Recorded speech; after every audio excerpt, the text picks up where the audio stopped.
here. Hope you're having a great one. Um, Wherever you are streaming from. It's a lovely Wednesday, Thursday. Lovely Thursday afternoon. Hope you're having a great day. All right. So good to be here. Good afternoon, Mr. Victor. Good afternoon. Just because the music time has ended. Once we go on YouTube, we can't play music anymore. We had all that time to play music. You didn't ask for. You didn't make any request. Music always affects the whole YouTube stuff with copyright and things like that. Your moderator muted me yesterday. I don't know my offense, sir. Yeah. You are a person now, so I'm wondering why you would be muted. I apologize on behalf of the moderator. I'm not being, but you are a person.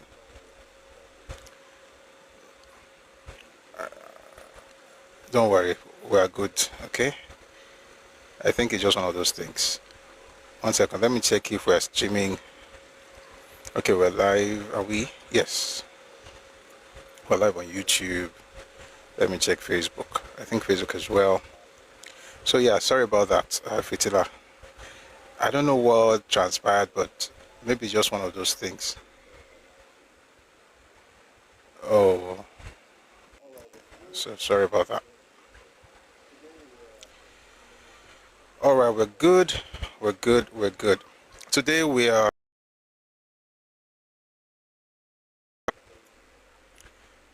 Victor Banjo Caught in the Storm series. I think it should just be like 3. We should be done in 3 sessions. So we had one yesterday. We're going to have another one today, and we should be able to wrap up tomorrow. We'll see how that goes. But it's good to be here. Please, let's power tap if you're on YouTube. Please power tap. Please share the live. Please power tap and share the live. If you're on YouTube, also like the live, share the live. Maybe like say, even me, I have to do the same thing.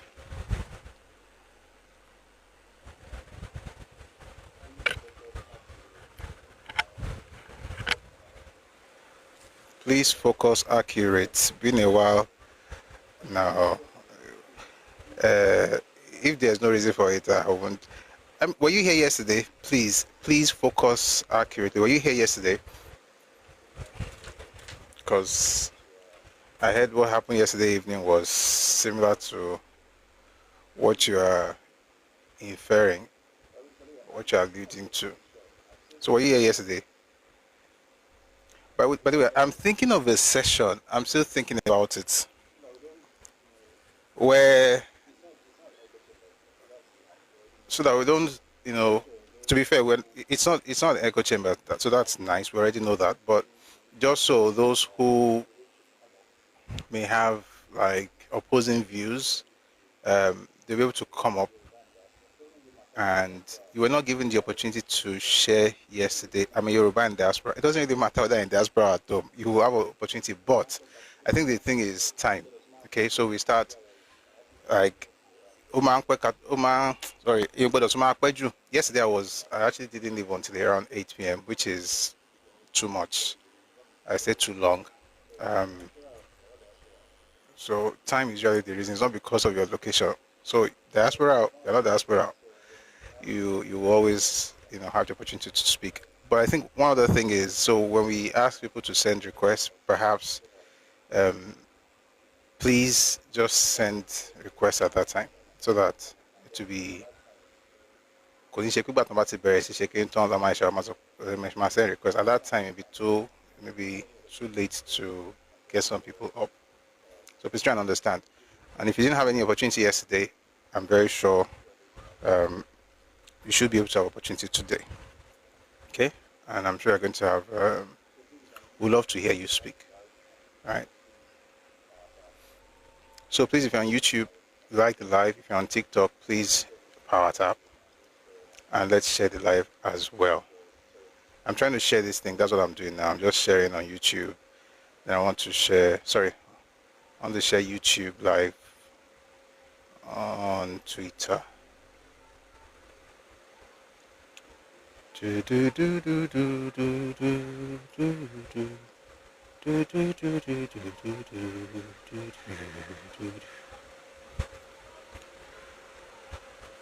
Okay.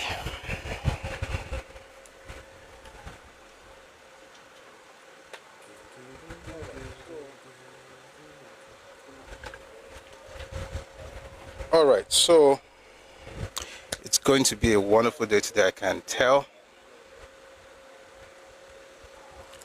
Oh, just becoming, yeah, sorry, Stay strong.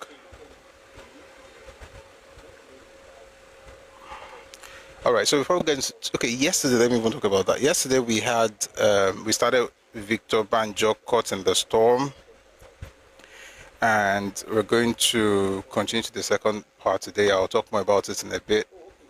But before we get into all of that, oh, okay, Tom, thank you. So I'm thinking of a session where folks who have maybe contrary views, and it could be part of today's session, maybe at the end of the session or at the end of tomorrow's session, folks who have contrary views, can come up and, whatever it is that they think is like I don't call it alternative view, but they just say contrary. They can share it, but then the point is that two things. Number one, if they come up, they'll have to provide resources, and nobody should tell me to go to ChatGPT or Google because that would be disrespectful. So they can show whatever sources, that would be nice. So okay, if you read this book, if you read that book, and then they'll be ready to also listen if for instance we are able to provide other sources to counter whatever it is that they're saying. Okay, so yeah, I think that would have. I would like that. Or let's say they have a question. Maybe questions. Since all of us are children of God, we're all brothers and sisters in Christ. So if they have questions or something, then we can, use the sources and materials to respond to such questions. So that way, we're all carried along. So we'll try and see if we can do that at the end of today's session. But I really love to have like a full session dedicated just to that, as long as folks will be serious enough to provide sources and honest enough to listen to the answers given. Okay, so if we do that, then we'll be fine. I'm looking forward to that. I just thought about it this morning, and I felt that would be a nice thing. Because yesterday, a gentleman came in. I think his name was Kenneth, and the only issue I have now is that I went on the page this morning, TikTok page. The guy just writing up. I had to delete some of his comments, just spamming the whole place with. And this is the problem I have. Like no facts, no nothing. Just if you know, sir, if you see, this is it. I'm like, now you they cook, now you they serve, now you they chop. So but I enjoyed him coming up yesterday. Although I think it got me to talk about some things. But I'm still glad that we were able to do what we did yesterday without necessarily, digging into other people's history. It was more about our history and just trying to understand ourselves. The video for that one should go up tomorrow. So we had more videos from Monday, and we finished that yesterday. Then the one for 2 days ago we finished today. So the one for yesterday we'll start maybe this evening or tomorrow. But you'll see the video latest by tomorrow morning. And also everything you see on on TikTok is on YouTube. And if you want to relive any of the sessions we've had, you can also check it out on YouTube. So in the live section, you see a lot of those videos there. All right, but having said that, let's get into today's conversation. But before we get to the topic proper, we're going to discuss news making the rounds in the last 24 to 48 hours. And then we'll see where we go from there. So let's start with some good news.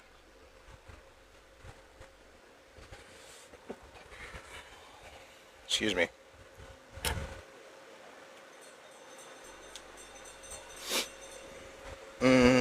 But you're kicking it one. Da da da da da da da da da. So 1 second, I'm trying to open the other device so it will be seamless. We might need to play some videos at some point. Please share the live, like the live, wherever you are, Facebook, YouTube, TikTok. Thank you very much.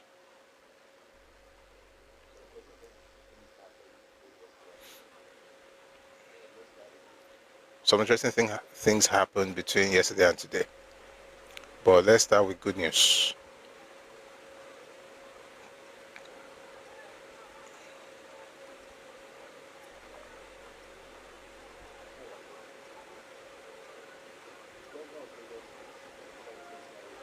All right.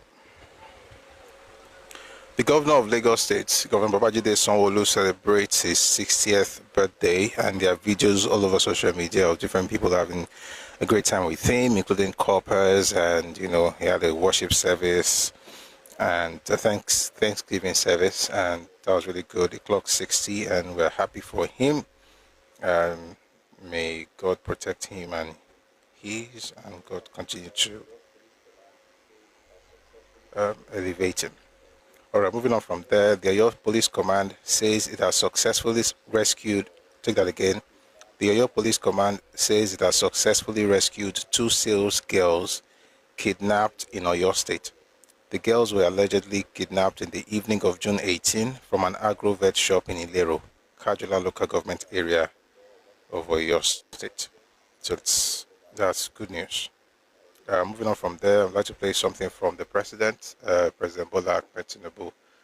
This was a couple of days ago. Please take a listen to this.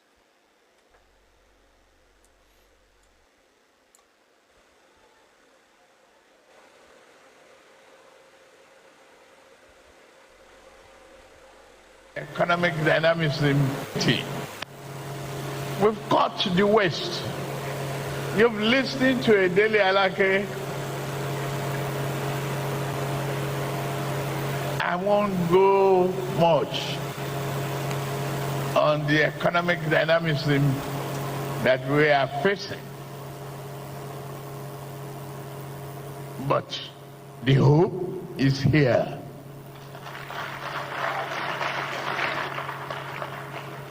From this moment on, you will have no regrets.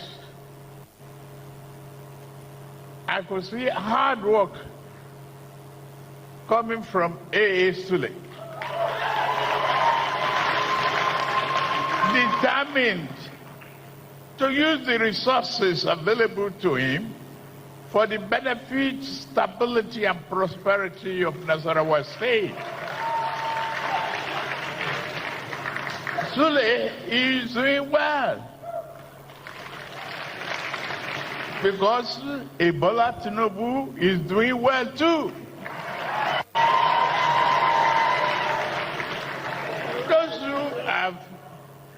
Those who have triggered the alley politics and the partition of coalition, suddenly, just don't pay them any attention.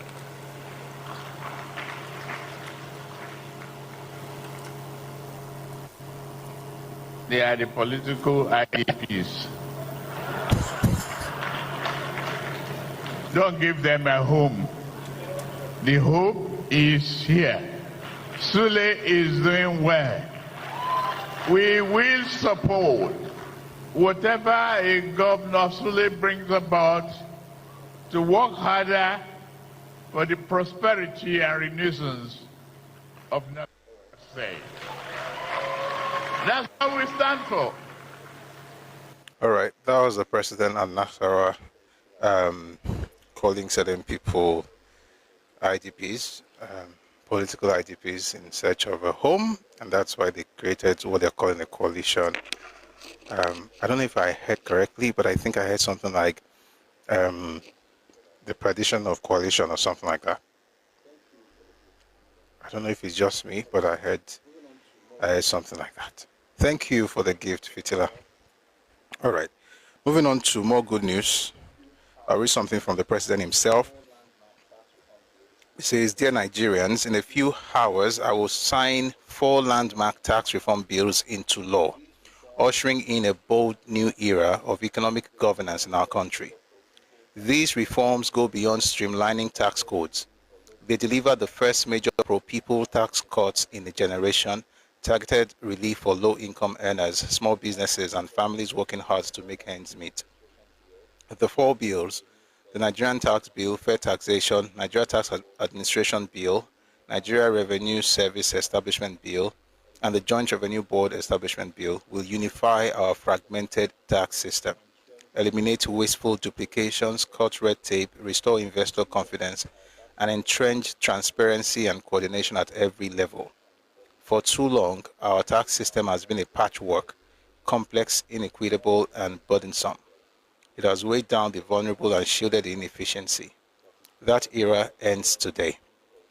We are laying the foundation for a tax regime that is fair, transparent, and fit for a modern, ambitious Nigeria. A tax regime that rewards enterprise, protects the vulnerable, and mobilizes revenue without punishing productivity.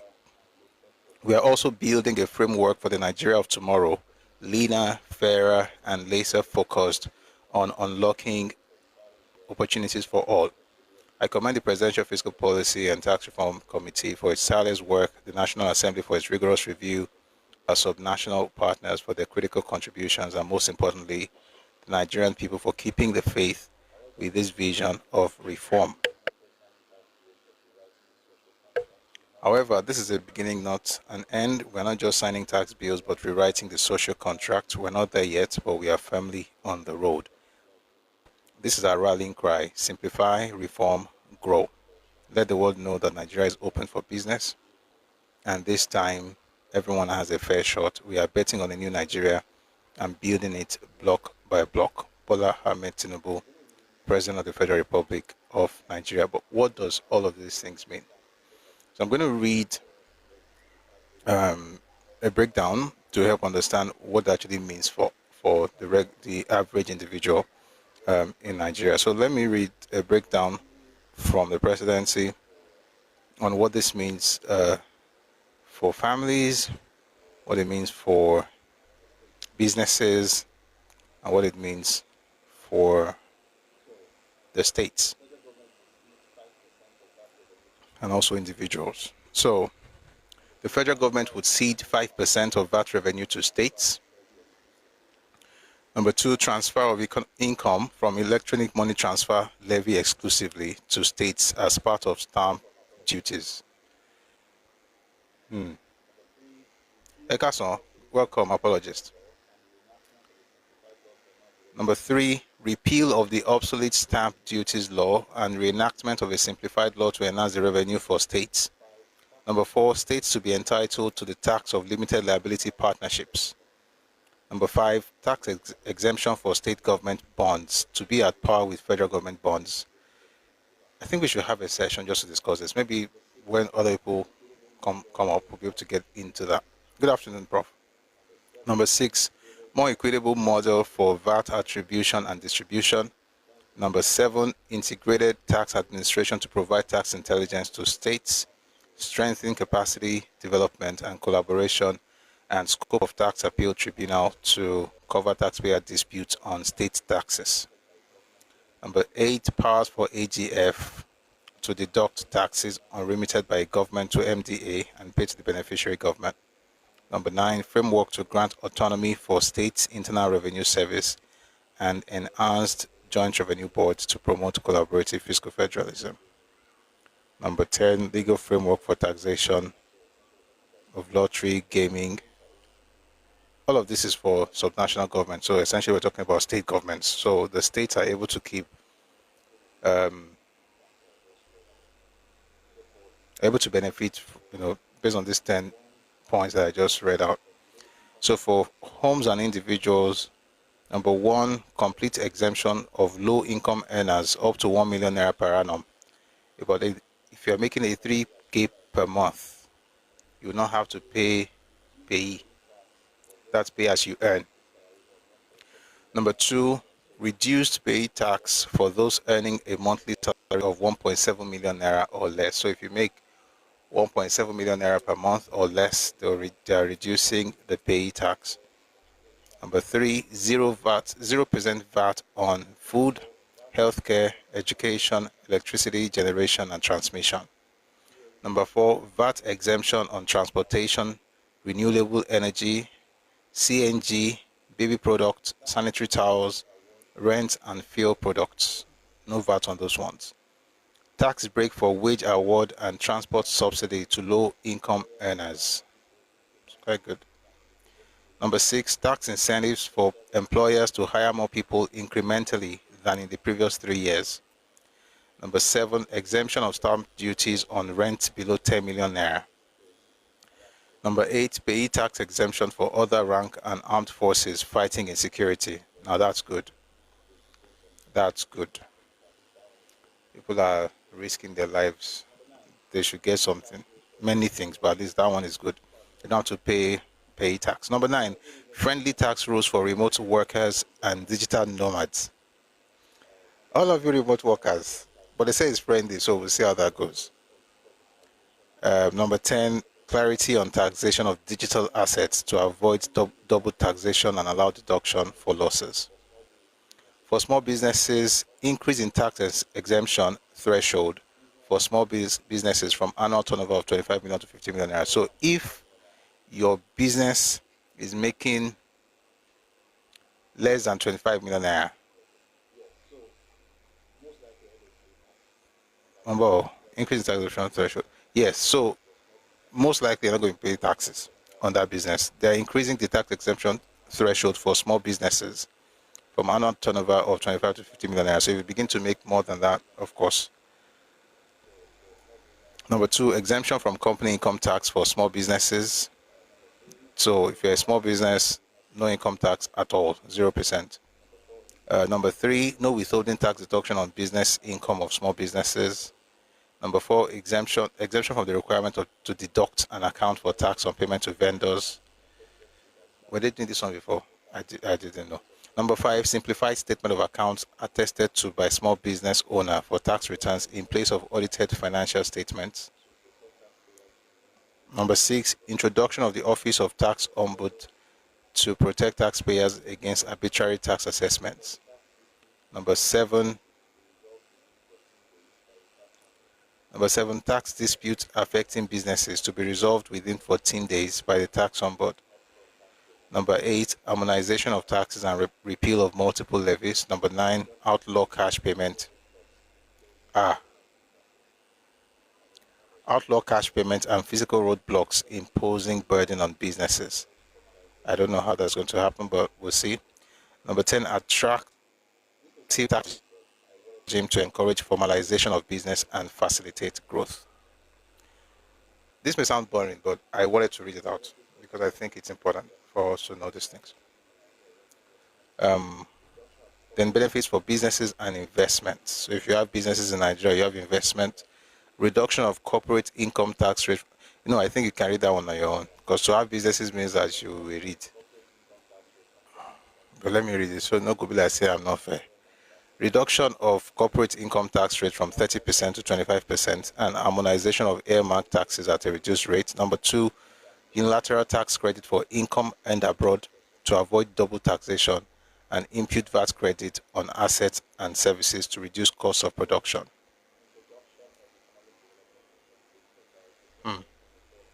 Number 3, introduction of economic development incentive for priority sectors. Number 4, friendly tax regime for business restructuring and reorganization to improve efficiency. Number 5, clarity on 6-year statute of limitation and resolution of objections in favor of taxpayer if tax authority fails to respond within 90 days. Number 6, option to pay taxes and levies on foreign currency denominated transactions in Naira. Number 7, intention domiciliary. Number 7, faster tax refunds within 90 days with the option of set off against any tax liability of the taxpayer. Number 8, request for advance ruling by taxpayer to be provided by tax authority within 21 days. Number 9, expense incurred by a startup within 6 years pre-commencement of business to be taxed. Let me read that number 9. Expense incurred by a startup within 6 years pre-commencement of business to be tax deductible. It is well. Nobody cared about these ones before. Don't worry. Let me just finish. Number 10, restriction of interest deduction will only apply to related party loans in order to reduce cost of finance for businesses. Perhaps if people come up who are more inclined, like you're probably in the accounting sector or financial sector, it would be nice to have your thoughts on those things, because apparently I'm not a finance expert. But I see things here that make sense to me personally, and then I see things that also make sense in terms of how states will now run, and how the tax regime will be. The only thing I'm trying to get, and I'll research more on that, is so from the VAT revenues, are they still going to be sharing it, and how are they going to share it? I can't see that one here, so I'll read more on that just to know what the tax, what the sharing formula, are they still using sharing formula? That much I don't know. So if you know, please feel free to come up. But right now we're just reading the news, we're not discussing it. So when you're ready to come up, please feel free to do so. And please share with us what we don't know. All right, let's continue from there to other things. President Bola Tinubu today, that was yesterday, commissioned the Lafia Overhead Bridge and Underpass in Nasarawa State, which has now been renamed the Asiwaju Bola Ahmed Tinubu Interchange in his honor. I'm going to play that. While I'm playing that, I'll quickly see if I can find the document I'm looking for. But I think this is going to be interesting. I don't know if it's... Shall listen. Listen and be blessed. To fund it 100%. And we have paid off 100%. Hello, sir? All without borrowing 1 naira because of your own reforms that we have been able to do that in a state like Nasarawa. For that reason, we name it Bola Ahmed Tinubu Exchange. Thank you.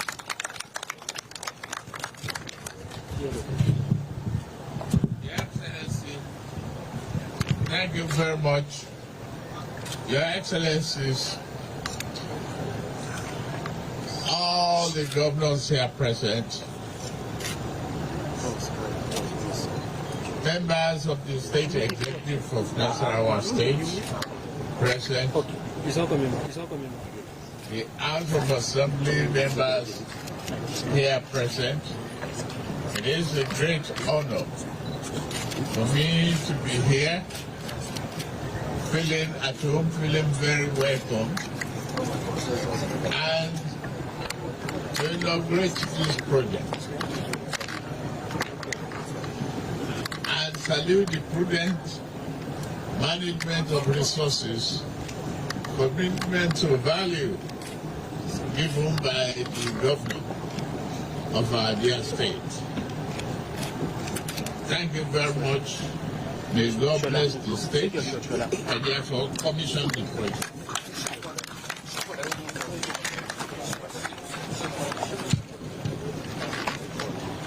Asiwaju Bola Ahmed Tinubu Interchange, commissioned by His Excellency Bola Ahmed Tinubu, GCFR, President, Federal Republic of Nigeria.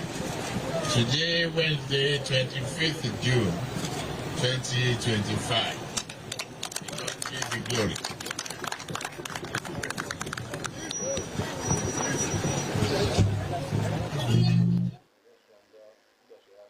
All right, so there's someone in the comment section asking if that's priority. I just wonder, maybe I should ask you what's priority, because yes, maybe if you can tell us what you think priority is, and how unimportant what we're discussing is, we will then see if we can listen to you. All right, we'll get more news on that or more details as the day go on. As the day goes on. All right. So yesterday, Kilorukwe, Peter Obi was all over the place, talking about something that happened to his brother. I'm still trying to find his brother's name. I don't know it yet, but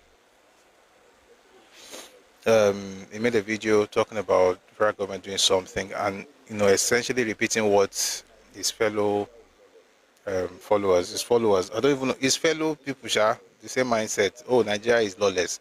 When leaders talk like that, sincerely, it makes me just feel like that person doesn't know what he's talking about, especially when you're part of the system.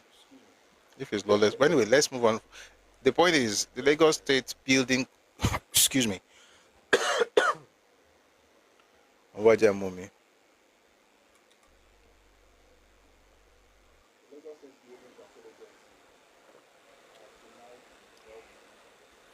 Lagos State Building Control Agency has denied involvement in the alleged demolition of a property belonging to the brother of Labour Party's presidential candidate, Mr. Peter Obi, in Lagos State. Earlier reports revealed Obi's outrage over the demolition of his brother's 15-year-old property, prompting him to describe Nigeria as a lawless country. In response to the allegations, LASBCA spokesperson Adu Ademiwa clarified the agency's position, stating, quote, "It is not my agency that is responsible for that."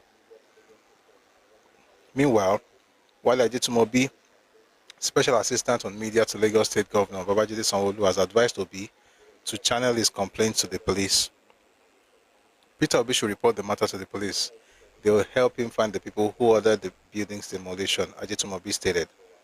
He also urged the public to exclude the Commissioner for the Environment and Water Resources, Tokunbo Wahab, from the controversy, noting that the Commissioner's role does not involve issuing court judgments, which Obi claimed were cited by those responsible for the demolition. Whatever game Peter Obi wants to play, first things first, who is responsible for the demolition was to be well stated. If he can't reach them, he should go to the police station and report. A commissioner who doesn't issue court orders shouldn't be questioned, he added. All right, so number one, I think it was actually quite childish what he did, considering the fact that this is a man who could actually reach those people if he was government, because Toye Sola Nonya was as if the government did it. So on a normal day, you should be able to reach out to the governor to help him with all of those things. But apparently, I think it was just all about cruise. But then there was a court judgment that we found, that I saw online. The case involved Peter Obi's brother, Ndibe Josephat Obi, and one Mrs. Deborah Olorunlogbon. This has nothing to do with the Lagos State government or any of its agencies. Peter Obi must be very dash. I don't want to say it, but serious insult.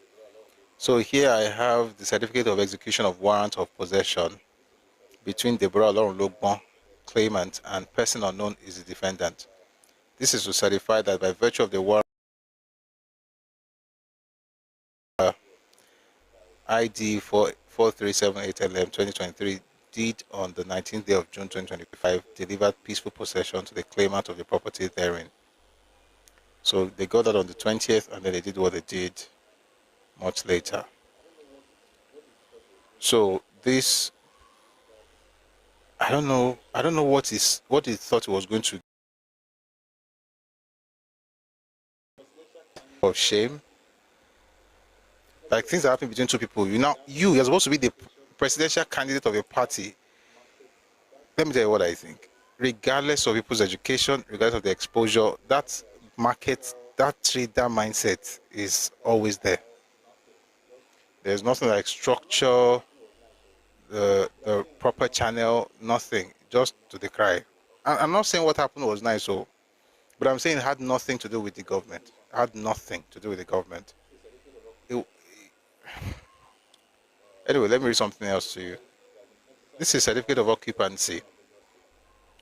This is to certify that in exercise of the powers conferred on the governor of Lagos State in Nigeria, blah, blah, blah, blah, blah, and all powers enabling him in that behalf, the governor of Lagos State hereby grants to Deborah Olorunlogbon of 8 Block 15-8, Diamond Estate, Lasso Road, Isheri, Koshofe, Lagos State.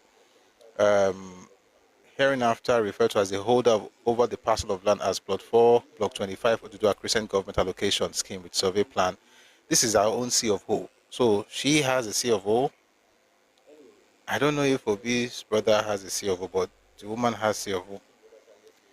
Anyway, yesterday I said I would wait to see the other side, and having seen the other side yesterday evening, I just feel sorry for Obi and his followers, because all of them have been crying like bush babies all over social media, just insulting the government. It's the government, they are bad people, they hate him. Meanwhile, it has nothing to do with the political party or the government. It's just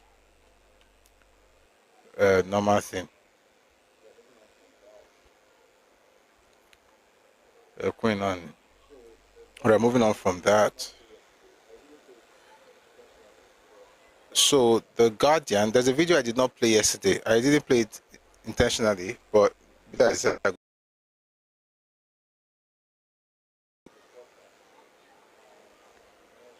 so Reno was on Honest Bunch on a podcast, and he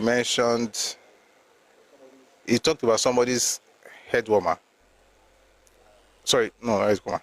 Somebody's costume, his clothing. Apparently, one second, everybody. Just give me a second. Let me find this thing. Guardian decided to report on it, so I'm thinking which one should we play first, or maybe we should read it first or play it first. Mbo.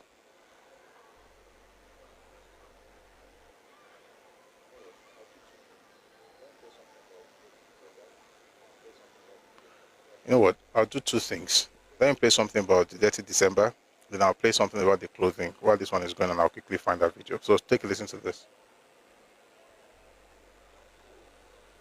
Everybody is just buying. No, that's not true. No, that's not true. You're working from there. No, that's not true. Please, okay. let me just give you historical context. Okay.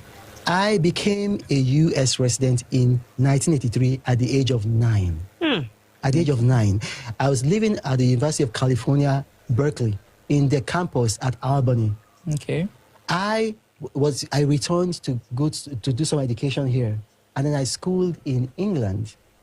From England, I was working at Parliament. I would have continued working at Parliament. Maybe I would have been something there. I was invited back so I've spent more of my life outside Nigeria, more of my life in the United States. So I didn't japa. My own is reverse japa. I came back. I came back to help President Jonathan. Okay, but I just want to take it this way. Your parents took you over there, right? Meaning they japa, like they went over there. Okay, so I would just want to know if the country is really that great or everything is going so well. Why is everyone always talking about, oh, I can't wait to leave this country, or they're always planning? Even the politicians, the sitting politicians presently, their children are not in this country. I mean, why can't they send their children back to also help the youth in making the country better? I don't think anybody has ever said that Nigeria is better than these countries. I don't think people recognize that Nigeria. So, I mean, who is saying that, okay, Nigeria is good? People should know. No, nobody is saying that. The thing there is this, is that Nigeria is better than a lot of countries. I think it was last year, Peter Obi told a very big lie and said that Tanzania had solved their power problem, and that because they had too much power, they shut down their dams.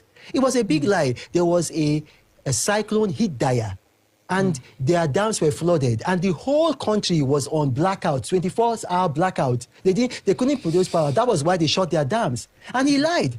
And I went to Tanzania.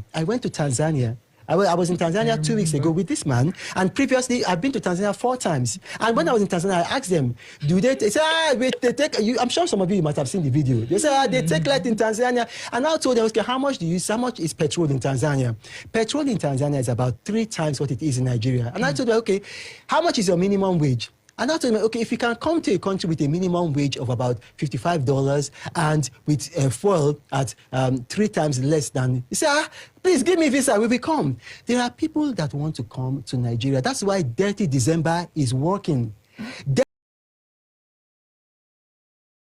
December, people that came and said, what is this Nigeria? This is not what we've been seeing all over. Because the greatest Nigerians, they are terrible, horrible, oh my gosh, the kind of horrible things that Nigeria, give a Nigerian the microphone and ask me to say about Nigeria, he will not market Nigeria, begin to demarket Nigeria. Meanwhile, take 50,000 naira, convert it to Ghanaian cedi, go to Ghana, go to their market, buy something with that 50,000 naira, then come back to Nigeria, take that same 50,000 naira, go to a market and buy something, come and do a video. If you have more things from Ghana, I will change my name. It's not going to be Reno. Nigeria is a good country. Of course, there are problems in Nigeria. There's no part of Nigeria I've not visited. It's not only abroad I like traveling to. I've been to Yankari. I went to Gashaka Gumti. I went to all the national parks in Nigeria. I've been there. I carried gun. 2000, I went into Gashaka Gumti. Gashaka, because there are lions there. So you just don't want to go there. If you just go there, I went there. When I went there, one white guy was killed by a lion. Wow. Gashaka Gumti, Gashaka Gumti is probably bigger than Lagos and Anambra combined. It's the largest national park. If you go to Gashaka Gumti, if they tell you are in Nigeria, you will not believe. Gashaka Gumti is so beautiful. But Nigerians, when they get money, they want to go to Paris to go and shop. They want to go.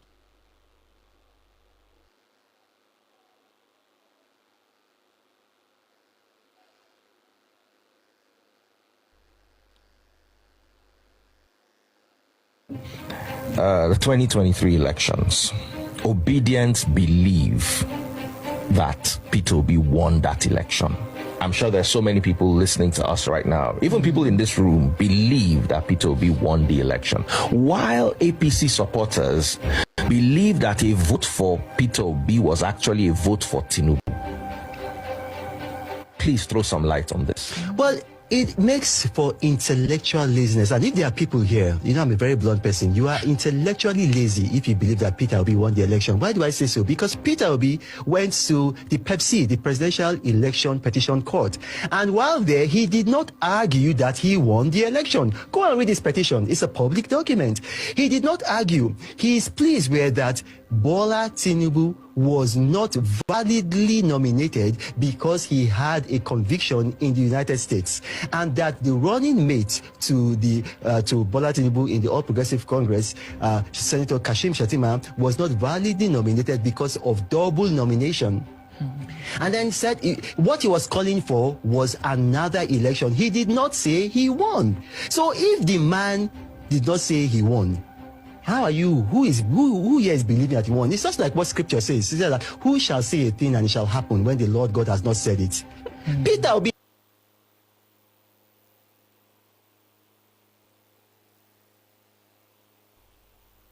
23 elections. Obedience believe. Say a thing and it shall happen when the Lord God has not said it. Peter Obi has not said he won. Senator Ben Bruce were responsible for Waziri Atiku Abubakar picking Peter Obi as his running mate. In 2019. In 2019, we packaged Peter Obi. We do. I mean, in this year, I will be with Peter Obi, packaging him, saying he was the next best thing after sliced bread. Why? I don't particularly like Peter Obi. The reason why I was doing that was because I was instructed by former President Jonathan that this is the man he wants. And I'm a loyal person. And because of my loyalty to former President Jonathan, don't forget, this is a man who wrote in his book that I am the most loyal person that was in his government. He came, he spent 10 days with me in California. Sorry, Mr. Reno. Let's take it slow. Step by step. You said that former President Goodluck Ebele Jonathan told you that it is Peter Obi he wants. Waziri Atiku Abubakar called me and said I should headhunt a vice presidential candidate for him. Without telling Waziri Atiku Abubakar, as he dropped the phone, the next person I called was President Jonathan. And President Jonathan told me, it is Peter Obi. I said, sir, if I just tell this man Peter Obi, wouldn't it be rude? Because he said headhunt. He says, okay, you know, Reno, you know how to do things. So what I did was I packaged everybody. I don't want to mention the names of some people, but one of the persons that I put is an international civil servant now. The other one is chairman of a bank. And so there were 3 of them. All of them, except the international civil servants, were sending me their CV. This Peter Obi that you see was sending, Reno, have you gotten the CV? Check now, refresh.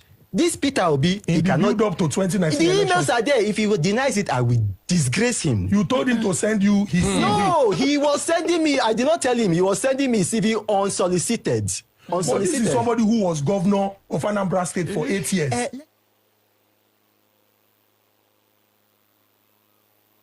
Nothing he is wearing is of Nigerian origin. Nothing. That is not of Nigerian origin. That is a European winter cap that the colonialists were using. And it is true. No, this is a fact. It is the truth. No, it is the truth. That is a winter cap. It is not of Igbo origin. It's a winter cap. This thing that he's wearing, the reason why they call it Etibo, even my people, Shakiri, they wear it. I don't wear it because it is actually a sailor's uniform. The reason why they call it Etibo is because it was sold for 8 bows. Bows is an old currency. So they could not pronounce 8 bows. That's why they call it Etibo. Etibo. It's not of Nigerian origin. These stores are not of Nigerian origin. And this rapper, all this rapper, they call them George. The reason why they call them George is because during the coronation of King George, the colonial government gave Nigerian women George. And that's why they started to wear it. It comes from Holland. And then the cheaper one comes from India. But they just make you think that it's Nigeria. It's not made in Nigeria. Asha Oke has been made in Nigeria for let him.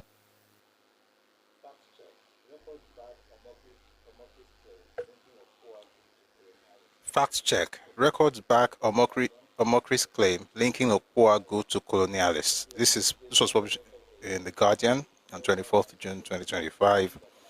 It says on Tuesday, former presidential aide Rino Omokri stirred online controversy when he claimed that an attire commonly associated with the Igbo ethnic group and minorities in the Niger Delta does not originate from them.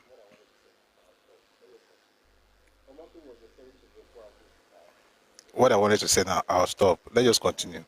Omokri was referring to the Okpuagu cap, Etibo shirt, and wrapper worn by podcaster Ezugu Chukudi, popularly known as Husband Material, during his appearance on the Honest Bunch podcast aired Tuesday night, sparking intense debate among Nigerians.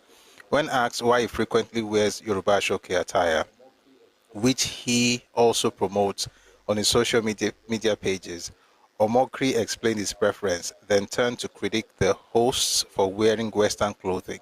He also pointed at Husband Material, who was dressed in traditional attire. Pointing to Husband Material, he said, "Nothing he's wearing is of Nigerian origin." That is not of Nigerian origin, Omokri said, referring to the Okpuagu hat. This is a colonial winter cap that the colonialists were using. It is the truth. It is not of Igbo origin. He then pointed to the presenter's shirt. The reason why, we already heard all of those things. And he says that Ashoke has been made in Nigeria for over 800 years. If you go to the museum, to the British Museum, you will see the Oni of Ife. The reason you don't recognize it as Ashoke is because you're used to seeing it sewn differently, and so on and so forth.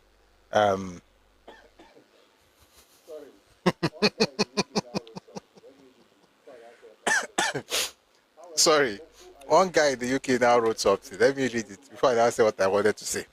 However, Oku ID, a UK-based organization promoting African and Igbo culture, described Okpuagu as a knitted woolen hat, somewhat cone-shaped, with a bob at the end, traditionally worn by warriors in Igbo.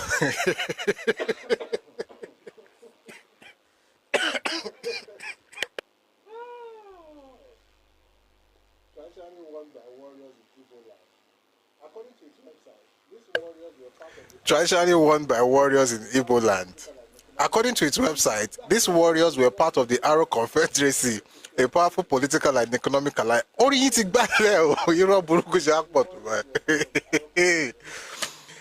Hey, according to its website, these warriors were part of the Aro Confederacy, a powerful political and economic alliance that emerged in southeastern Nigeria around Arochukwu during the 18th and 19th centuries. That said, Okpuagu does closely resemble the winter cap worn by Westerners, known as a beanie.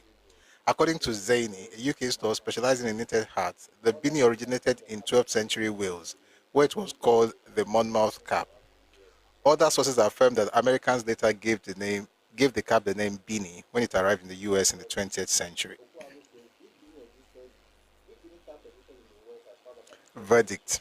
Okpuagu says if beanie caps existed in the West as far back as the 12th century, and the Aro Confederacy emerged in the 18th and 19th centuries, it is plausible that Okpuagu was inspired by West. He's not inspired. This is nonsense. This is the thing I don't like. He's not inspired by the West. It was given by the West. And inspired by Western designs during colonial contact. Since there are no historical records of Okpuagu predating colonialism, Omokri's claim that it was introduced by colonialists appear credible. And then Omokri's claim that the Etibo shirt doesn't resemble a sailor's uniform. It was a sailor's uniform. Resembles a sailor's uniform is also reasonable. That shirt, particularly when studied, bears similarities to the colonial naval attire. Additionally, there is no evidence of a similar style being used by Nigerians before colonial contact. George Rapper, Omokri's claim about the George Rapper has significant historical support. According to the Textile Research Center, in 1611, the British East India Company established a factory near Madras, Patnam, now Chennai, an area renowned for its textile production. British merchants promoted the export of this cloth, now widely known as Madras or George cloth. The Dutch imported versions were known as Madras Doek. Thus, the George Rapper has clear colonial and foreign roots. Score 80%. Everything he says 100%. Let me tell you what I wanted to say. When he said here that, when he said the former presidential aide Rino Omokri stirred online controversy when he claimed that an attire commonly associated with the Igbo ethnic group and minorities in Niger Delta does not originate from them.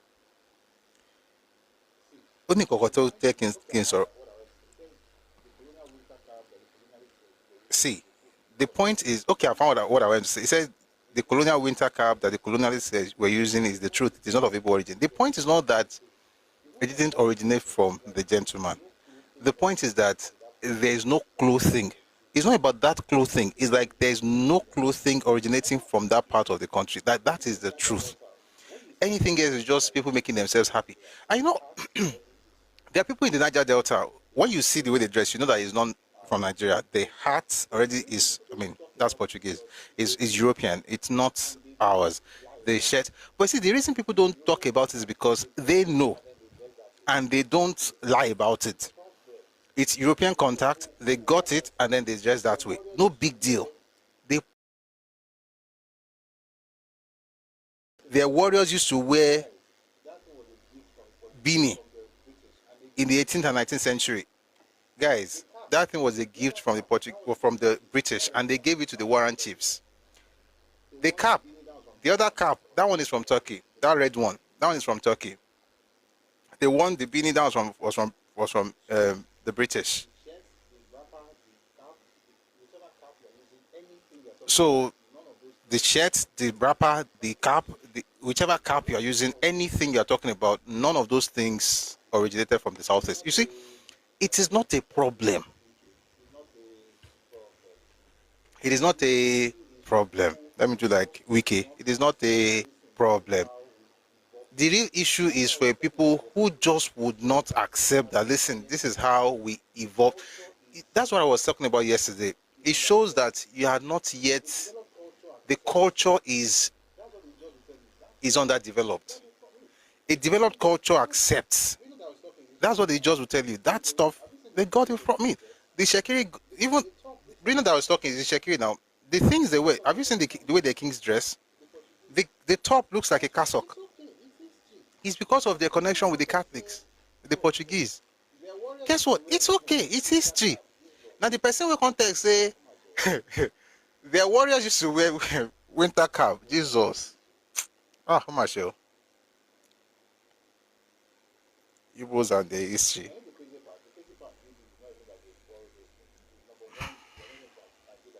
I know the crazy part. The crazy part really is not even that they borrow those things. Is number one, you're not going to agree that you borrowed it. Number two, there's nothing in your space that connects to this thing that you are claiming with your life. Nothing. What did you use to knit it in the 18th century? How did you knit the cap? Where did you get the materials from? I just wanted to read that one because that thing was funny. I laughed hard this afternoon. Can I go so? I go met Akusha Jumewa. Do you not have winter in your land, but you have winter caps that originated from you and was given to your warriors who went to fight in Arochukwu? Ah. I'm just sorry for the young people. So this is actually continuing from one day. These clowns have a website. Do you know I went on YouTube yesterday? They are historical guys. Please support Busui Ori's channel on YouTube, please. And I'll tell you why. There are many historical channels on YouTube. The loudest one are Igbos. And much of what they are saying are lies. Now, Irolo, you know what I'm saying? But that's what people watch, because that's, of course, they've been around for a while. We just started not too long ago, as far as YouTube is concerned. So, but please support it, share the stories, share the videos. Let them know that some people are talking based on references and facts, rather than people just, they will talk from beginning to the end. There is no reference to anything, but it's the only thing that people have, right? And nature abhors a vacuum. So if there's nothing, whatever they see, they will take. I'm saying that because history as shared by the Southeasterners generally is a lie. It is a lie.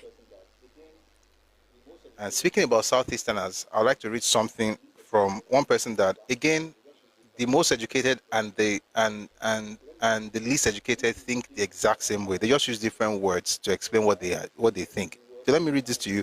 If you think that I have an issue with Igbo people, or that I have an issue with, you will understand where this is coming from.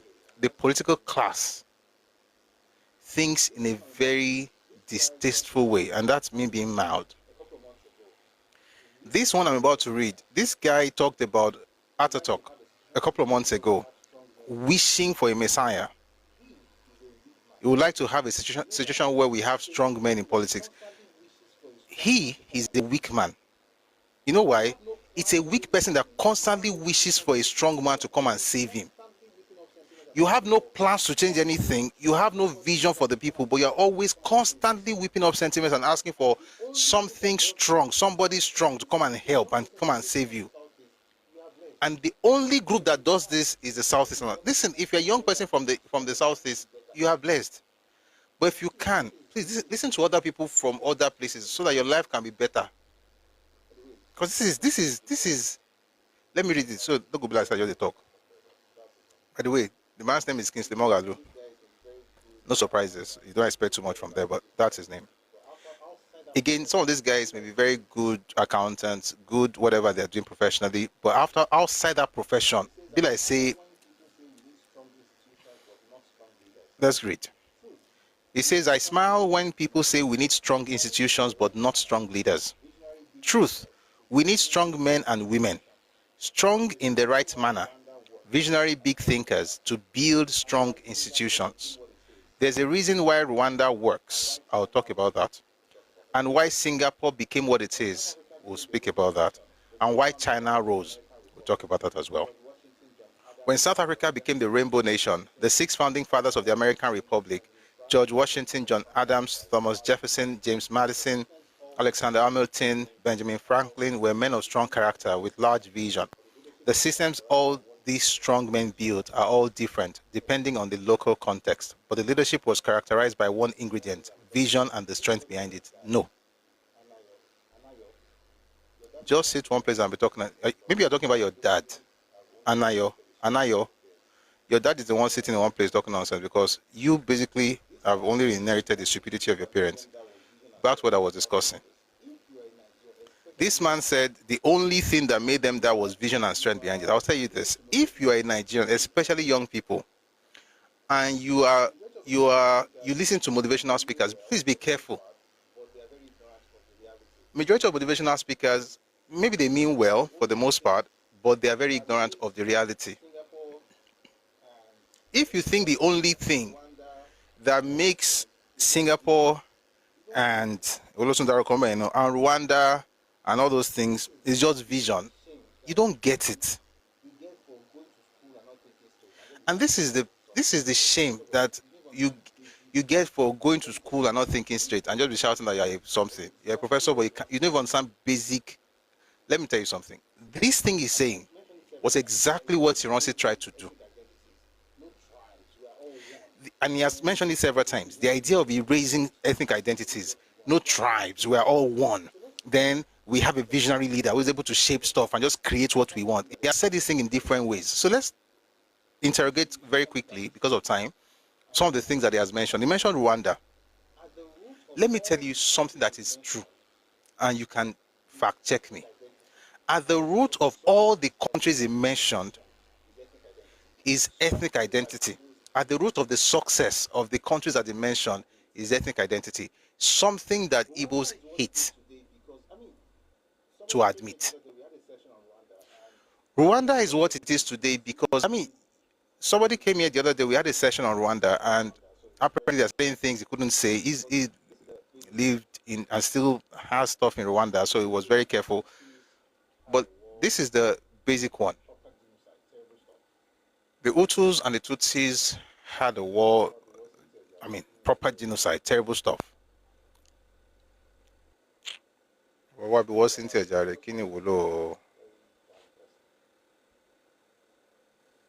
Thank you, Jerry. I was just trying to mute him. Very dumb person. The Hutus and Tutsis are the terrible stuff that happened in Rwanda. But have you noticed that the person who is leading, who said there's no ethnicity in the country, he is not ashamed to own up to his own ethnicity, even if the people of his ethnic group are not in Rwanda? Study the whole thing about M23 and the connection with, Congo and Rwanda, and the connection, the Tutsi connection. It's Tutsi, that's the connection, essentially. Ethnicity runs deep in everything, and that's why Tutsis are having a fun time. When you go to Singapore, Singapore is 75% Chinese. There are three main groups in Singapore. There's China, so there's the Chinese, the Indians, and the Malays. Chinese are about 75%. I was watching an interview of the Konyu the other time. Of course, I like him. He's a strong man. He's a man of vision. But he said something about the Confucian philosophy with which they run the society.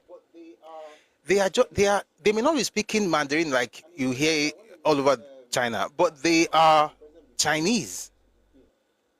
And he mentioned that when he met, what's the name of this, the president before Xi Jinping, that, he told him that they are the descendants of the peasants that moved from China to Singapore. It's an identity thing. Nigeria is not like that. All this comparing Nigeria with Singapore, comparing Nigeria with Rwanda, meanwhile, the part of of the country that works, that is yours, you cannot think of building that kind of thing there. You always think of doing it in Nigeria.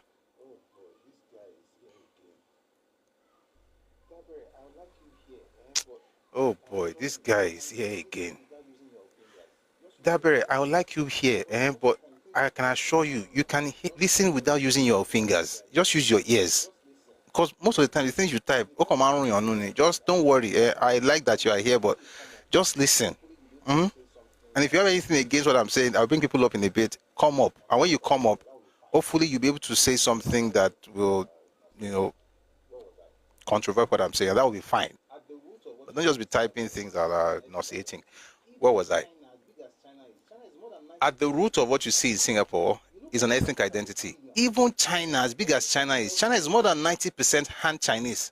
You look at the numbers as a billion, but there's an identity that they all share. The Han Chinese are the vast majority in terms of the ethnicity in China. So it's over a billion, there are many, but there is a worldview that they all share. Which worldview combines me and an Igbo person, or me and a TV person, or me and an Indoma person? We're different nations in one country. This is not Rwanda. This is not Singapore. And that's why we say, and I have said it several times, the best thing that Nigeria is ethno-linguistic states, where you can have Nigeria become like something like the EU, like a mini continent. There's so many nations within our space for people to just be enamored with the idea of a messiah, a benevolent dictator that will just destroy everything and build Nigeria. Meanwhile, what they're asking for in Nigeria, they have never done it where they come from. It makes no sense.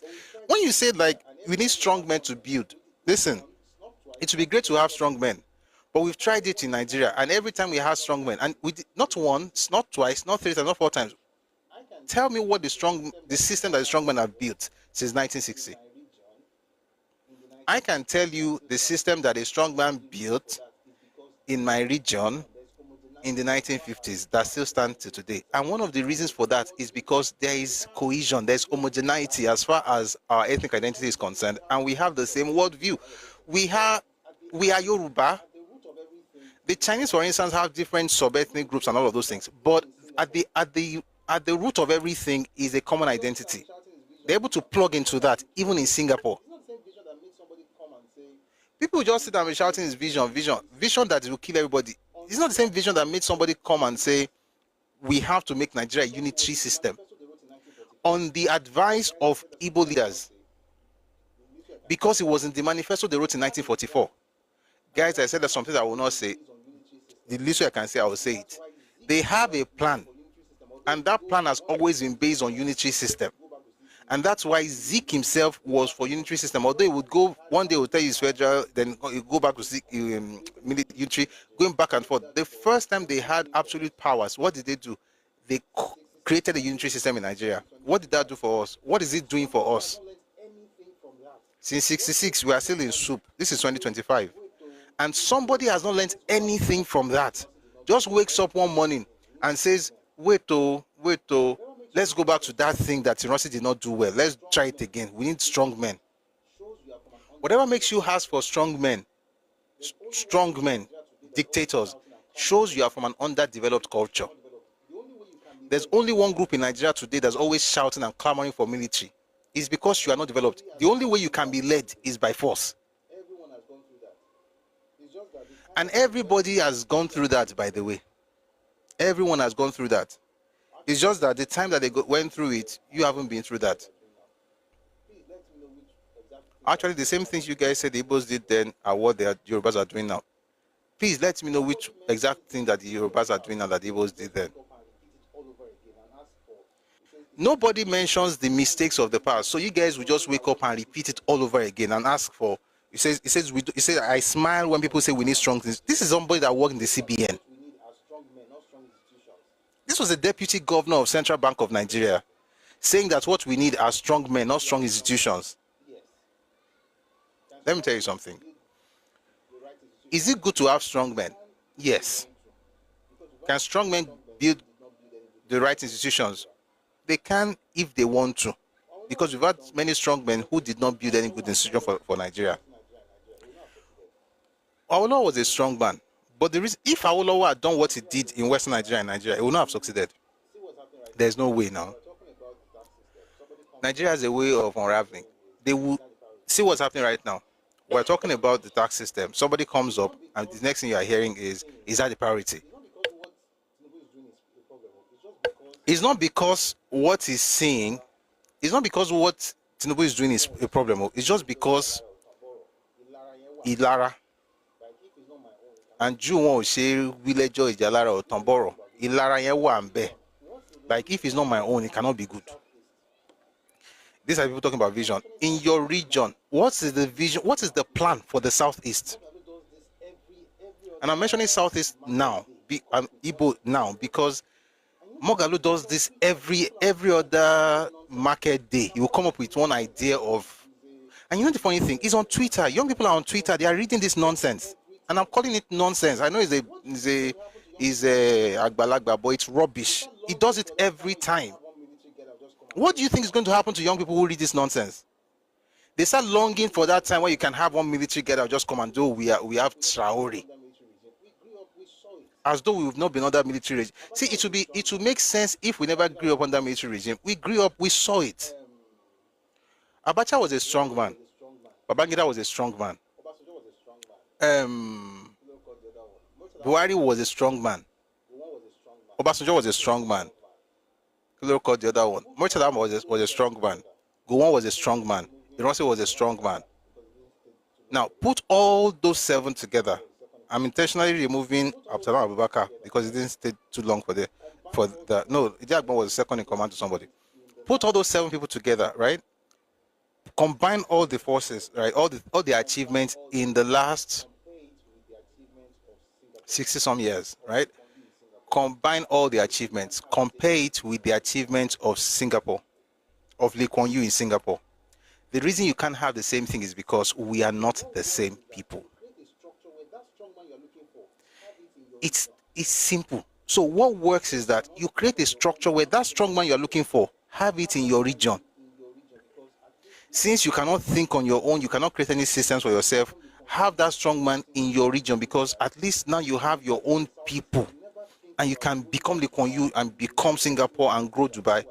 The crazy part about the Southeast is that they never think about growing that Dubai in the region. They're always thinking about Nigeria. You know why? Because you have to take what belongs to others in order to make you feel good, to build what you're thinking you want to build, which you have never built in history. It's a shame. I sound like this because young people read these things. Young people read these things. And they don't understand that at the very core of our problem is the structure. We are not the same people. We don't. I'm going this way. Your understanding. I said it last night. I come from a place where, regardless, if you're on YouTube, please like the live. Please, on YouTube, everybody, please like the live. Thank you very much. If you are here as well on TikTok, please power tap. I come from a culture where we've evolved to the point where, I mean, we're not a perfect culture, of course. No culture is perfect. But we've gone to a point where our identity is rooted in ethnicity, not in religion. You have another group of people who have the same ethnic identity. Interestingly, contrary to what you have in Yoruba land, Igbos have largely the same religion. But in that group, one person that they are calling Messiah was able to use religion that they are supposed to all share together and use it to break them by separating Catholics from Anglicans and Pentecostals. The same Christian, no. He can't come Yoruba land. One can introduce that nonsense. Tell us, say, Yoruba Christians, Yoruba Muslims. Those who come, they ask themselves, who are you going to vote for? Me, I'm like, sure, well, okay.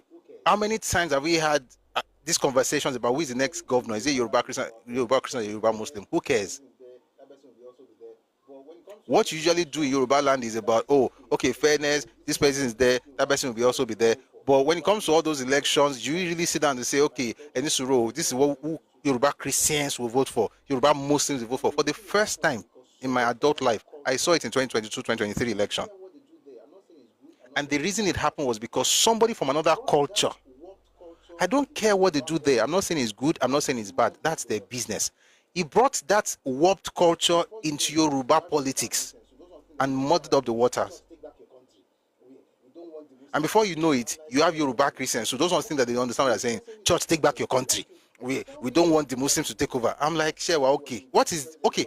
This person who is a Christian wants to tell me one thing that he did when he was in governorship, when he was a governor. Tell me one thing he did that just because you're a Christian, and so what?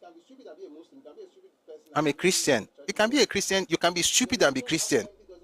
You can be stupid and be a Muslim. You can be a stupid person and be a traditional worshipper. Your religion apparently doesn't affect your stupidity. Like, you could be stupid. Religion apparently does not confer wisdom on anybody. Because for the most part, like I said, Nigerians, we don't really understand our faith. We just do it for transaction. If I do this thing for God, he will give me something. That's what we do for the most part, and it's not good. Hopefully we're going to grow out of it. But the point is just telling me that I'm a Christian, and so. But we saw that in our politics. Why? Because somebody introduced it. Look through our history. Yeah, Allah was a Christian. The man who took over after, I never really even thought about it until yesterday after I finished. I was like, wait, Allah was a Christian. The man who worked with him and took over from him was SLA, who was also a Christian. The one after him was Alhaji Adegbenro, who was a Muslim. The person who worked with Adegbenro to tell SLA that your time is up was a Christian. It's about Yoruba. Nobody cares about all this kiniko. But guess what? Where they are coming from, you have to call APC a Yoruba party in order to win. You have to create division, even when you have unity. We are different religions in Yoruba land. And before Christianity or Islam, we have always had many religions in Yoruba land. Yoruba land has never had one religion. And that's also something for the Yoruba people always talking about traditional religion. There's no traditional religion as such. There are many. Yoruba traditional religion is like Hinduism. where you have many deities, and each deity has a different way of worship, different liturgy, different structure, different priesthood, different rituals, different taboos. From one deity to another, they are different. We've never had one deity in Yoruba land. So when Christianity came to our fathers, it was just another one to join to the pantheon. So we know how we've been managing ourselves for more than 1,000 years. A group comes and says to you, this is how we should do politics. Now, how exactly am I supposed to build a nation with that group? This is why we say Nigeria is not one flat place, just saying Rwanda, Nigeria, Singapore, Nigeria. Even China has a major advantage over Nigeria, regardless of its size, and the advantage is ethnic identity. More than 90% belong to one ethnicity. Nigeria doesn't have that. Even the big three, there's no clear majority. There's no 60% Yoruba. If Nigeria were to be 60% Yoruba, I'm at a better Dubai law. If it was 80% Yoruba, oh boy. There's nothing you see in Korea you not see in Nigeria. What does Korea have over Nigeria? That. If the Southwest was alone, it would be a lot better than this. Why and that's not funny thing. This unitary system mindset, excuse me, this unitary mindset, let us all unite. Now that's the thing they kill Nigeria. And the people they sponsor that thing pass for this country, now Igbo people. And if you don't understand it, I'm not attacking you. I'm telling you the history of Nigerian politics. And your people, they do that thing pass. We must unite. You united the civil service of Nigeria. Because what? You are a strong man. Fulani did not do it. Fulani took advantage of it. What Fulani did wrong, I will tell you, that's not what Fulani did not unite Nigeria by force. Fulani just positioned themselves and British positioned them to take advantage of political power in Nigeria. That's Fulani's issue. But as far as forcing everybody together, even Britain no get that mind. Do and give them to Fulani. Even Britain no get that mind, but Igbo man get that mind. It's in Nigeria that you hear someone say that nationalization policy was wrong. Oh, nationalization policy. Although that's not the conversation for today. Please don't distract me. Oh, they had nationalization policy in the north. Oh, it's the tribalism. It's a tribal person. Why is it paining you? How the leader of another region decides to run his region? Why is that your problem? If the north says want to have northerners everywhere, why is that your problem? If nobody says you are cursed, why is it? How is that your problem? I'm Yoruba. Why should I be angry about the fact that the north wants to have northerners in their civil service? Am I a thief?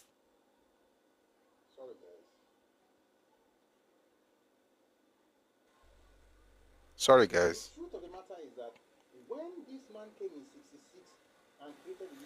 The truth of the matter is that when this man came in 66 and created the unitary decree and they came up with unification of the civil service, what he was doing was what even the British did not get the mind to do, which is essentially you can now say you can transfer, the federal government will just transfer somebody from, they eventually succeeded, transfer somebody from, let's say, Ibadan, and they can become the boss in Enugu. But this is not federal civil service, this is regional civil service. You know, for federal civil service, you can transfer anybody from Ibadan, you can take it to Enugu, or take someone from Enugu, take him to Kano. But you are now saying that even the civil service of those states now belongs to the federal government, is now united. That's not unity, that's stealing. That's what the strong men have done in Nigerian politics. So no, we don't need strong men. And when you are talking about strong, I'll tell you something. In the last many years, there are two strong men, and they happen to be Yoruba, and it's not because of their ethnicity, they just happen to be Yoruba. And Buhari did well too, was quite strong in some decisions.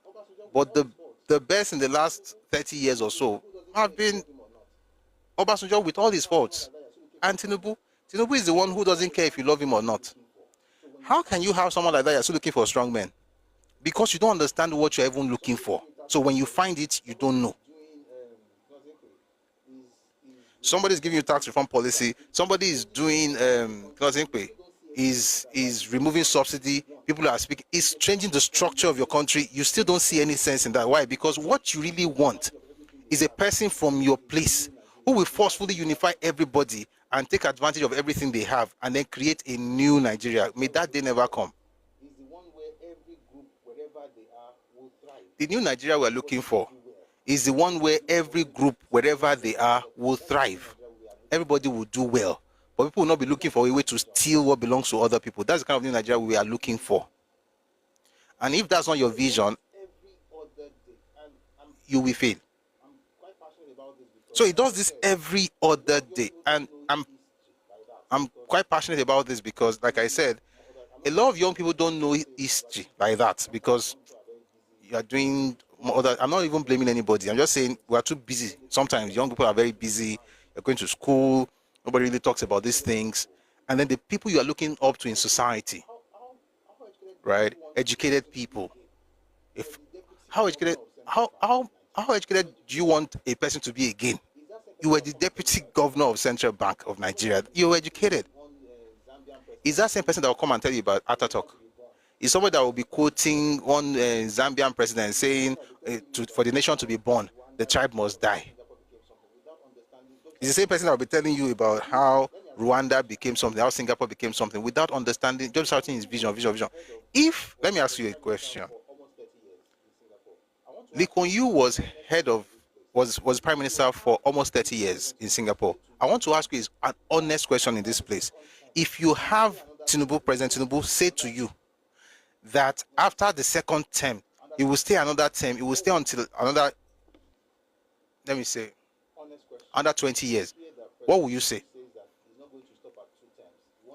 Honest question. If you hear that President Tinubu says that he's not going to stop at 2 terms, he wants to continue, what will people say in Nigeria? These ones who are looking for strong men, what would they say? Guys, just humor me.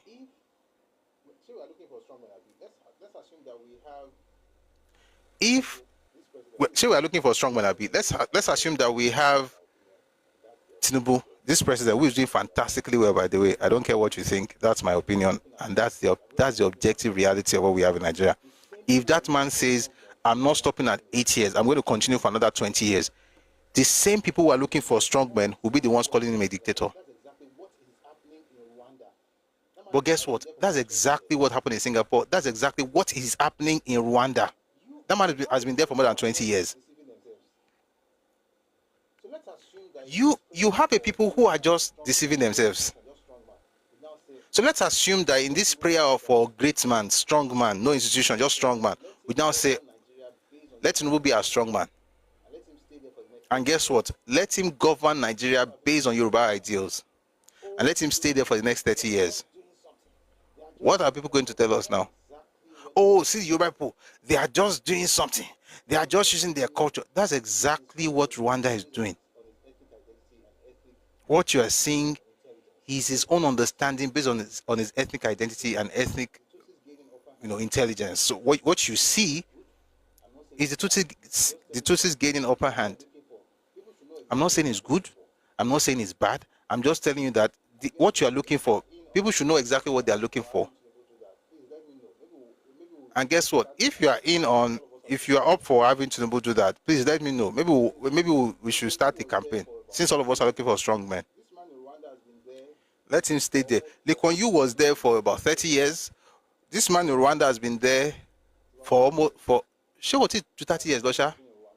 He got there in the 90s. It's about 30 years that Kagame has been in Rwanda, Abi. The one in China, they didn't tell him to leave after 4 years or 8 years. Because, we need strong men. We don't need strong institutions. We need strong men. Strong. So, let's start a petition, right? Telling Tinubu that I must not go. The first set of people that will speak against it are the ones looking for strong men. We have a strong man to give you right now, because there's nobody in this world today. There is not one Nigerian in Nigerian politics who is as strong as that man. I said it. There's not one Nigerian politician today, I'm not saying the past or tomorrow, today, who is as strong as Tinubu. So since he's the strongest amongst us, let's leave him there let's leave him to become president for another few years. That's when you know that people don't really know. Is that they don't know what they're looking for? Or when they ask for strong men, they're not asking for a strong man. They're asking for their own strong man. Wike, Abba. Wike is strong, but even Wike, they call Tinubu Oga. Abba. So if we can do that, this is my message to, if he ever watches this, or if his people ever send this to him, because we are getting a big platform. The problem is getting bigger by the grace of God. So this is my message to people like Mogalo and his people. Let's start a petition asking, does the same way Daniel Kanu did it, million march for Abacha. No surprises there. Let's do a million march, like 10 million march for Tinubu. I will tell him, stay in power, don't go. Be the strong man. Be our Lee Kuan Yew. Be our Kagame. Grow the Naira and change the nation. If you are all for that, we can work together. Until then, just shut up.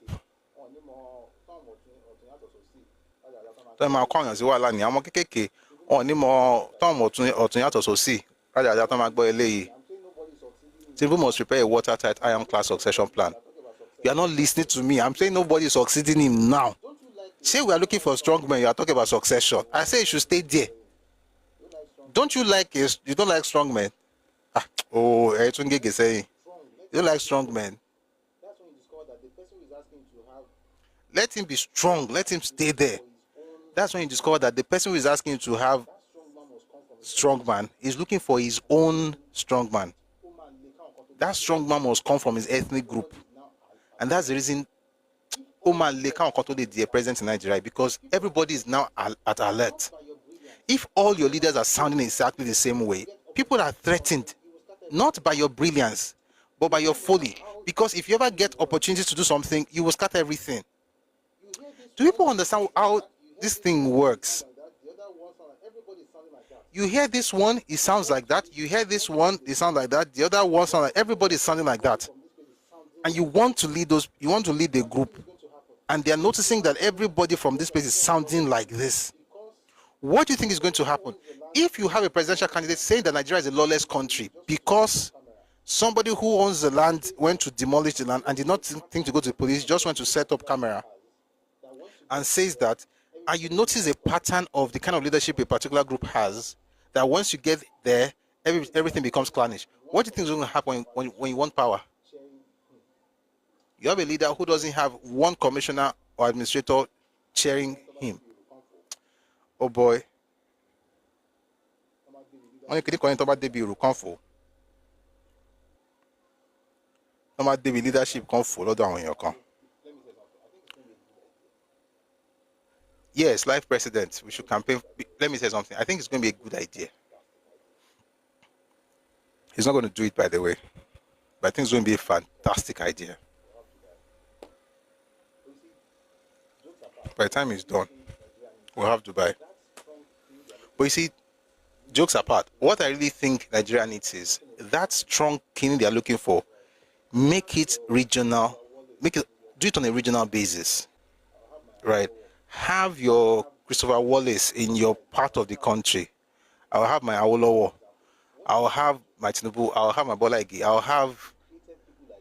Let me give you an example. What did Papa do? He created people like him. Right? By the time UPN came around in 79, he replicated himself in Jakonde and Bola Ige and Olabisi Banjo and Adekunle Ajasin and Ambrose Ali. He replicated himself. And then those ones will do the same thing, even not for the military that came to scatter everything. So that's what we want to do. In your region, if you are looking for a soldier, get your region and then look for one person that will be lifetime president. And I'll tell you one crazy part, and I'll stop. When the East had the opportunity to produce Senate president in Nigeria, would you believe that in 8 years they produced 5? 5. So much for strong men. All right. I'll bring people up now. There are other things I want to read, but I think let's just have the conversation, then we'll move on to Victor Banjo.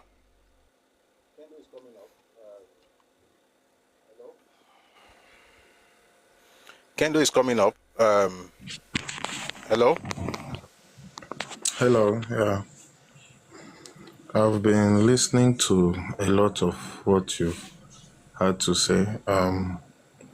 Although I'm not an historian, but what I'll be talking a lot about is actually from the perspective of you saying that people that are, okay, like the Igbos in the Southwest, that they are not supposed to like kind of share any kind of opinion when it has to Who do says with the that? political space. Who said that? I think from Wait, what wait. you Who said, said that? Who said that? Who said I that? think What you just came up with now? Who said it? from what you've been saying, that's what I've understood. Okay, so your Like understanding you, is warped. That's not what I. I didn't say that. I didn't say the Igbos cannot say anything about politics in Yoruba land. I did not say that. So you said if your premise is influence, wrong, then let's try and be influence. Okay. influence. Yeah, why would you want to Yes. influence something in my land? Of course not. I, You shouldn't. this is what I'm not like coming to actually attack you or something.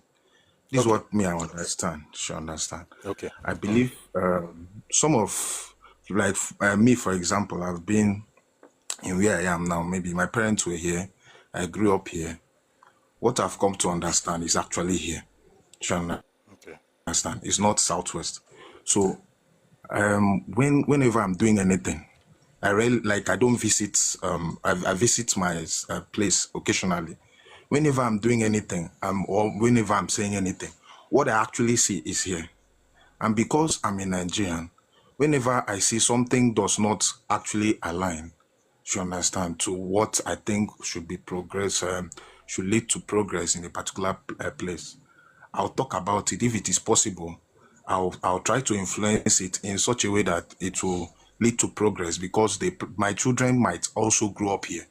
The progress of that particular place also will also mean that my children, like people that are coming up from me, will also enjoy progress in that same respect. So when you make statements, like when you like infer that you can't influence your policy just because you are coming from a particular geopolitical sphere. I don't think that is actually very right, May I ask you a because question? not May I ask you a okay. question? Let's have a Okay. conversation. I think we can. Let's have a conversation. You know anything about United Arab Emirates, right? Maybe you visited before. I'm sure. Probably have visited. You've been, or you've heard about it at least. Abi, I've heard about. Dubai, Abu Dhabi. Yeah. So Abu Dhabi has more expatriates than Emirates. There are more foreigners in that space. But those Okay. people cannot determine what happens as far as politics is concerned. They can't even become citizens. Is it fair? You mean in Abu Dhabi? Yes. In Abu Dhabi, in Dubai, in UAE, no matter how long you stay there, you cannot become a citizen. Is it fair? It's not fair, but that's not. I don't think that is actually the I'm case going in somewhere. Nigeria. I'm going somewhere. I'm going somewhere. You see, the Okay. mistake we make about Nigeria is that we have an assumption that we are one. We are Okay. not. Okay. We are not. We have what we share is we have a sovereign space that we all share together. But we have several nations within Nigeria. And each of those nations have a way of determining how they want their space to run. You don't run it because you're a Nigerian, you run it because you are part of the people. That is why even when you want to appoint ministers at the federal level, they talk about indigenes of a state. There's something that the federal government is talking about when they mention indigenes. They're not just saying citizens of Nigeria. Anybody that is from Aba or from Abia State, even if I'm Yoruba, I can go and... If I decide to represent Abia State, you will stone me. No, don't say that. Don't say that. Wait now. What happened to Becky Akeredolu in Imo State? Who It's is our own hometown. What did they tell her? What did they tell her? They told her to go to her husband's state. Oga, we're just deceiving ourselves. Listen, the truth of the matter is this. Nigeria is blessed. But Nigeria is a very complex space. Everybody has his own space. I cannot go to a TV man and tell him how to run that space. I have one bright idea. If I have a bright idea, I'll suggest it to him. If he throws it away, fine. You know why? He knows how he wants to run his place. If I don't agree with the way he's running his TV land, I can carry my bag and go back to Ife or Ibadan or Lagos. Nobody will stop me. The truth of the matter is that the way we are in Nigeria, our politics is very, very local.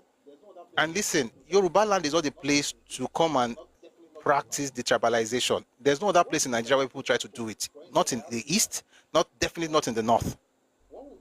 What you cannot take at home, for instance, if I ask you now, you probably say yes. What would you think about El Rufai's son becoming the governor of Enugu? First off, let me say something. That's not what I'm saying. That's what I'm saying. I'm just wondering if you can answer that question and you can say what you want to say, please. Okay, this is what I'm saying. Most of the people that are trying to actually air their view probably in a particular place, they've grown there. That's their space. That's where they live. It's not their space. You don't understand. It is not their space. And I'll explain again. Okay. If you live in my land, let's make it a bit. Let's meet in the center. There are people who move to my land. I'm calling my land going forward because I need to make a point. There are people moving into my land. After a while, I take them to be part of me.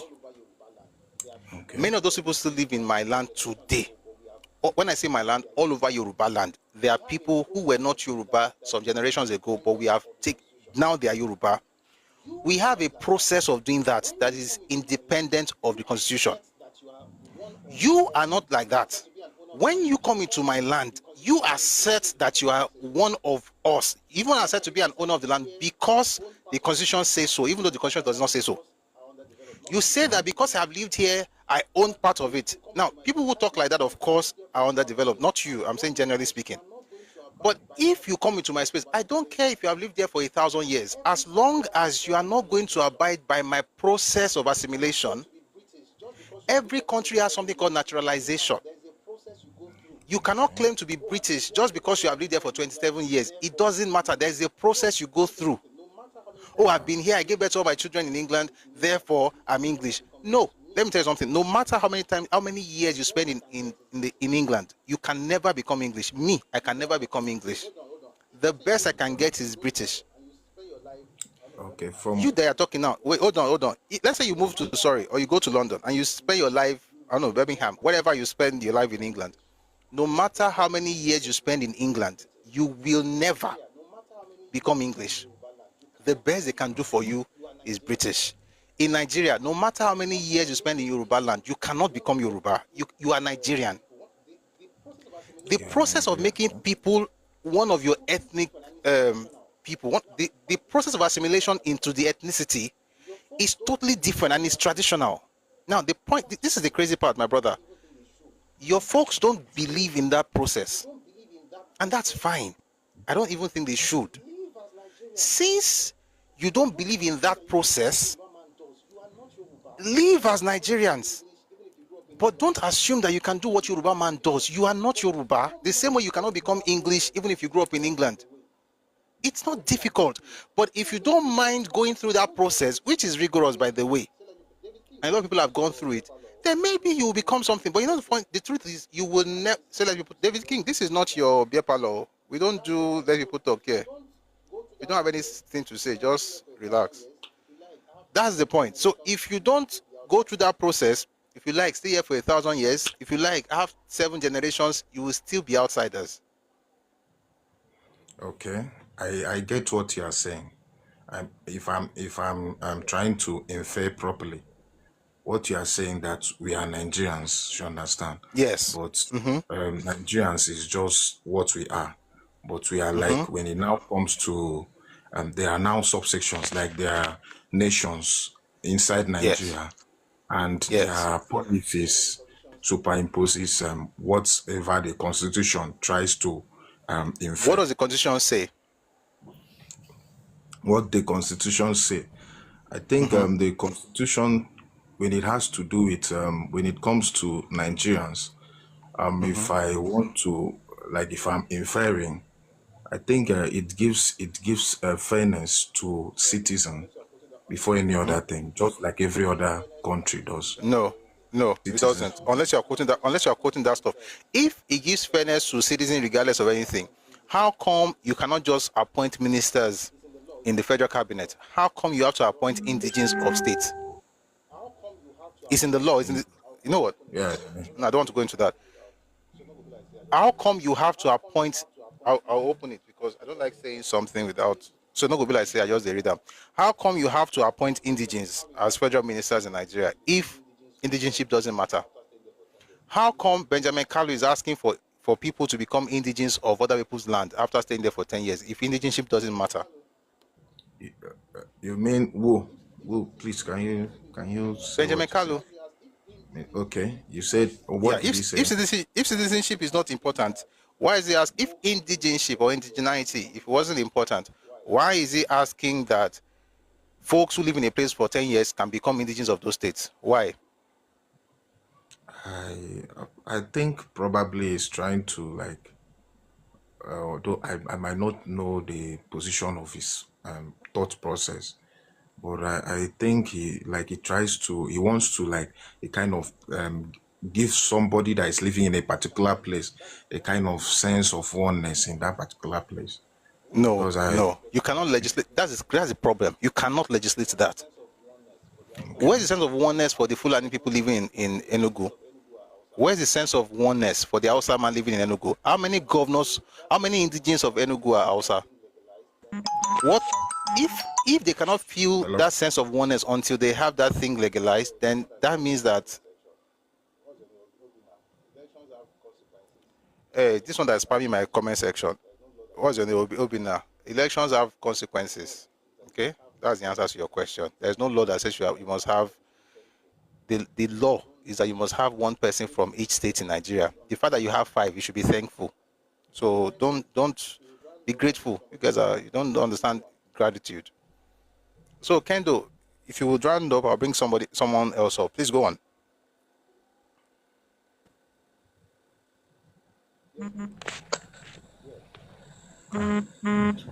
Hello, can you hear me? Yes, please. Can you hear me? Yes. Yes, please.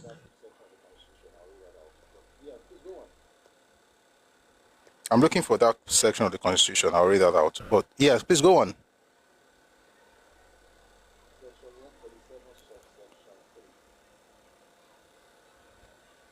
Section 147, subsection 3. Please listen to this. So this is from the Nigerian Constitution. Section 147, subsection 3 of the 1999 Constitution of the Federal Republic of Nigeria as amended. Any appointment under subsection 2 of this section by the President shall be in conformity with the provisions of section 14, subsection 3 of this Constitution, provided that in giving effect to the provisions aforesaid, the President shall appoint at least one minister from each state, who shall be an indigene of such state.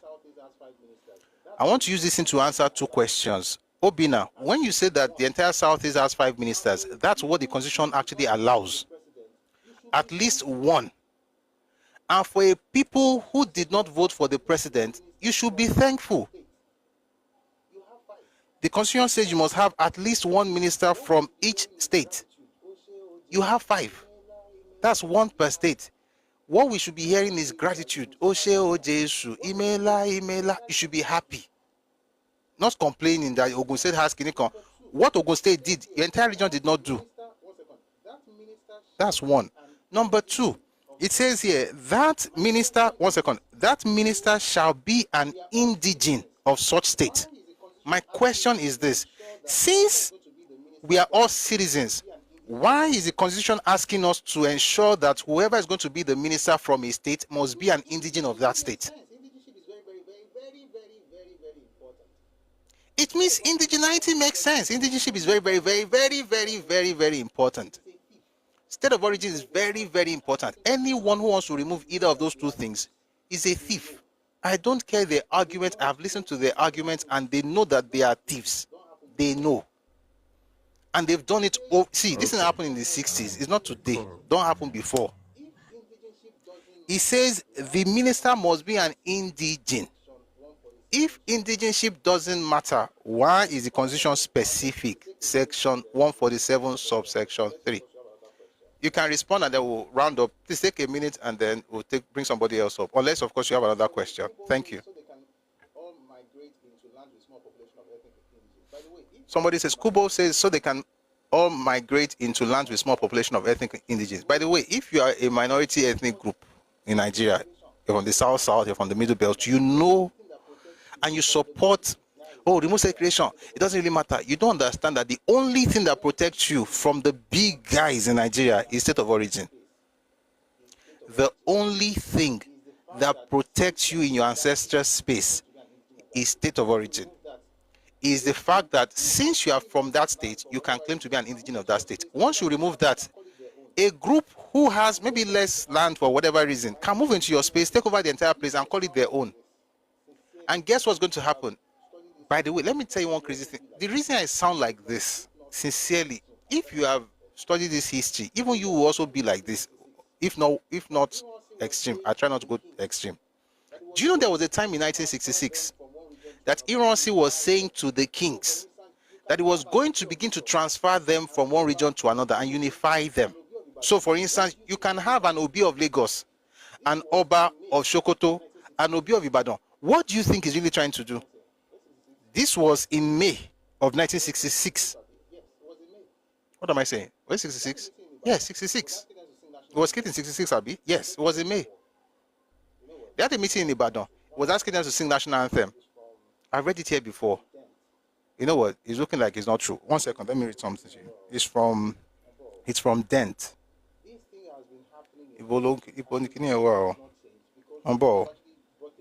This thing has been happening in history and the group has not changed because nobody has actually brought a mirror to say, oh God, look at yourself, what you are doing is wrong. If you have something like, let's say there is like a grain of rice, you know, in my teeth, and you call me and you're like, see, check, remove it. You are helping me. But what happens in Nigeria is that people don't say anything, everybody just leaves you. So the problem is that your children grow up seeing you with teeth in with rice in your teeth, and then they assume it's a normal thing, and then it becomes your culture. 1 second, I want to read something to you so that you understand that this thing is not, it didn't start today. And if I'm speaking like this, it's because we know where the story ends. And it's better for us to talk like this than to allow it to go further, because where it's going is not good. Oh boy, where is this stuff now? Mumbo. I found it. It's by Martin Dent.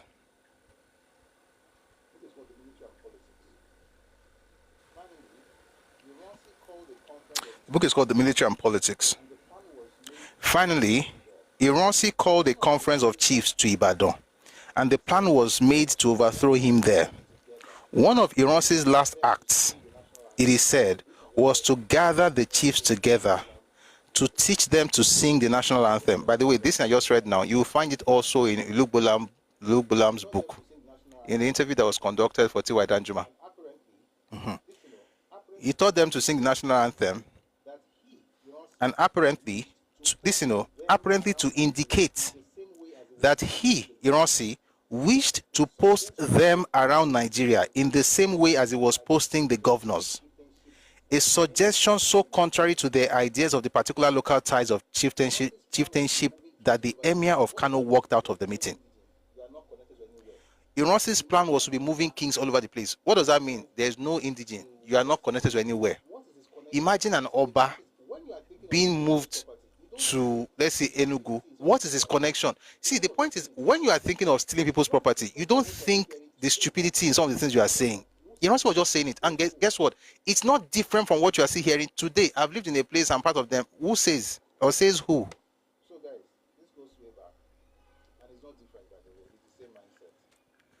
So guys, this goes way back. And it's not different, by the way. It's the same mindset. So guys, this goes way back. And it's not different, by the way. It's the same mindset. If you're going to be in a place to be welcomed by the people know exactly who you are. And, you know, I'll end by saying this. I'll bring two more people up. In the last 60 years since independence, there are some people who have become Yoruba. There are people who have become Yoruba. How they did it, I won't say it here. But there are people who became Yoruba, including whites, including other people in this same Nigeria. But the way they did it, it's not by shouting, I've lived here for 10 years. Be like, stay here for 1 billion years. I don't really care. You're not one of us. But enjoy, thrive, do well, succeed. At least the tribes who became Yoruba, see, you are not thinking the way I expect you to think. It's not tribes that become Yoruba, it's individuals. Individuals become, if you are in Nigeria and you go to America right now and you become naturalized, is it Nigeria that got naturalized or individuals? There are individuals who can become naturalized, not like tell me the tribes that became Yoruba. Tribes don't become anything. It's individuals who change whether it's nationality or they can assimilate. You don't, unless you conquer, you don't have a tribe becoming Abba. I beg. I'm sure you're a good man, but don't say that. Tribes don't know. Please. Thank you very much. Let's bring some people up. We'll do it very quickly and then we'll move on to the other things. It's almost 4 o'clock. We never even went that topic. But don't worry, we'll connect it. That's what we'll do. We'll connect it.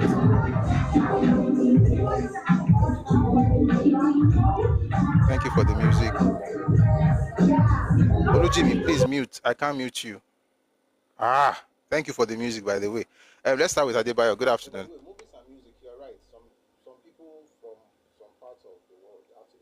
But by the way, movies and music, you're right. Some people from some parts of the world actually became, part of us, but they didn't do it by shouting, I am in Nigeria, I have been here for 50 years. Adebayo, please go on. God bless you. Akinde Mike or Darin-law. Thank you. God bless you. That's a very, very, very fantastic example. Ishola's parents are Portuguese. Oga, that boy is Yoruba. That boy is Yoruba. His father, his mother are both Portuguese. He has a Portuguese name, clearly. Was born in Portugal. He's Yoruba today. Guess what? He's one of us. I'll take that boy 1 billion times over these people that say I've been there for 20 years. I don't care. Tiago is going to... Even if you're looking for political posts, although we're not going that far, but even if you're looking for political posts, I would rather have him do stuff because I know that guy is not representing his people. He's representing his people. He's not representing his people. He's representing his people. It's not about Portuguese in Yoruba land. It's about Yoruba people. Inkota fellow ma ṣe fún wa. Inkota ma ṣe nǹkan tó ma pé àwọn aráàlú yẹ aráàlú bàbẹ́. This, in fact, I'm even happy I don't have to go far into families. I thank you for bringing up Ishola's name. That boy is Yoruba. We confirm it. We are happy. We don't care about the skin color. He's one of us. If you want to learn how people assimilate, go and meet him. Maybe we'll teach you. All these have been here for 20 years. It doesn't matter. If you like, have 10 generations, you'll still be an outsider. Ojubelo. All right, let's go to Sokale.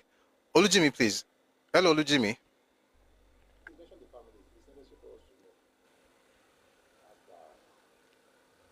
Please mention the families. It's necessary for us to know. Abba. I'll mention one before I go. I'll mention one. In fact, I won't go more than one because that one, there's nothing you can do about it. In fact, there are more safe. As I'm talking right now, I just thought of 5 families. But I'll mention one. Okay, I think he's not around. Olujimi, are you there?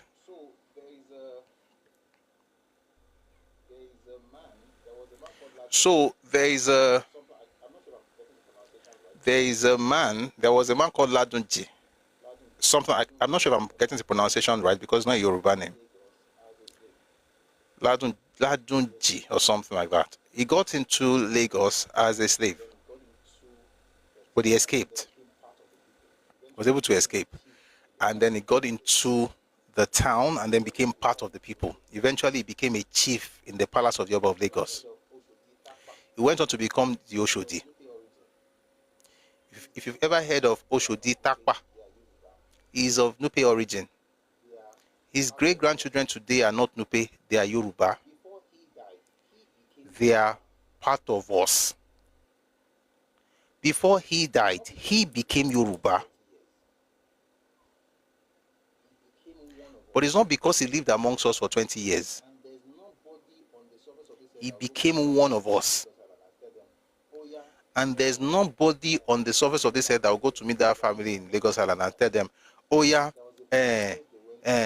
go back to Nupe, you are not one of us. You can't say that. There was a process they went through. No, it's not that the Takpa are not from Nupe. The word Takpa is what Yoruba people call Nupe people. So Takpa are not from Nupe. Takpa are Nupe. So the Nupe people, that's what they call themselves. Takpa is what we call them. But today, they are with us. There are families that are from Kanuri. Sorry, that their great-grandparents were Kanuri. There are people who bear certain names in Yoruba land today, whose great-grandfathers were from Borno. But guess what? We don't care. We are all together now. They went through that process. Today, if something happens, think about it. Yoruba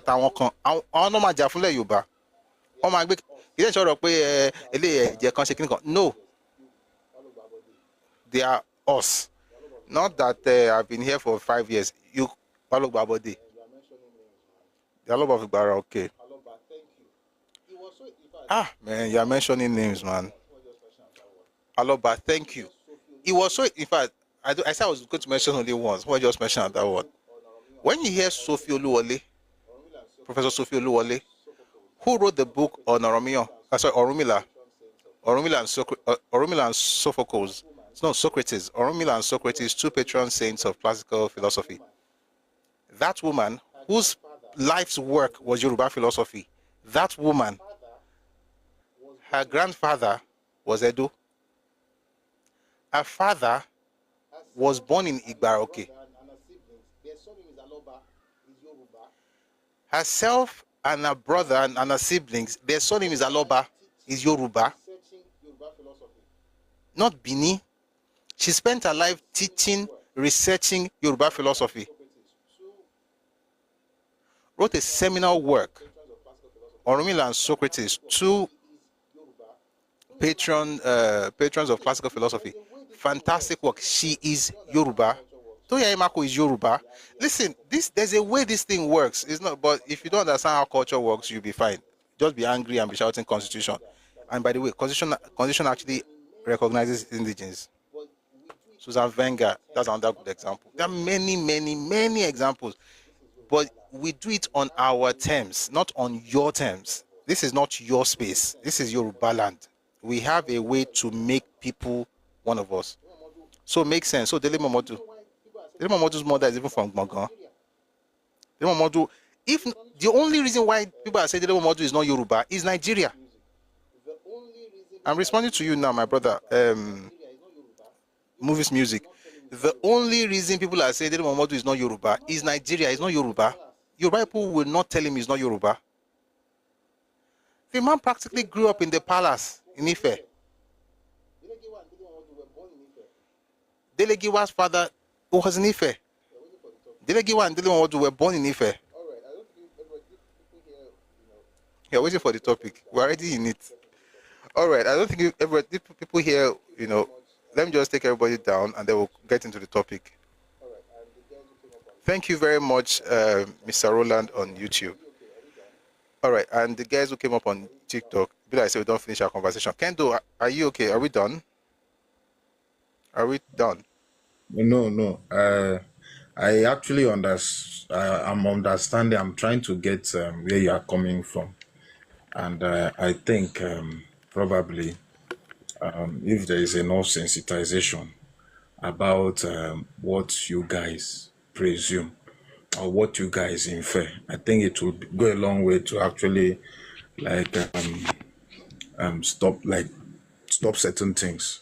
So because first off, like the UK we are talking about, I think there are about 3 nations there, and I think they okay, 4 nations, and I think what we are actually talking about is not actually witnessed in the UK and some What? other places. What am I talking about?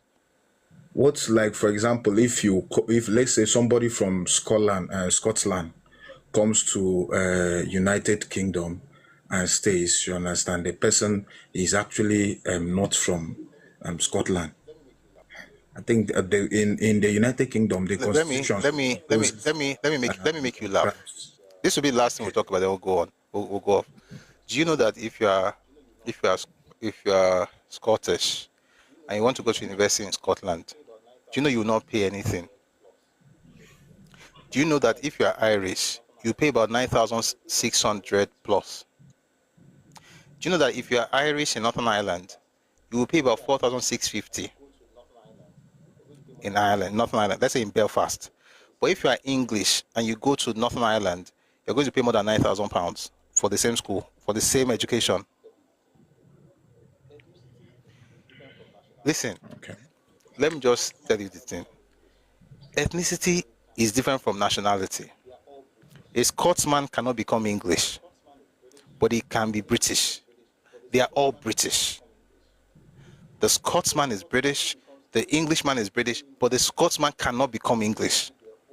If you see a Scotsman who became English, they probably went through their own, maybe they have their own cultural way of doing it, but as a rule, your ethnicity does not change. It's not water, you not just flip them. So if you think that everybody just does kumbaya in Britain, that's not how it works. If you are Welsh and go to school in Wales, your school fees will be different from an English person, an Irish person, a Scottish person going to school in Wales. So everybody knows this thing.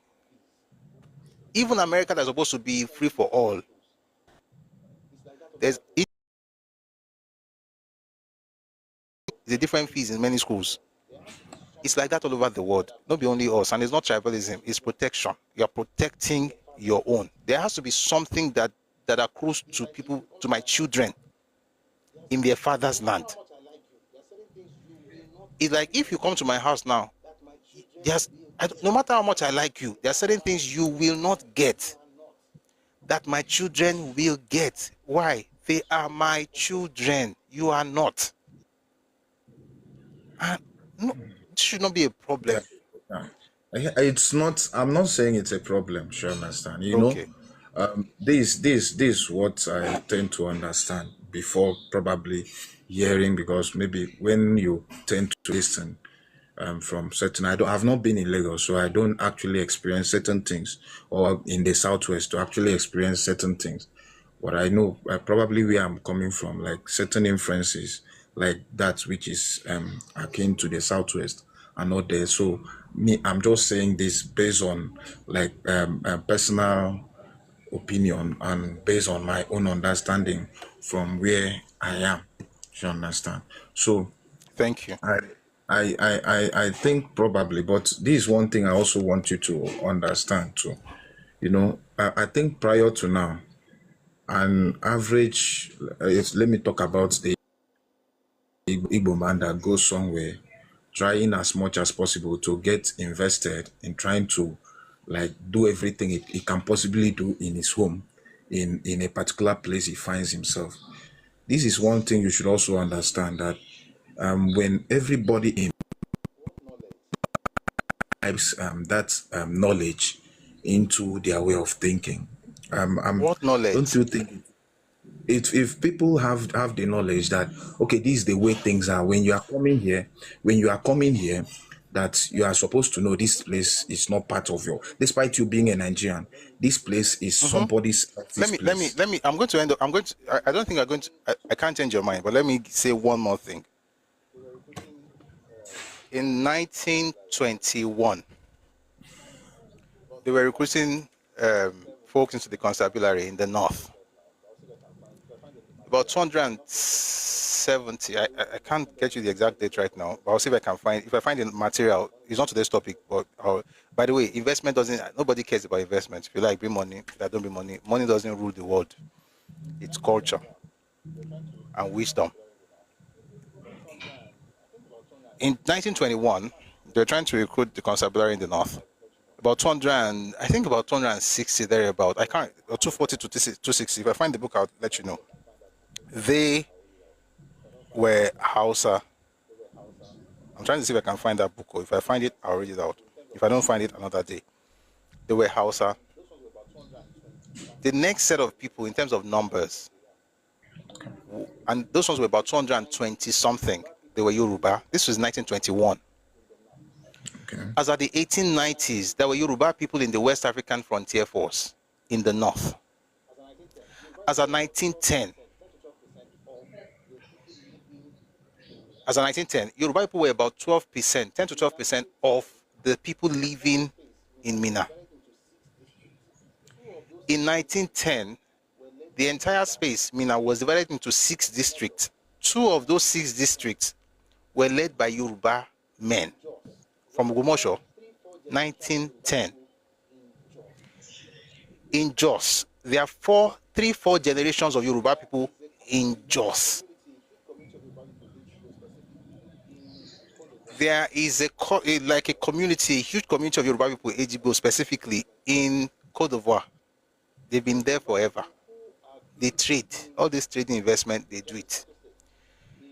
There are Yoruba people who have been in Justice Plateau State, in Kaduna, in Kano, for more than 150 years. They've been living there.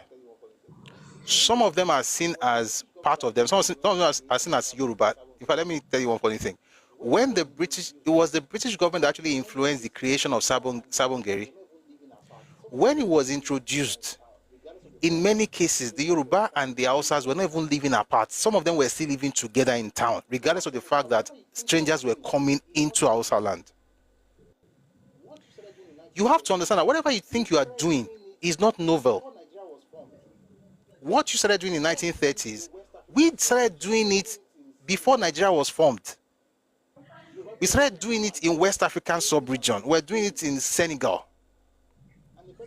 Yoruba people were moving to Mali, trading and some staying. And in the present day Nigeria, we have a huge population in the north. Before you guys even realized that the north existed. We have folks in Accra. We have the Brahma. The Brahma they've been in Ghana, not Accra, in Ghana for about 200 years. You can research them. Brahma family. They are Yoruba.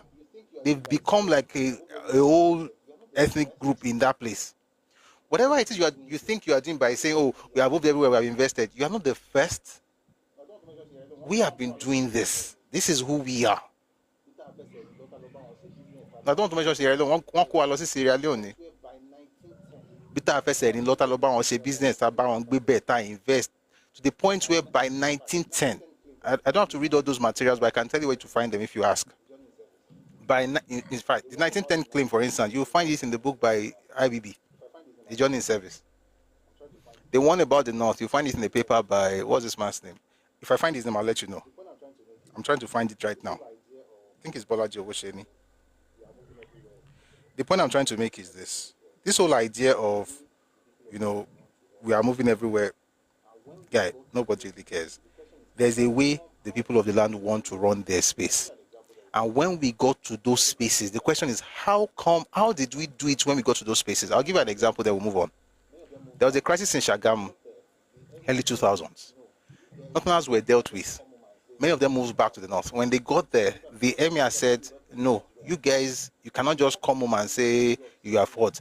They called different, because of course there are many Yoruba people there as well. They had a meeting, they had a way of settling it, and it was like family, and they settled it. The point is that the Yorubas in the north assimilated into the culture of the people.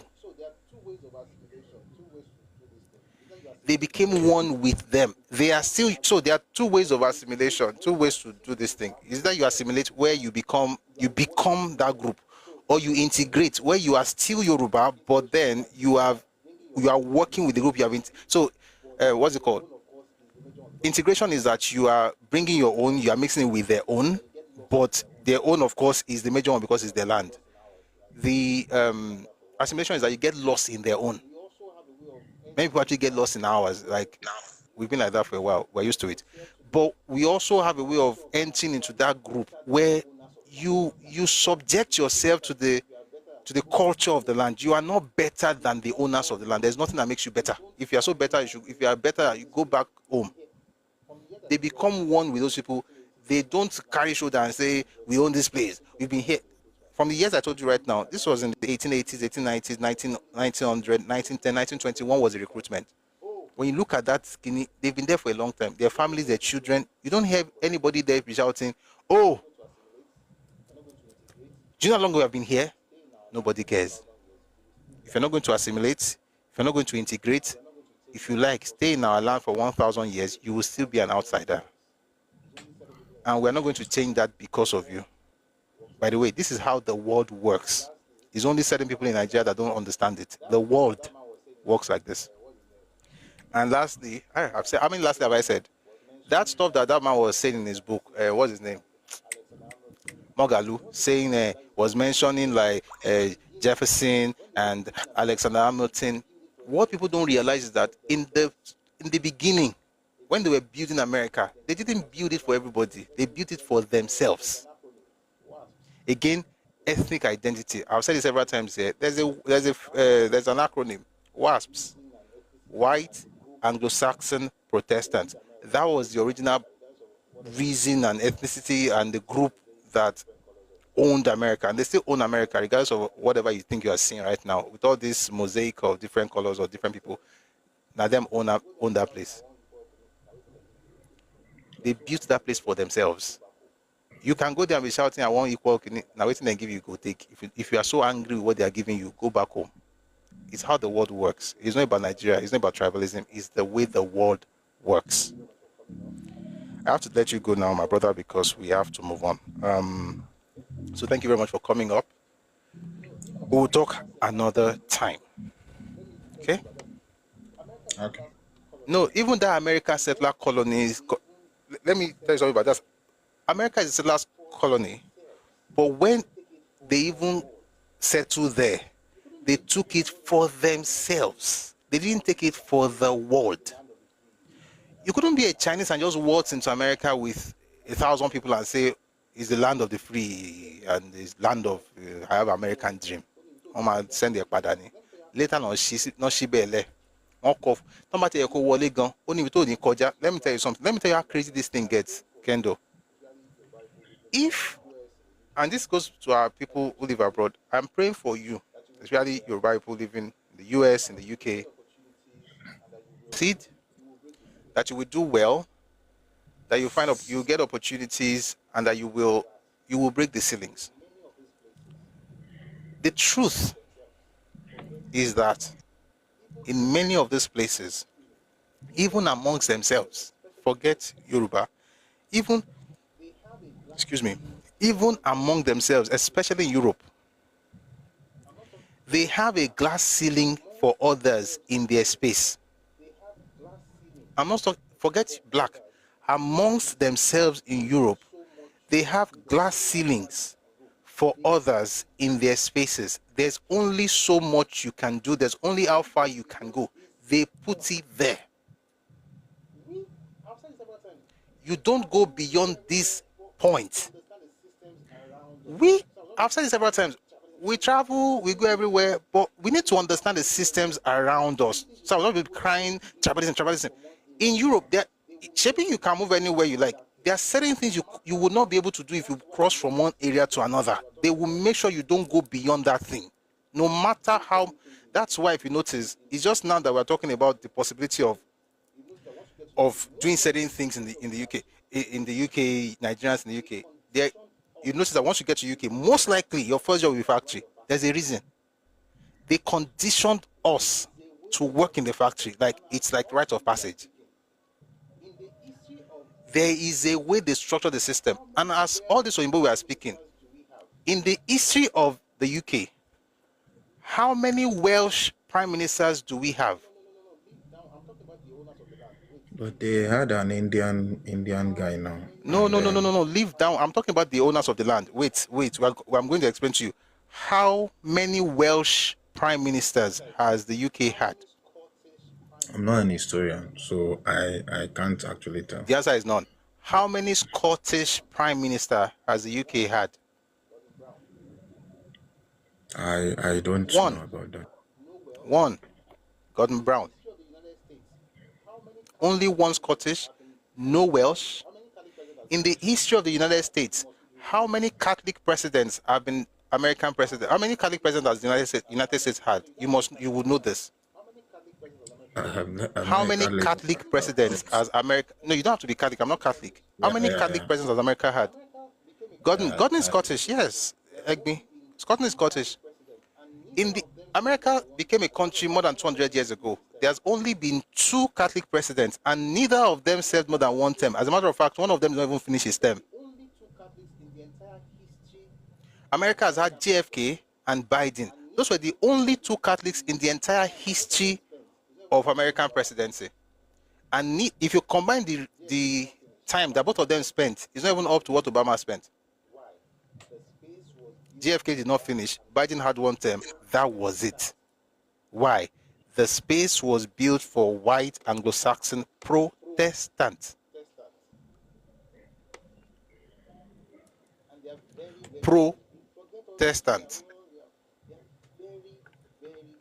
And they are very, very serious. Forget all this. They are very, very serious about it. Protestant. And what I just said right now goes all the way back to the 16th century. If you understand the Protestant Revolution, you know why they are actually, and why they had to leave England. The guys who went on the Mayflower, the Pilgrims, the Puritans, why they left England. Guys, this thing is not about Yoruba people hate people, Yoruba people. It's a human thing. If you have something worth protecting, you would do the same. I get what you're saying, and I think the more you guys, because the more they talk about it, the better people will actually get what it's actually what you guys actually mean. You understand? Because it's, thank you very much. To have all right. Thanks. Yeah, thank you. It's good to have you. Somebody said Rishi Sunak. I've said it several times. If you ever had an election in the UK, Rishi would never win. If Rishi that you mentioned, if Rishi were to say, "I they go do election, no more you vote for me," no, you don't go win. What are you talking about? Rishi win how? See, once you leave London, go up. No, I'm not even talking about the way he lost. So I'm saying for election, go. Once you leave London, go up. They go north. You go tell people for Manchester to go vote for Rich Shiba. The farther north you go, the more liberal, the less liberal people get. Oga, it is well. It is well. Thank you very much for coming up. Finally, we're going to go to today's topic. Kemi, I don't know about Kemi. So I know that Rishi would not win. But thank you.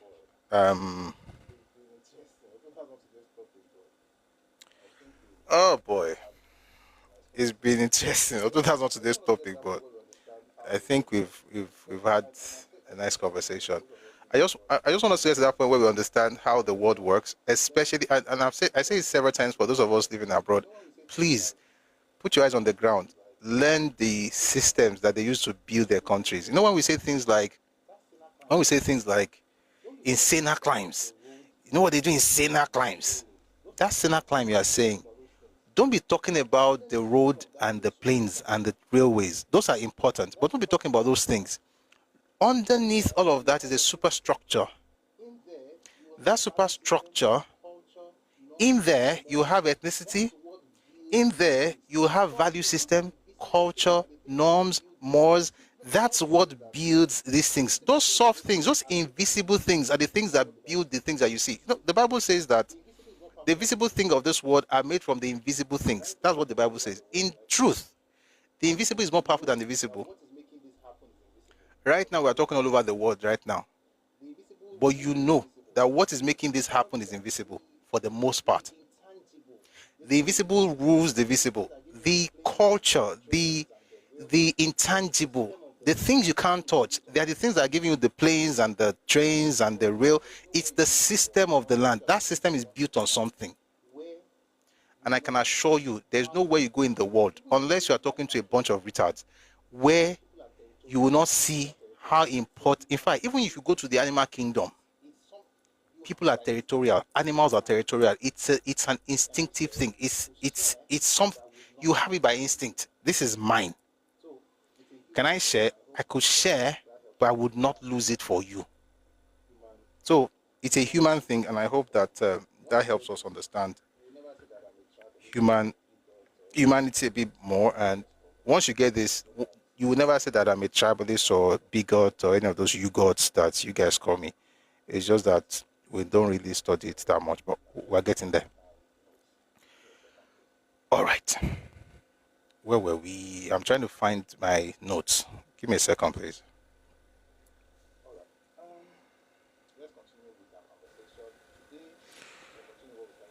All right. Let's continue with our conversation. Today, we'll continue what we started yesterday. How we're going to do this in the next 2 hours is in the hands of God. We're talking about Victor Banjo. Victor Banjo caught in the storm. Essentially, this is about, you know what, you can't even have this conversation without still going back to that ethnicity thing. And let me say something to Nigerians before we move deep into it. Don't wish ethnic identity away. Gideon, you know, you are spamming this thing. You are spamming, this thing doesn't make sense. You can't be going everywhere, be shouting you are part of Jai. This is wrong. I'm Yoruba, but what you are doing is wrong. On YouTube, don't do that. Stop. If you are very passionate about whatever movement you are doing, have your live session, bring people there and test it. I mean, let's be courteous. You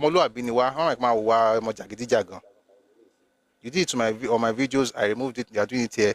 The next time you do that, I'll block you. God bless you. My people, don't wish away ethnic identity. Just understand it, work with it. Nigerians have about 14 MPs in the House of Commons, but most of them were voted out for supporting. You didn't finish it. Anyway, but we'll do well. It is well with us in Jesus' name. Amen. Victor Banjo caught in the storm. So what did we discuss yesterday? We talked about just a little bit about his background, how he grew up. Excuse me. His father's name, James Herbert Banjo. His mother's name, Chief Mrs. Sabina Banjo.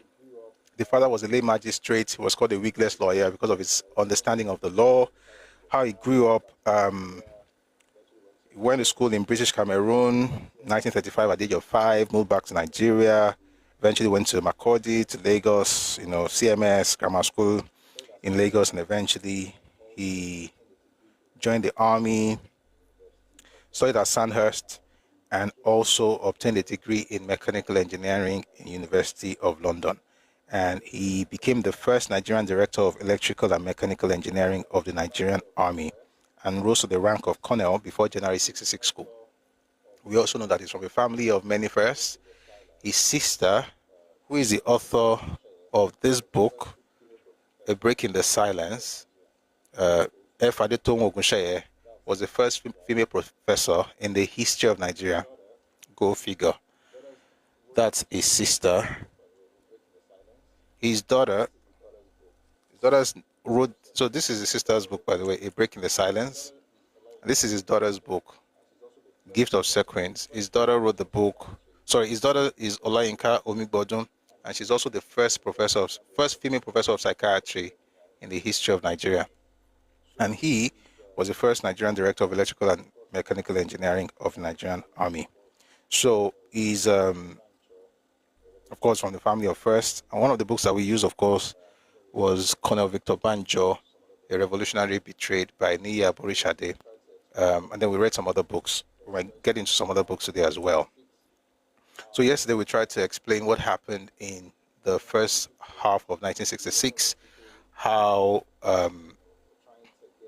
when the coup took place, he was one of those people who, were trying to get Iransi to take over government. But like I said yesterday, he wasn't really getting Iransi to take over anything.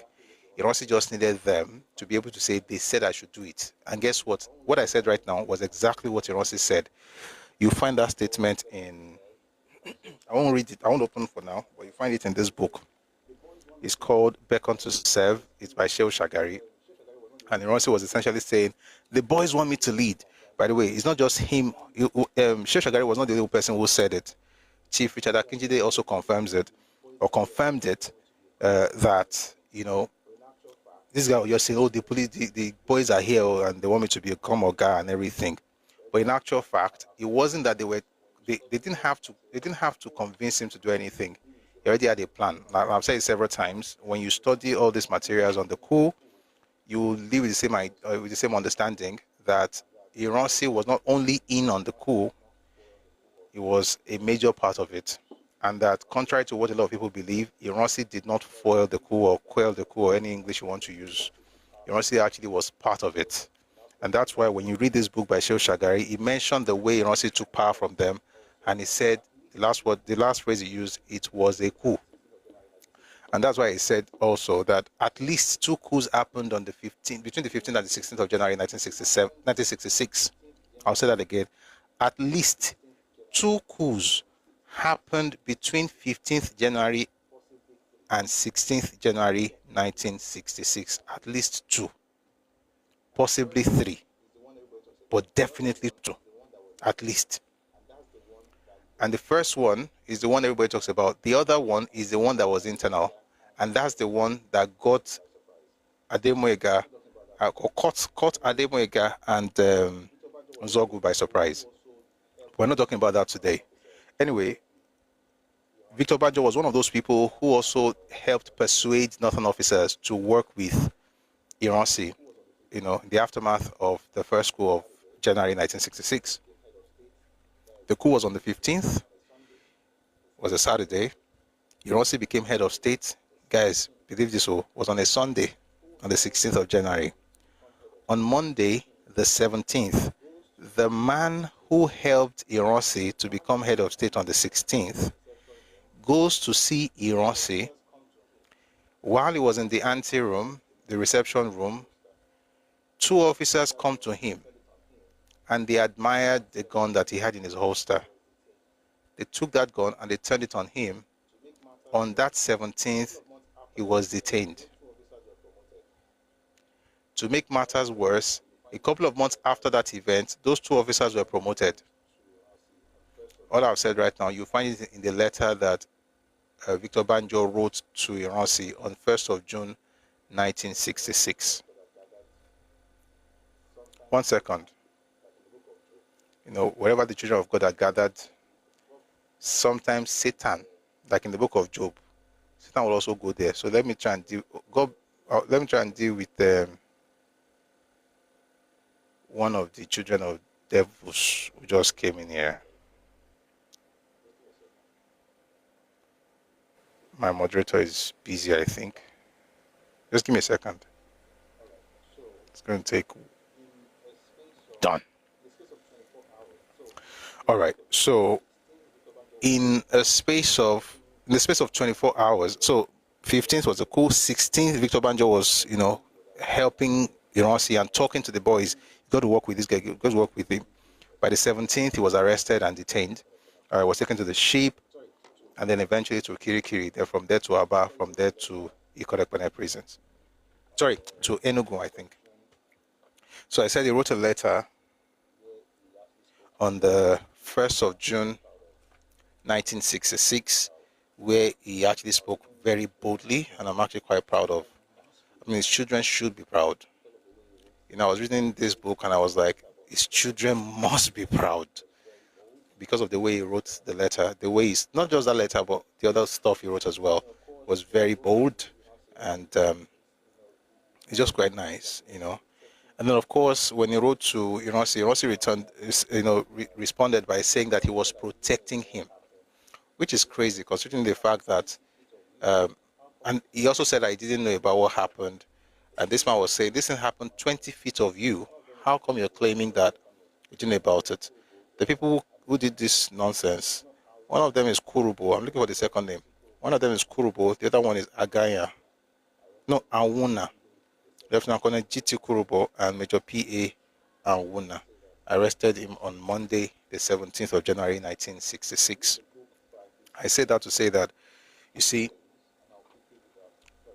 if you read the book by his sister, she claims, and I'll quickly read that so that we can connect. I mean, we all know, I mean, if you read those things, two things they alleged was, number one, that was part of the coup plotters, which makes no sense, considering the fact that he was the one who was helping Iransi to take over power on the 16th. Now they say it's part of the coup plotters. Then number two, they said he was trying to kill Iransi, and that's why he had a gun in his holster. It's crazy that, and that it was that gun he wanted to use to execute another coup. It's crazy how one person can execute a coup by just killing the head of state. You know, you're going to at least need some people. So what they did was to lie to get him out of the way. Then she said in her book that the real plan was to kill him. I'll read that. I hope I can quickly find it. That the real plan was to kill him, but that because there was a foreign dignitary around, that was why they arrested him instead. Let me read that to you. Again, the book is called A Break in the Silence by Fadetomo Ogunsheye. She says here, Iransi was sworn in as head of state. Victor chose to play the kingmaker and power behind the throne.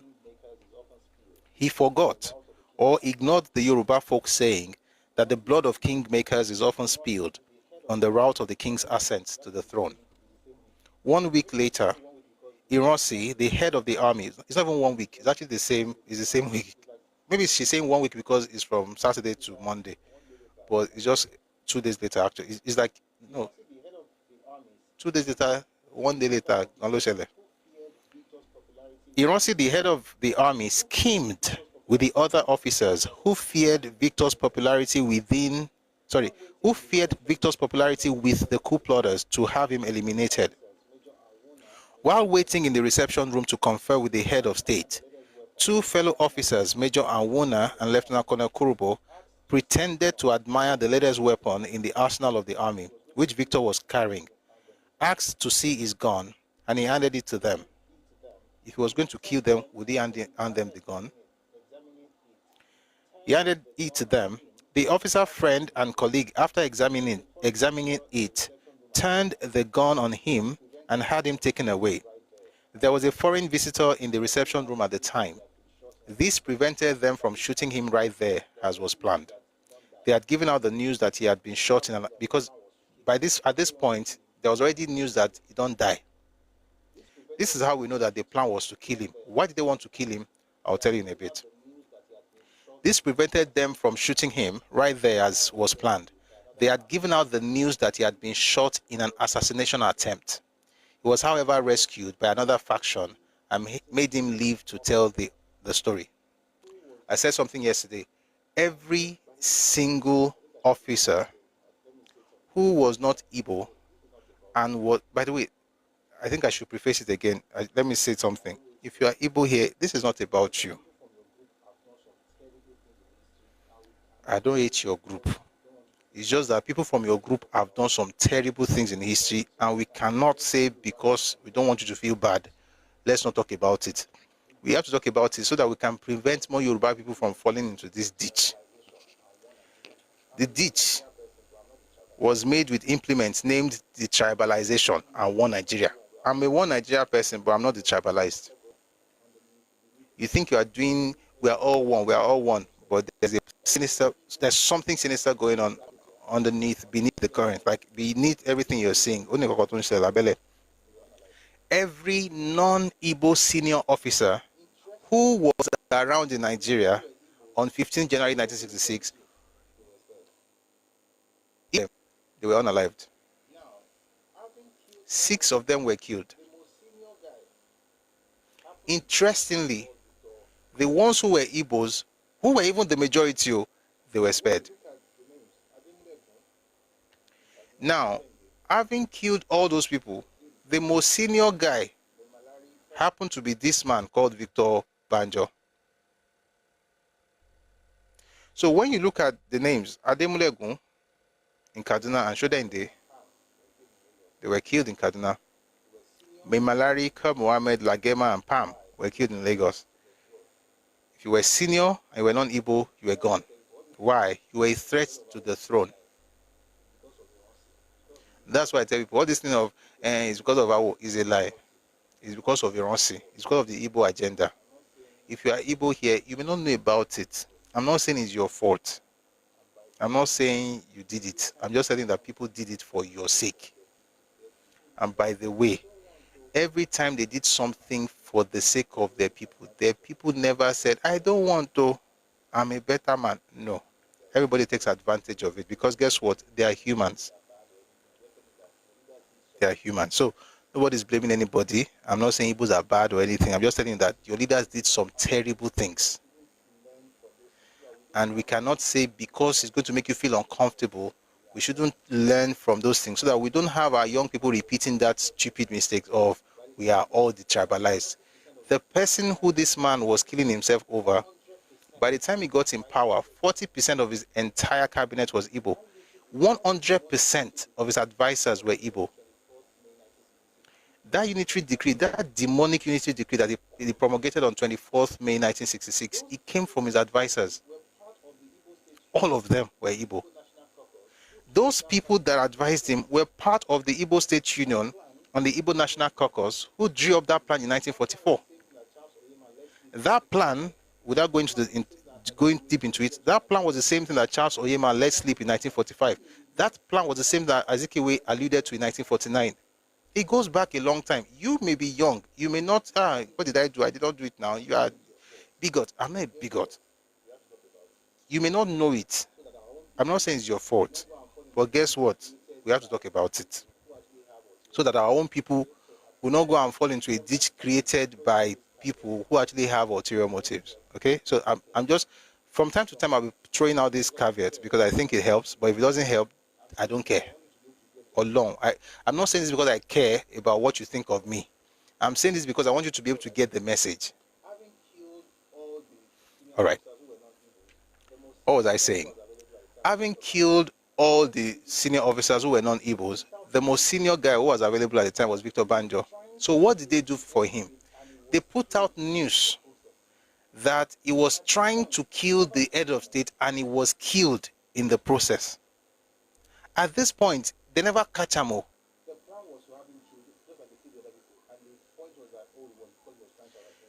The plan was to have him killed, just like they killed the other people. And the point was that, it was because he was trying to assassinate the head of state. And that's why when you read this letter, he was saying, in fact, let me read this thing to you. By the way, it was not part of the coup plotters. Let me read something to you from Ademoyiga that was quoted by this woman. Again, Ademoyiga's book is called Why We Struck. And this is what Ademoyiga says. The only senior revolutionary officer who was not brought into the planning at all was Lieutenant Colonel Victor Banjo. This was because he held the view that revolution should have a broader military base and an initial political base. Ademoyiga was the only Yoruba among the 7 coup plotters. And he says Banjo was not one of them. But again, if people want to destroy your life, they don't care about the truth. It's just about the agenda. May they not be able to catch us like Barolong. Akpa Okagi, Akpa Okakpa, Akpa Yonikawa. Amen. Moving on. So he wrote a letter, and I read this yesterday. I'm not going to go through it again, where he talked about the way he was treated and the way he was moved from one place to another and imprisoned by Iransi. I'm going to read something from A Break in the Silence. That's F. Aditomo Gushaye. She says, the import of this letter, that's the one we read yesterday. The import of this letter was lost on the general. He did not reply the letter, or did he do anything about releasing Victor. Instead, he proceeded to harass his family. He instituted a commission of inquiry into the Electricity Corporation of Nigeria, ECN, of which Victor's elder brother, Victor's elder brother, Dr. J.A. Banjo, was general manager. General Aguiyi-Ironsi failed to clear himself of involvement in the treachery that led to Victor's arrest. Victor in this letter had indicted his administration and accused Ironsi of involvement. He had also warned him of what was likely to happen to the general himself if he allowed the principles of rank and authority based on army rules and regulations to be breached with impunity, and the traditions of honor, integrity, and loyalty of fellow officers to be trampled upon, as was done to have him arrested. Quote, "There's little to prevent any two," this is what Victor said in the letter, "there is little to prevent any two officers backed with weapons from arresting any of your officer, your military governors, or even yourself." Barely 1 month later, Nemesis caught up with the head of state, Major General Aguiyi-Ironsi, when he was visiting a military governor, Colonel Adekunle Fajuyi. About 30 other Igbo officers were assassinated in the northern coup. Thus, the scene was set for the civil war, which Victor tried so hard to prevent.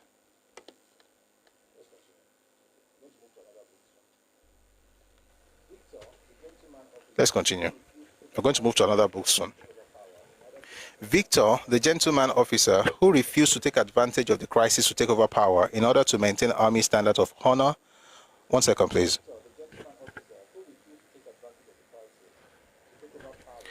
Victor, the gentleman officer who refused to take advantage of the crisis to take over power in order to maintain army standards of honor, loyalty, integrity, who refused the governorship of the West in order to be available to continue to sustain his general in power, was by the time of the Northern officers' counter coup firmly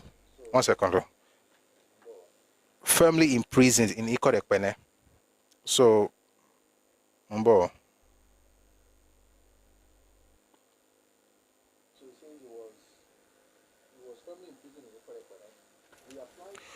So he says he was firmly imprisoned in Ikorekpene.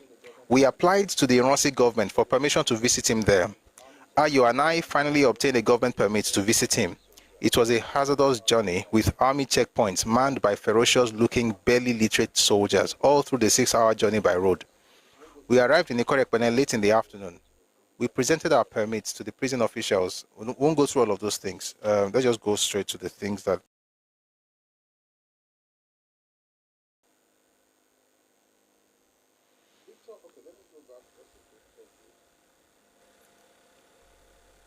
Victor, okay, let me go back just a little bit.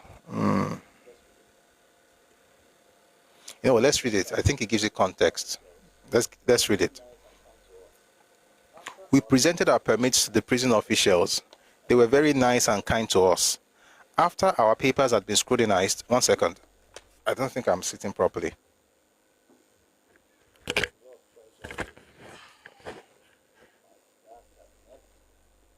There's a lot of pressure. My back and neck. If also Ironsi's end, yes, it did. And the man died exactly as they thought. Because again, what goes around, sadly, comes around. All right. We presented our permits to the prison officials. They were very nice and kind to us. After our papers had been scrutinized, we were asked to wait in the reception area. Soon, Victor emerged from the inner prison walls of Ikorekpene prison into the reception area, stooping low over the small door in the wall. He was wearing a pair of white shorts and shirt, looking relaxed, having just finished a game of lawn tennis with the prison superintendent. I was pleasantly surprised. I thought prisons were terrible places of punishment and hardship. He embraced me. I held on to him for a moment. My eyes were clouded with tears. His black curly hair had gone white overnight. He embraced Ayo too. Ayo was Mama's husband. Yes. He embraced Ayo too with a hearty greeting and apology that he, Ayo, had come under attack and embarrassment at the Ironsi stage managed inquiry into the ECN Victor's elder brother. ECN is Electricity Corporation of Nigeria. Into the ECN Victor's elder brother, Dr. Ademola Banjo, was manager of the Electricity Corporation of Nigeria. It was not enough to put Victor into prison. His family too had to be discredited. Victor had made Ayo chairman of Union Engineering, a company he had established. They had not even held their first statutory meeting, so Ayo knew very little about their operations. The ECN had given contract to Victor's new company to supply equipment. He was sorry that Ayo had been hauled before the Commission of Inquiry and had not been able to answer their questions or protect himself from their insinuations. They are all incompetent fools, he said. Instead of facing the problem of survival of the nation, they are pursuing a policy that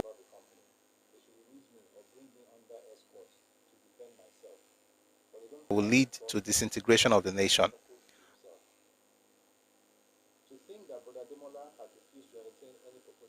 I have written to them to confirm that you know nothing about the company. They should release me or bring me under escort to defend myself.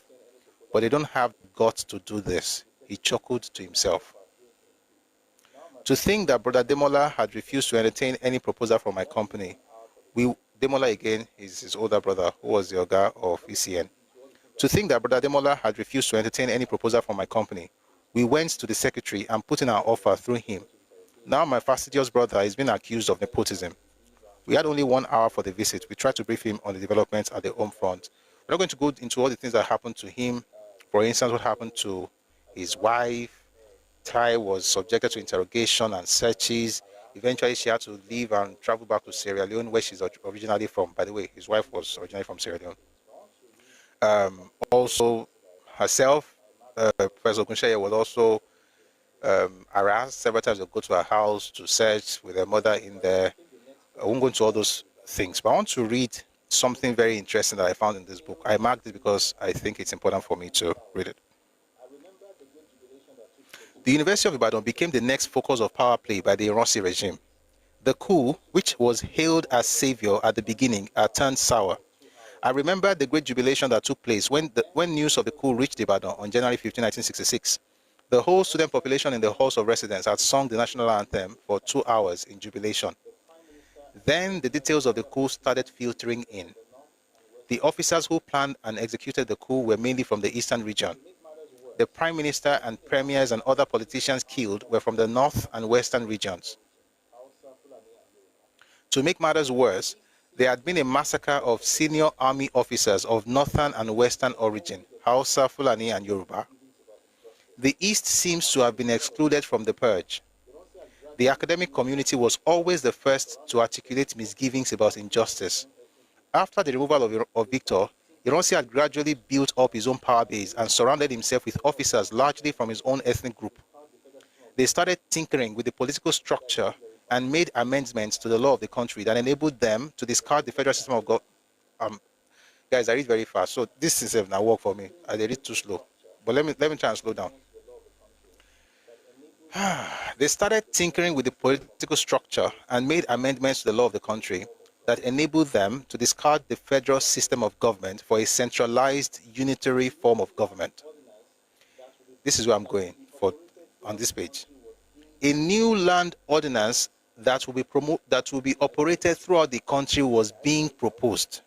Guys, see, I wish you could see this book. I even wrote my own notes inside this place.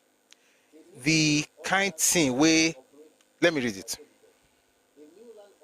A new land ordinance will be operated. I'll say it again. A new land ordinance that will be operated throughout the country was being proposed.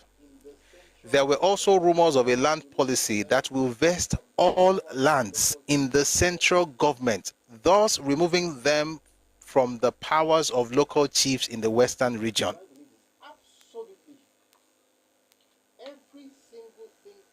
Do I believe this? Absolutely. Every single thing in the game proves to me that the pattern is consistent.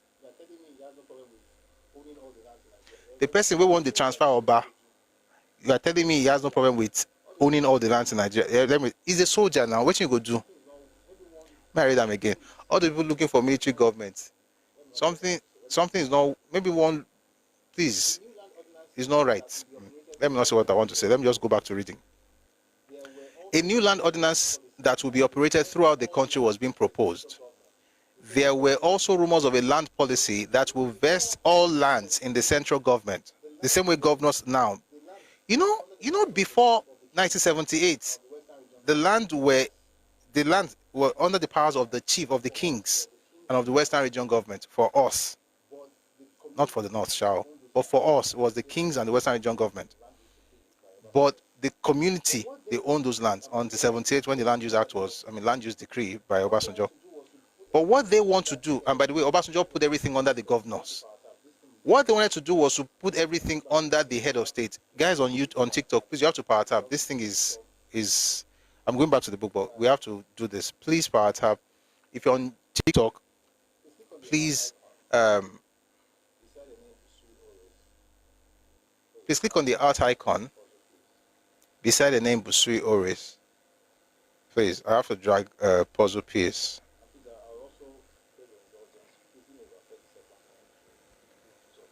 And please, I'll also crave your indulgence. Please give me about 30 seconds. I need to quickly do something important. I'm sure you know what I want to do. Just 30 seconds, please.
Thank you very much for staying tuned. Thank you very much for staying tuned. I went into the dent, and I remember that when I was saying how many prime ministers of Welsh origin have we had in Britain, I mentioned Wales, I mentioned Scotland, I didn't mention Northern Ireland, and I have an Irish friend here. Maybe no, but it's still zero, sha. We don't have any Northern Irish who has been prime minister in England, in the UK. I don't hear anybody crying marginalization. But they have a different culture, a different structure. But for us here, it's also different. But yeah, let's get back to the book now.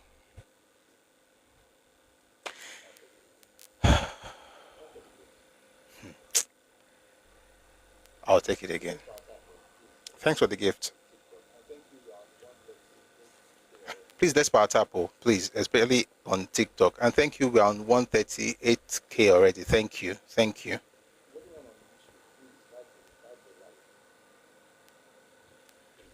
Please, everyone on YouTube, please like the live. Please do so. Please like the live on YouTube. I'm trying to get my energy, my superpower.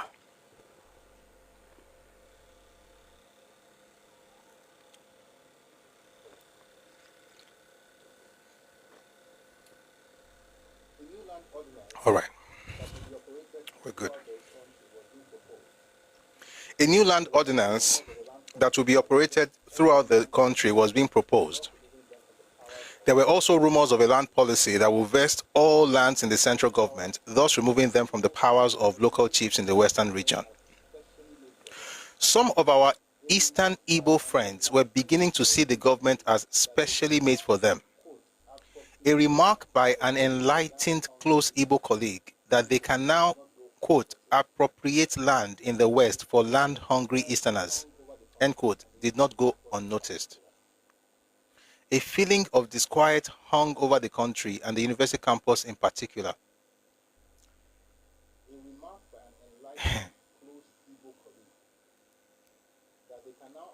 A remark by an enlightened close Igbo colleague that they can now appropriate land in the West for land-hungry Easterners did not go unnoticed. All I'm asking you guys to do is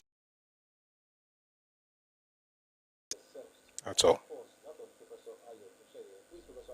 The houses of some members of the university were searched, and of course, that of Professor Ayo Ogunṣeye. Who is Professor Ayo Ogunṣeye? That's Victor Banjo's brother-in-law, the husband of this author, Adetomo Ogunṣeye. So his house was searched. We had anticipated this could happen. We had collected Victor's letters from prison, which continued to arrive by post and through friends. The letters were frankly critical of the regime and gave no quarter on his opinion on their competence. We also had one set of army bush fatigue uniform and army boots belonging to Victor left as memento for his 12-year-old nephew. In this crisis situation we were in, it could have implicated us as the center of an invading force. We hid them in the ceiling in one of the rooms at the suggestion of my 70-year-old mother, with special instructions from her that when the searchers come, we were not to look at the ceiling. They quote, there is no magic or special powers about locating secretly hidden things, she said. The eyes of the person give them away. They will therefore be watching for the direction of your eyes to reveal the hiding place. I'll just jump to say that when they eventually come, they searched, they didn't look up. Therefore, it was a good day for them. Let me read something else. I'm trying to jump because of time. Gowon was installed as the new head of state in Lagos.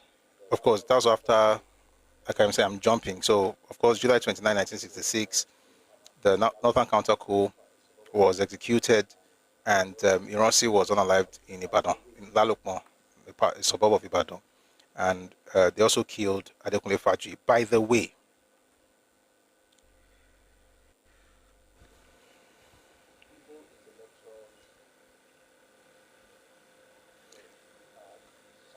Igbo intellectuals are something else.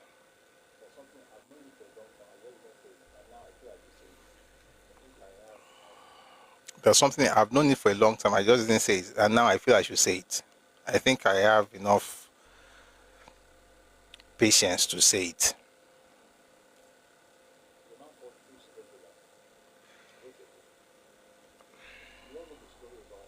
There's a man called Chuks Ilogbula, wrote a book. We all know the story about how they say Adekunle Faji, died as a hero for his friend. Chuks wrote a book to praise Ironsi in spite of all the stupid things that Ironsi did. And yes, he did a lot of stupid things. But he couldn't do that without somehow putting Adekunle Faji down.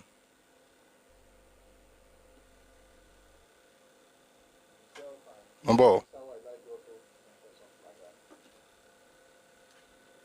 himself, and even Isawa Ilaigo also mentioned something like that in his book. And I think it's important, again, even now I'm still finding it very difficult to say what I want to say. I just want to say that if you are dealing with educated people from certain parts of Nigeria, do not assume that somewhere in their mind they are thinking better than the illiterate in the society. Everybody seems to have the same mindset. I think that's a better way of, what I want to say, I've not said it, but let me just leave it at that.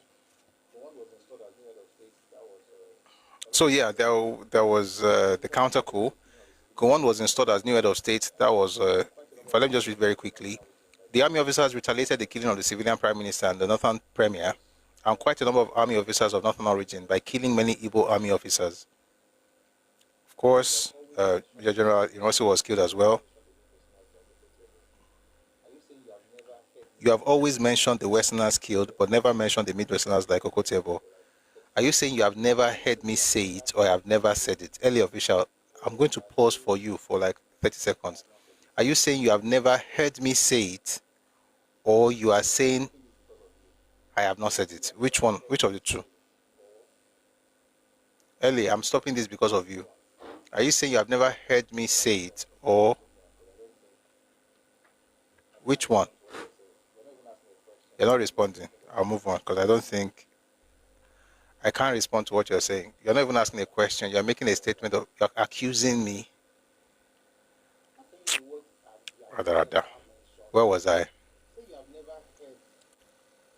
How can you use the word you have never mentioned? Say you have never heard. I'm sorry, I just joined you a few minutes ago and you said never. Never is bigger than the few minutes ago. Eberolong. Anakumu lie. Never. The word never is a very big word. You've never mentioned Abba. Let's continue. So the army officers retaliated the killings of their guys. This was followed in the north by the pogrom, a genocide massacre directed at Igbos in the north. Many Yorubas were also victims of this massacre. It took everybody by surprise. There was a mass exodus of Igbos to the east and a similar movement of Yoruba to the west. By the way, you can confirm this from Papa's book, Our War, the Nigerian Civil War. He mentioned how a lot of Yoruba people also returned to Yoruba land. Let's continue. Gowon was installed as the new head of state in Lagos. He was not of Hausa Fulani ethnic stock, but he was a northerner. He appointed another army officer, Adeyinka Adebayo, as governor for the west. He also released the western region leader. I want to read that slowly for the people at the back. Who is he? Gowon. Gowon also released the western region leader, Chief Obafemi Awolowo, who had been put in detention by the Tafawa Balewa government, thus mollifying the west. Ojukwu, the military governor of the east, declared secession and so on and so forth. So I read from the book yesterday. The book is called The Nigerian Civil War by John de Senjo. Now I've seen the same thing in this book. The idea that Ojukwu released Awo may have happened to another Awo, maybe Awo Chukwu, somewhere in Enugu, but it had nothing to do with Chief Obafemi Awolowo. Okay, we're going to stop here on this because I want to prepare us for what happened in Benin. So let's go back to the book by Niya Borishade. It's true now. There could be an Awo Chukwu that we don't know, but it's definitely not Awolowo. All right. So after all this, without going into all the things that happened, the Aburi Accord, the meetings of the secretaries, the legal advisors, the promulgation of Decree Number 8 on 17th March 1967, the rejection by Ojukwu, and then after Ojukwu rejected the Aburi Accord in Decree Number 8, Gowon then went ahead on May 27th to create more states. Excuse me.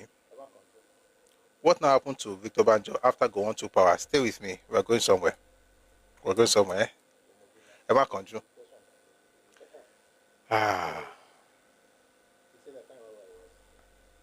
Bomodena. It's a question that means. So, sincerely, I can't remember where I was. Because many things are running through my mind at the same time. Okay, 27th of May was when he now created 12 states. And I like to tell people this. A lot of the times when you hear people from the East speak about, this whole thing. Thank you, Kubo. When they talk about the creation of states, they're always saying, thank you, Dari Rashid. Thank you so much, sir. They're always saying, they broke the East because they hate us. They wanted to hate us. Let me stop for a second to have some conversations on that state creation thing without going deep into it. I promise we're going to do a session on state creation, the history of state creation in Nigeria. Maybe soon, maybe next week.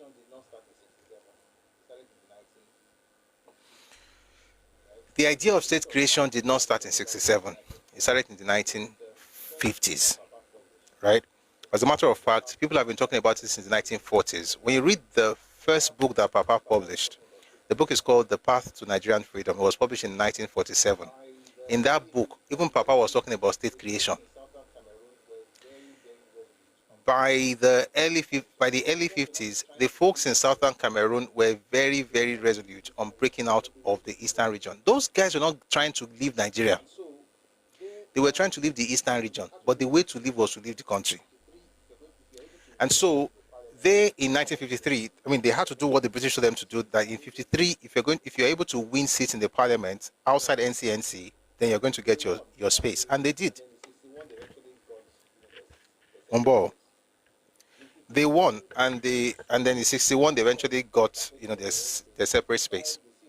In 57, in 52, the Midwest started campaigning for their own space. 55, the COR became very loud. The same 55, the Middle Belt also became very loud. 57, they were going to give them their state, but Azikiwe did what he did. We'll talk about what he did some other time. We were talking about Cassava State and Kola Nut State, trying to break the West into four, but he didn't want anybody to touch the East. Moving from that, by 57, 58, the Williams Commission had they did their work in Nigeria. 58, the report came out. We're going to read that report whenever we're ready to have that conversation. And then they clamored for state creation, but they didn't get the state. One of the reasons was that the British said, if we're going to give you more states in Nigeria, then we have to wait 2 more years before independence. I wish they had waited. Anyway, they got the independence in 1960. Those people continued to clamor for state creation. In 63, 61, the Southern Cameroon guys broke away. 63, the Midwest got their own state. Yeah. And then in 67, Gowon created more states. Now, it was not just the East that was affected by this thing. I will talk more about it when we're talking about issue of state creation. But the East was broken into 3. You have the East Central State, that's the present-day Southeast. You have the Southeastern State, that's present-day Akwa Ibom and Cross River. Then you had River State, that's present-day Rivers and parts of Bayelsa. The West was already broken into 2, West and Midwest. It was then further broken into 2 again. So you have the Western State and Lagos State in 67. The North was broken into 12. No, was broken into 6. So you had 6 in the North, 6 in the South. The creation of more states was not just about Igbo people. It was something that happened to everybody. Okay, that's when Benue Plateau came out, Kwara came out, Kano came out, all the states in the North, 6 of them at the time. And of course, by 76, they became 19. The point I'm trying to make is that the creation of the states was not just about Igbo. It was something that affected all of us in Nigeria. Okay? Now, having said that, let's now go to, I was explaining that, so they created the states in May 27, 67. Ojukwu declared Biafra on May 30, 1967. Then Ojukwu released prisoners, the coup plotters who were already in the East at the time. Why were they all put in the East? I've thought about that thing. I don't know. I think I do, but I want people to think it through. Why were the coup plotters in the East? Understanding that majority of the coup plotters were Igbo, the person that put them... No, we're going to have a full session on it. We're going to have a full session on the state creation stuff and why and when I want to have it, I'll read stuff again, because if you just say it, they'll say, oh, you're just saying it. But if you open the books, I've mentioned some sources. Williams Commission report of 1958, Awolowo's autobiography, the Midwest response by Uyilawa. We're going to read that today, actually.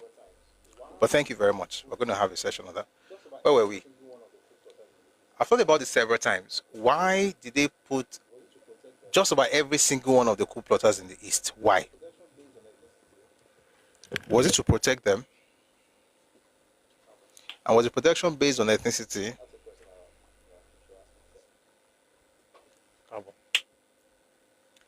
That's a question that we should ask ourselves.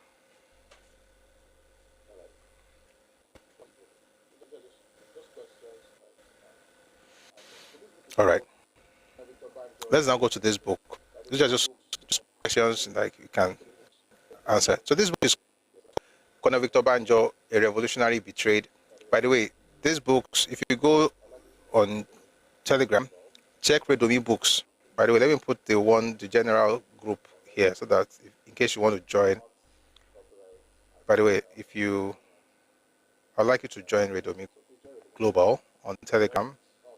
You're going to be able to get some red documents, not copyright materials, but red documents that would help. So please join Redomi Global. If you want some of these books, please join Redomi Books. It's on Telegram as well. I said that to say that this book, I think it's in the bookshop. So please take advantage of that. 1 second, let me type this thing on Telegram as well so you can check it out. Thank you very much, HRH, for the great job you're doing. Thank you so much. All right, so to this book now by Niya Borishade. Before I proceed on the issue of counter-coup, I should quickly give some background pictures of the relationship between Colonels Odumego Ojukwu and Victor Banjo. Victor Banjo was transferred to the East to continue his detention, having been arrested on a trump-up charge of posing immediate danger to the life of the new head of state by carrying and bringing a service pistol to a meeting with the head of state on 17 January 1966. We talked about that already. He was there when the war broke out in 1967. Where is there? He was in the East. And Colonel Ojukwu released him. Let me also pause to say this. Contrary to what Ojukwu has said and what folks from the East say, Ojukwu did not and could not release anybody before May 27th. I'll repeat. Ojukwu could not and did not release anybody before May 27th as far as the federal prisoners were concerned or detainees. And that's why you know that the idea that he released Awolowo, apart from the fact that there are many books that tell us who actually released Awo, it's a lie from the pit of his stomach. It's a lie. And I think that stomach is close to hell. It's a lie. Right? Papa was released on 12th August 1966. Ojukwu declared Biafra on May 30th, 1967. Unless you are using time machine, I don't know how you go back in time to go and release somebody when you didn't have the capacity to do it at the time. I just want to put that out there. But yes, he did release the guys who were detained for being part of the coup. He released them after he declared his Biafran nation. So he says he was there when the war broke out. That's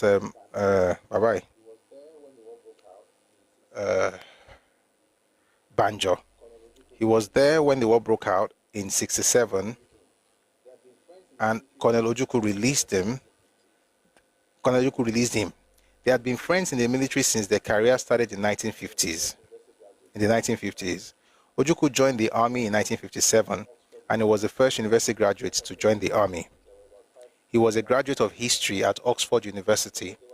Up until 1960, there were about 5 graduates in the Nigerian army, and Major Adewale Ademoyiga was the last graduate to be commissioned in 1961. The university graduates in the army as of 1961 were Colonel Emeka Odumego Ojukwu, Colonel Victor Banjo, Major Olufemi Olutoye.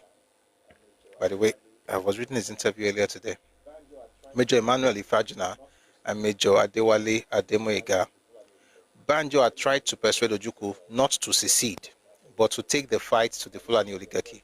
Let me also quickly pause to say just repeat something I said yesterday, that this was not their first rodeo working together. In 64, Ojukwu had planned a coup and he had brought Banjo in, but they did not execute that coup because David Ejo and Yakubu Gowon reported to General Foster, and that was why they didn't bother executing it. So Banjo is known to be a Marxist and a revolutionary. Even Ademoyiga recognized that in his book, Why We Struck. So Mo changed everything they in mind. But when Ojukwu wanted to secede, Banjo was against secession from the very word go. Now, a child of perdition wrote something on my page yesterday saying that Banjo betrayed Ojukwu and then he stopped supporting Biafra. The truth of the matter is that from the very beginning, Banjo never supported secession. We're going to get into it hopefully today, but let's continue. Banjo had tried to persuade Ojukwu not to secede, but to take the fight to the Fulani oligarchy and knock sense into the head of state, General Yakubu Gowon, in Lagos. It was on record that Ojukwu was one of the officers who rendered the January 15, 1966 immobile in the north. Major Cardinal Zogo contacted Ojukwu after the operation in Kaduna that Sardauna had been slain during the exercise Damisa. we won't go in deep into it. We read that yesterday, which was a military code that Nzogu used in the execution of the coup.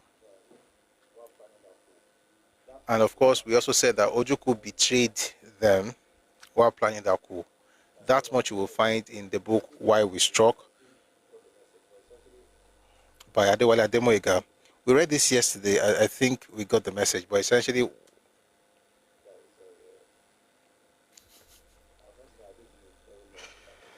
guys, sorry, I've not seen Adeji in a very long time. And to ṣe wọlé pẹ̀lú ìkíni tó kọ́kọ́ fi wọlé yẹn gan kan ni lọ́tọ̀. Adeji, how are you? Well, not pẹ̀lẹ́ o. Good to see you. I don't even know if I should say see, but good to read your AY. Let's continue. Sorry, AY can get me to pause anytime. I think he knows how to do it. So let's get back to this.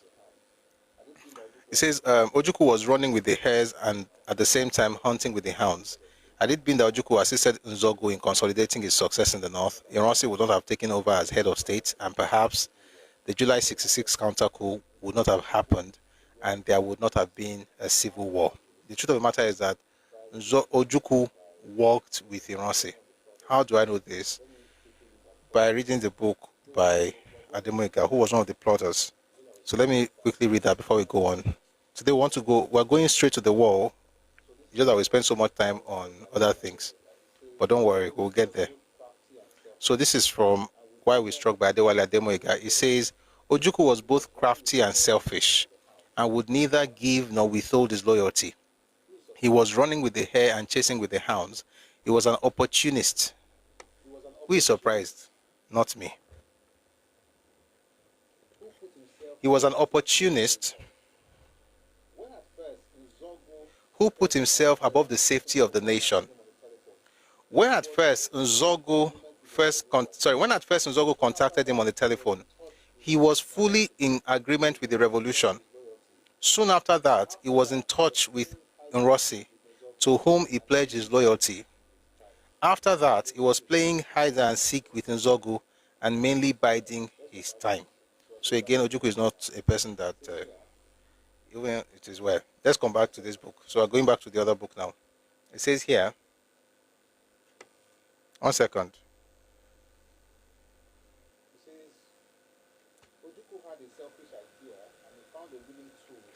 It says, Ojukwu had a selfish idea and he found a willing tool in another reactionary officer, Brigadier Alexander Madiebo, who was with Nzogu in Kaduna to persuade Nzogu to surrender to Ironsi under the doctrine of esprit de corps. Thus, Nzogu halted his planned revolutionary march to the south and agreed to surrender to the Supreme Commander, Agui Ironsi. All right, we have to move very fast. So this was after this that they had the decree. Let's move. I want to get to the war because of time.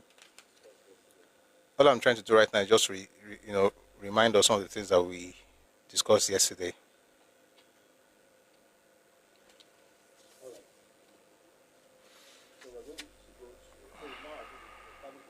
All right. So we're going to go to. So now at least we've established the fact that he was freed by Ojukwu after Ojukwu declared Biafra. I wasn't the only one, by the way. Olafimion, Foloyewole, Ganiu Adeleke, and Adewale Ademoyega, and of course, Victor Banjo. Those 5 were in the East at the time, and they were released. And I've said it several times because it's important that of those 5, only one person was part of the coup planning. That was Ademoyega. The rest of them, Victor Banjo was not part of the planning or the execution at all. The other 3 were not part of the planning, but they were brought in to execute a few hours before the 8th hour. And that you will confirm in the book by Adewale Ademoyega here. It's called Why We Struck. You also find it in the book by Ben Gbuli. It's called Nigeria's 5 Majors. Okay? Having said that, let's continue.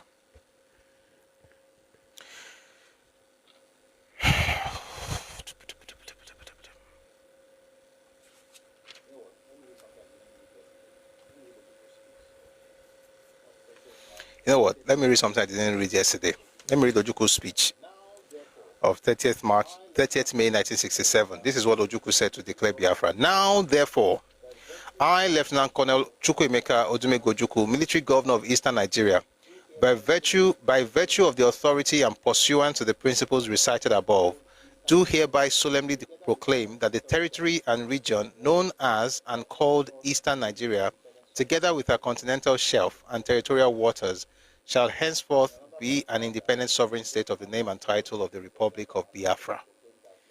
In another 5 paragraphs, the new Supreme Commander and head of Republic of Biafra asserted and proclaimed that, number 1, all political ties between us and the Federal Republic of Nigeria are hereby totally dissolved. Number 2, all subsisting contractual obligations entered into by the government of the Federal Republic of Nigeria or by any person, authority, organization, or government acting on its behalf with any person, authority, organization operating or relating to any matter or thing within the Republic of Biafra shall henceforth be deemed to be entered into with the military governor of the Republic of Biafra. If you don't understand this 20, it just means that if you have royalties from oil, you are paying to us, not to Nigeria. One day we'll do a session on the oil politics that happened and how certain foreign interests encourage Ojuku. But we'll have that conversation much later. Let's continue. Then it says here,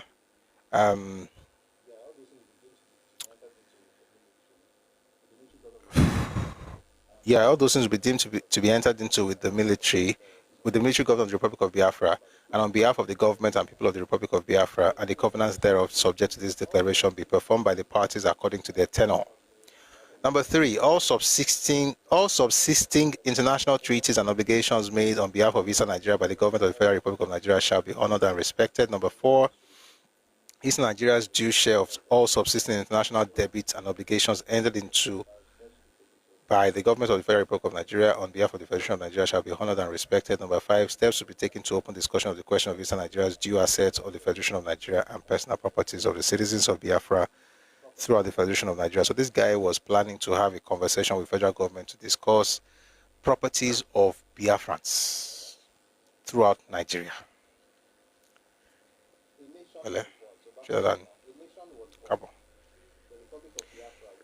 A nation was born. So back to the book now. A nation was born, the Republic of Biafra, with a golden rising sun over a golden bar and a horizontal tricolor of red, black, and green in their flag as their symbol. This declaration could only mean one thing: war. This declaration could only mean one thing: war. The declaration was greeted with enthusiasm in the East, as virtually everyone and groups embraced it. Many young men and even lecturers and others signed up as volunteers to fight for the new nation. They were determined to defend their new country. The East had the most senior officers before the counter-coup, as many had been killed during the pogrom of 29 July in the North. Nevertheless, they still had higher numbers of senior military officers than the whole of Nigeria. 1 second. The birth of Biafra was a great and unforgettable period for the Easterners. They were happy and The birth of Biafra was a great and unforgettable period for the Easterners. They were happy and they celebrated it very well. Despite losing many of their people in the North, the joy of the birth of a new nation overwhelmed them, numbing their sadness. However, Ojukwu was not prepared in terms of weapons. Mere zeal and rhetoric were not synonymous with adequate weapons of war. On the day he declared secession, he had few weapons to face in. Again, sorry, this man is wrong. I'm going to have to cancel this thing. Oh boy, yeah, I want Igbo Panjin Yisha.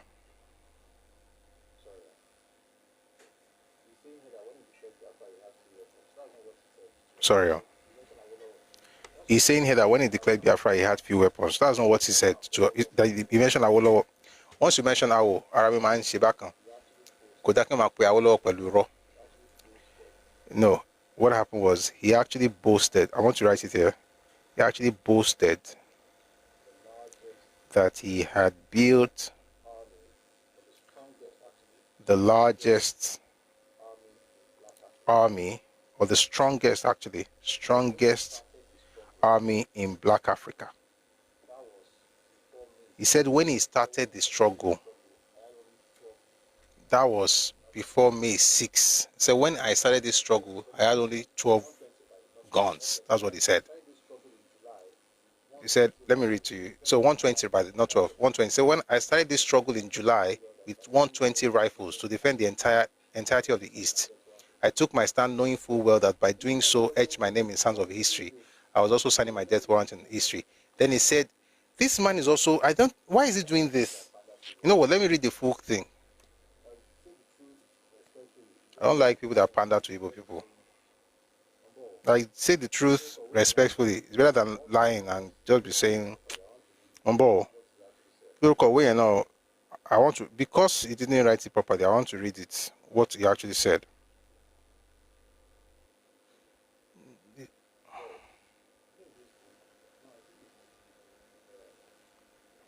Umbo, is in this book? No, I think he's in I think it's our one, the Civil War. That's one that has a transcript. Give me a second, guys. I just want to tell you I want you to see the hubris of this man. And also how, if you are a Yoruba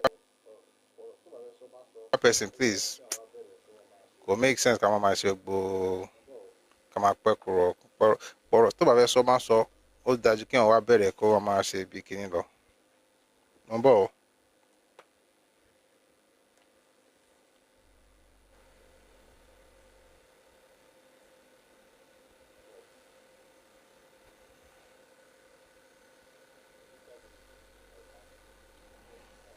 Number.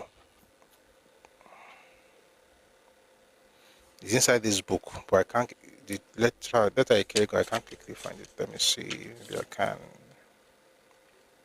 I want to read what Ojuku says to Papa in Enugu.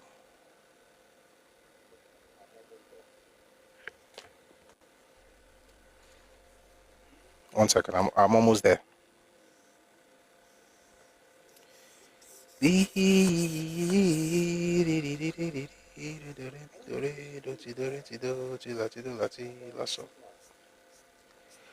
many people used to be in the choir? Marking Christmas. Hosanna in excelsis. So family,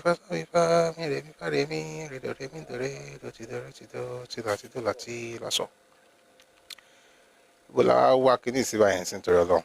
Mo ń bọ̀.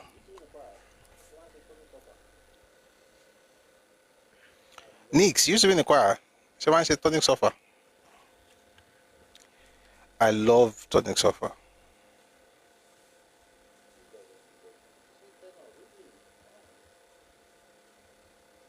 Most guys don't do it anymore. You sing tenor, really? Nice.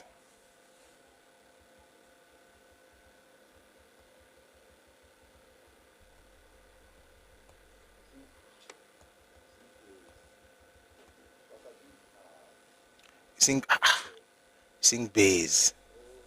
Versatility, Esio. Ore ọ̀fẹ́ ni o. I found it, finally. Let me read everything that Ojuku actually said. Mr. Ojuku said, I started off this struggle in July with 120 rifles to defend the entirety of the East. I took my stand knowing fully well that doing so, whilst carving my name in history, I was also signing my death warrant.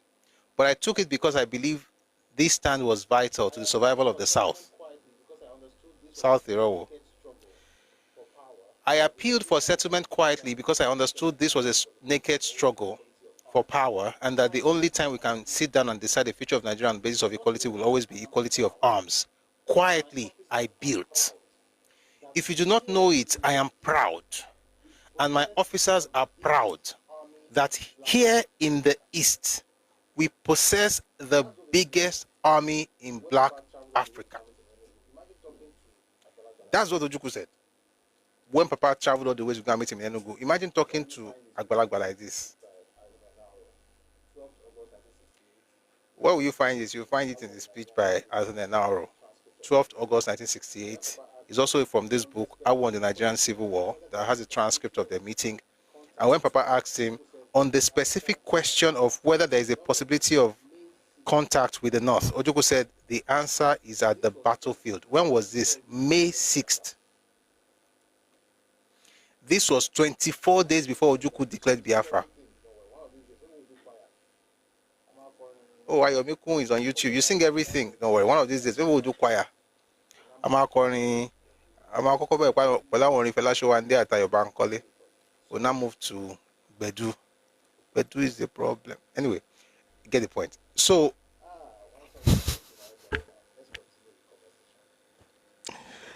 one song just came into my head right now. Let's continue the conversation. So he's saying here that, in fact, let me read everything because he lied again. It's not new. He says, I am no longer speaking as an underdog. I am speaking from a position of power. It is not my intention to unleash destruction, which my army can unleash. It is not my intention to fight unless I am attacked. If I am attacked, I will take good care of the aggressor. That is why I really believe that our future must be of the South, must be for the South to halt a while and think. So whilst we are catching up something which is already written to the core, that is association with the North, we do not lose more the things that keep us in the South together. While he's saying all of these things, go and read The Tragedy Without Heroes. This man sent 12 guns. You know what? Me no be like they lie. You've read what he said though. I've built the strongest army in Africa. They are begging you, don't fight. Maja, be a gentleman. Womoloabi. Say, shut up. I have the strongest army in Black Africa. If you come in, I will deal with the aggressor. Let me show you how he dealt with the aggressor. This is how he dealt with the aggressor. We're going to Victor Banjo in a bit. This is how, no, it's not this one now. Oh, fast. I can't rush this. Let's take our time. I found it. I have not found it. This is not the one. Mbo, let me read to you how he dealt with Nigeria, because he dealt with Nigeria baje. Let me read to you how he dealt with Nigeria from a book by Hilary Njoku. He says, the most crucial day of this particular phase was on the 10th of July 1967. The head of state, that is Ojukwu, who had built the strongest, biggest, most powerful army in Black Africa. The head of state had earlier poured into Enugu a large contingent of mixed age of males from Abam, Abriba, and Ohafia. And guess what his brilliant strategy was? His strategy was similar to that of the Chinese, the human wave. These men, armed with machetes as the strongest force in the continent, armed with machetes, Dane guns, and a few 12-bore sporting guns, were sent to the Nsukka front. At the sound of mortar and machine gun fire, they ran like drunken monkeys to different directions, but certainly not forward. His Excellency returned to Enugu. On arrival, he telephoned me to see him. He was in tears. He said, all is lost. You see, I have not a single compassion for Ojukwu. For Igbo people, yes, I have compassion. But for Ojukwu, don't fight. I built the strongest army I can deal with all of you. I'll kill all of you. The war started on the 6th of July. This thing happened on the 10th of July. Just 5 days into the war, about the cry.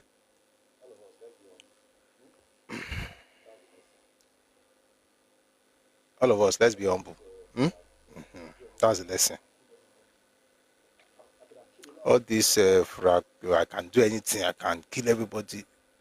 I could have killed a lot. Okay.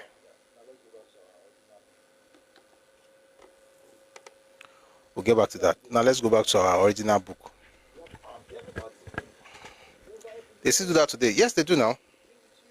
We have armed everybody. You're white people, you don't know anything. We'll deal with you. Okay.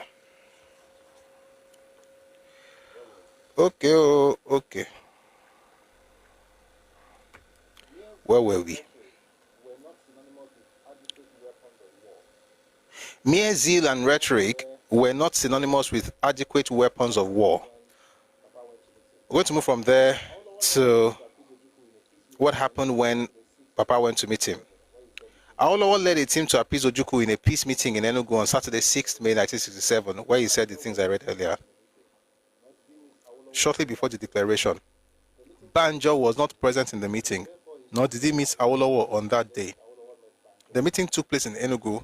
It was therefore historical lies for anyone to suggest that Awolowo met Banjo in Ore and persuaded Banjo to follow him out of Biafra, but that Banjo demurred. Actually, there was a time that the Yoruba people sent letter to Banjo to come. That was where he messed up. He should have come back home. We'll get to that in a bit. So again, Awolowo did not visit Ore. Awolowo did not meet Banjo. Again, this was the 6th of May. Biafra was not declared until the 30th of May. It was after the declaration of Biafra that Ojukwu released those people. But did the Yoruba people ever send any message to Banjo asking him to come over to Yoruba land to fight for Yoruba people? The answer is yes. How do we confirm that? Let me read something to you from this book.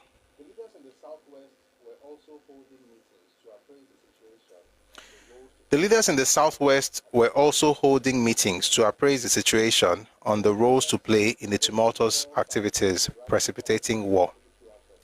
They were civilians, though they saw Banjo as a rallying point for military action that could defend and protect them from the Northern Army. Banjo was released by Ojukwu, and Banjo stayed with him in Enugu. Banjo did not actually share Ojukwu's idea of Biafra, but once the declaration was made, he gave unqualified support to the new nation and later formed the 101st Brigade of the Biafran Army. A brigade elements. I need to make a note here.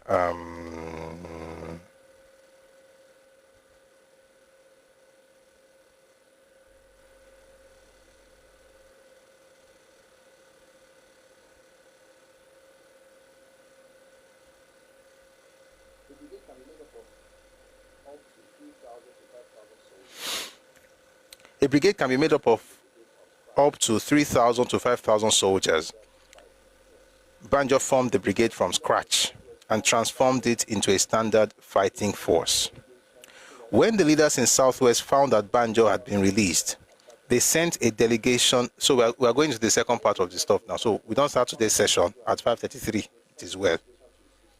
When the leaders in the Southwest found that Banjo had been released, they sent a delegation to his sister to persuade him to return and fight for the Southwest. Who is his sister? Ogunsheye.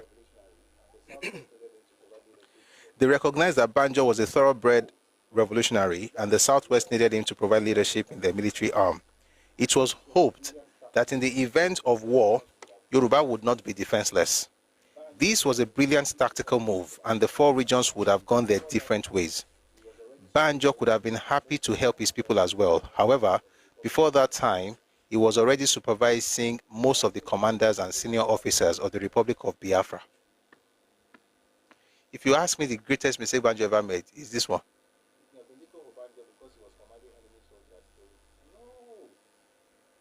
It may have been difficult for Banjo because he was commanding enemy soldiers. They would, no. Enemy to whom? Yoruba were not fighting Igbo people. You know what? We're going to go deep into this, but let me read to you the interview that was conducted, that was granted by Foloyewole. He was also one of those people that were caught in the crosshairs. He was in Biafra at the time. He was in the east side.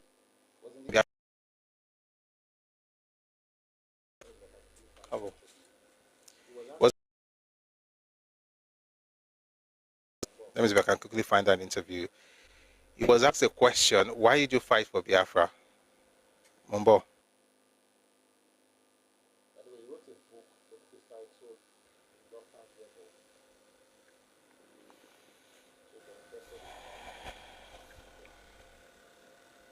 By the way, he wrote a book. The book is titled Reluctant Rebel. So if you're interested in that book, yeah.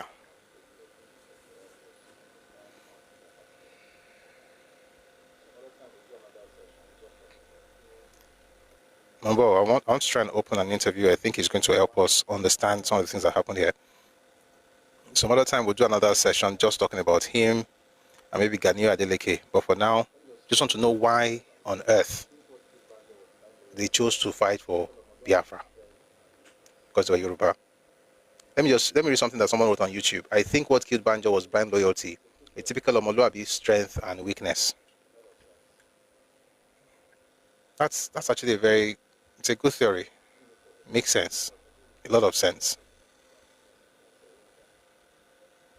Let me look for I found this stuff. I just want to find this section that's relevant.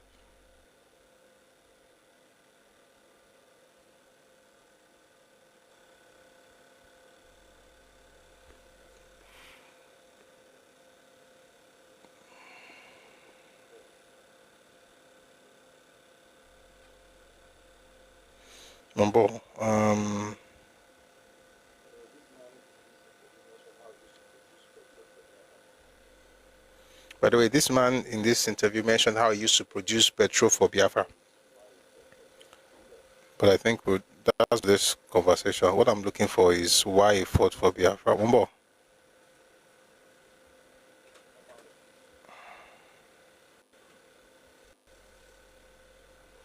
I found it.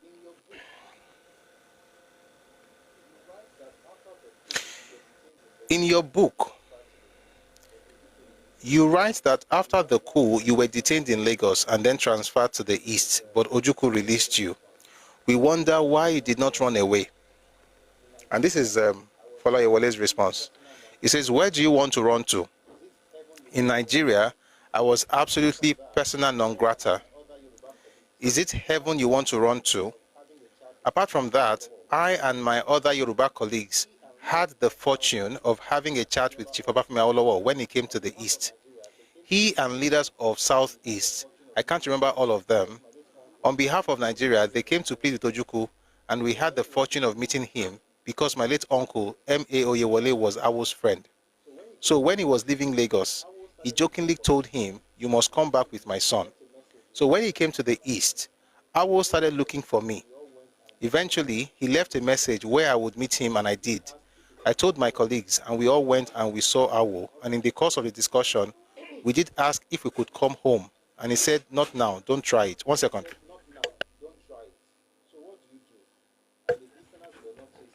He said, not now, don't try it. So what do you do?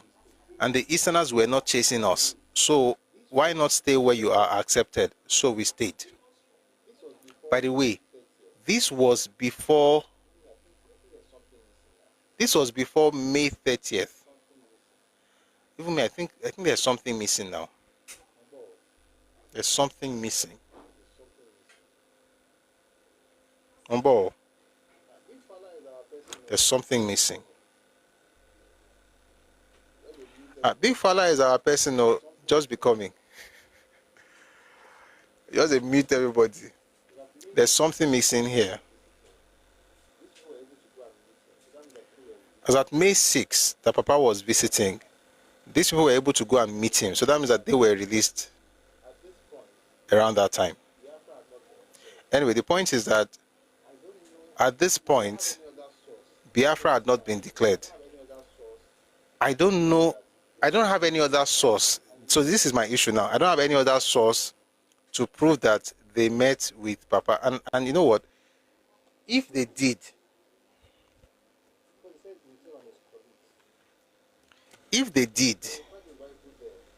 because he said himself and his colleagues,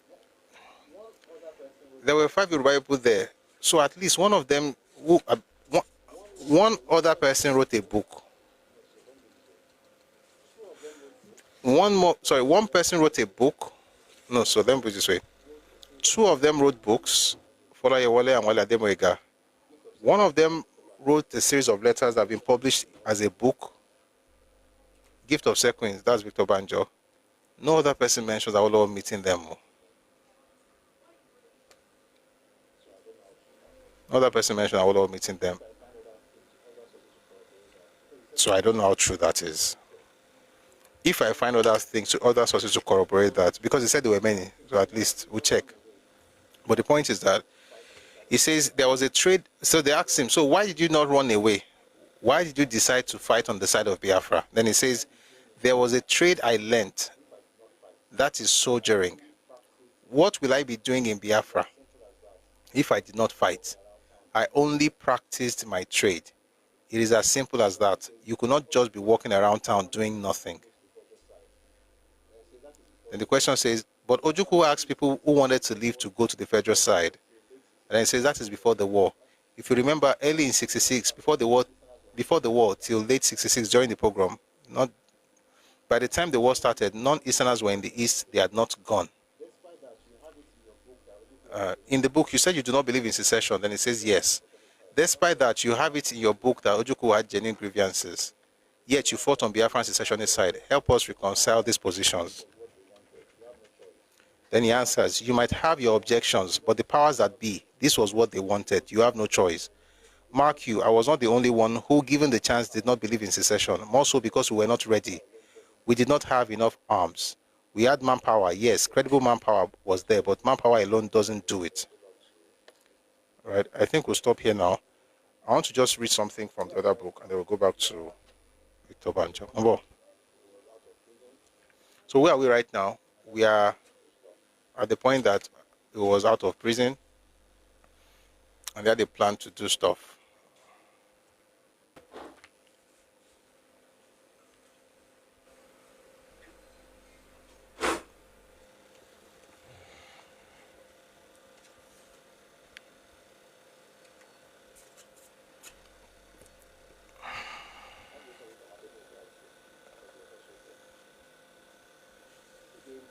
So I want to read something from Adema's book, because it was also there.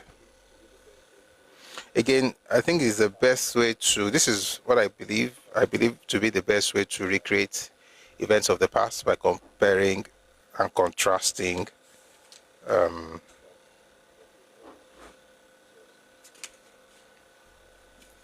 stuff, different sources.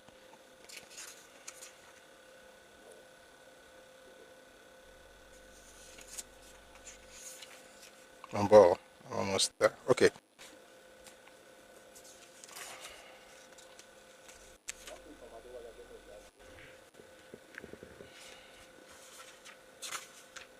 I'll read from Adema's book.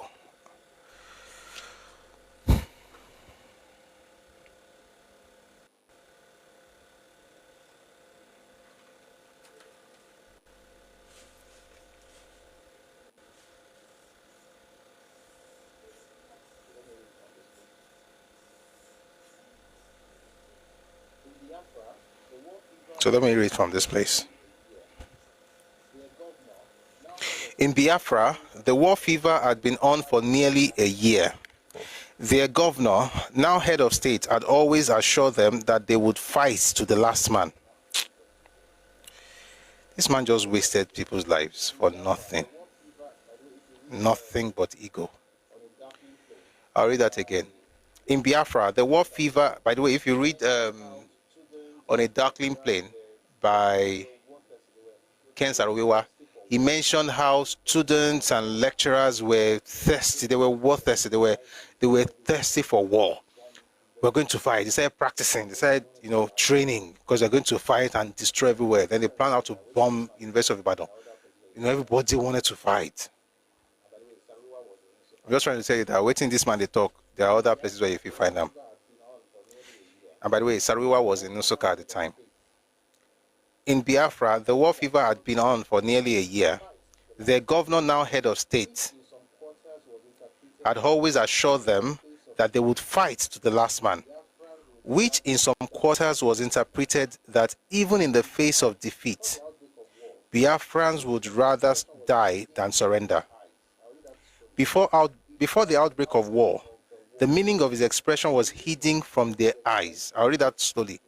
Before the outbreak of the war, the meaning of his expression was hidden from their eyes.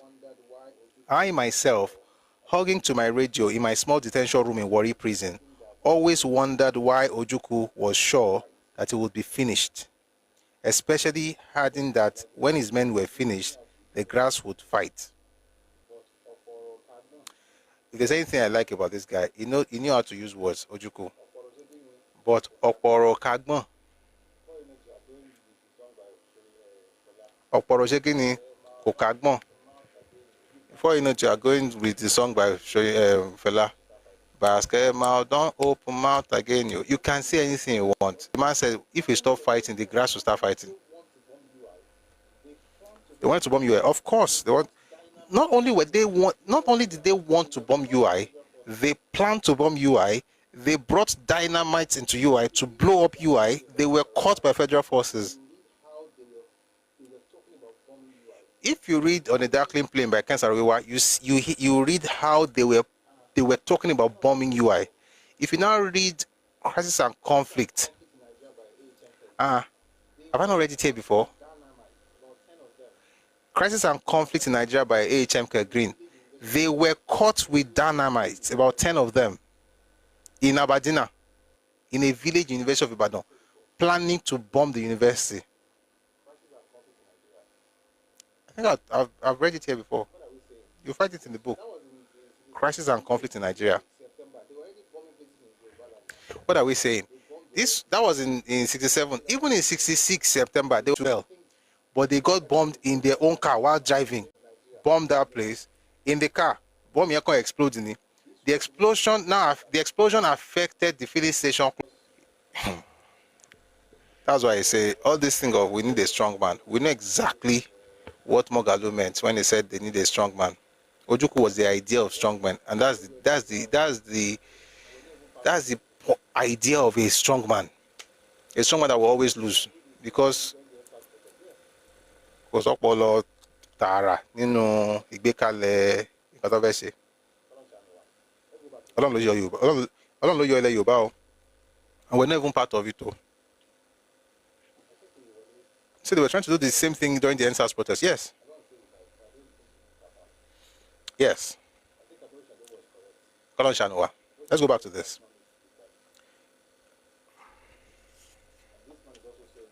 I think Oyewole, I don't want to say Oyewole lied.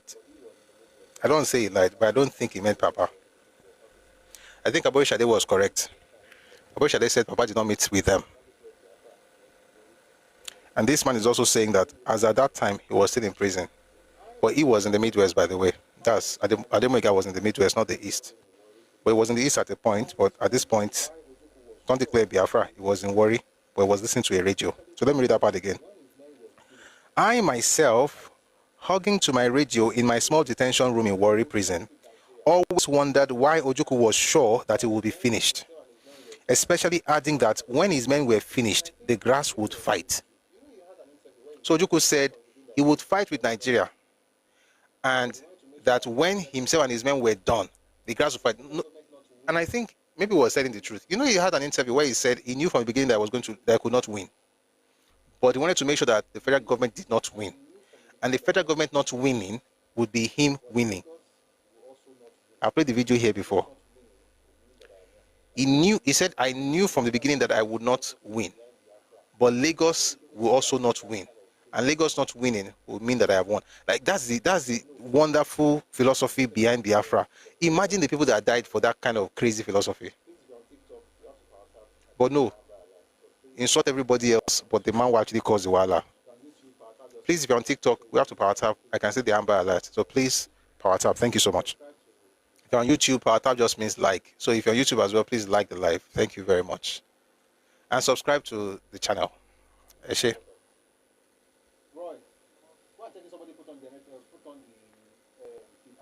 1 second.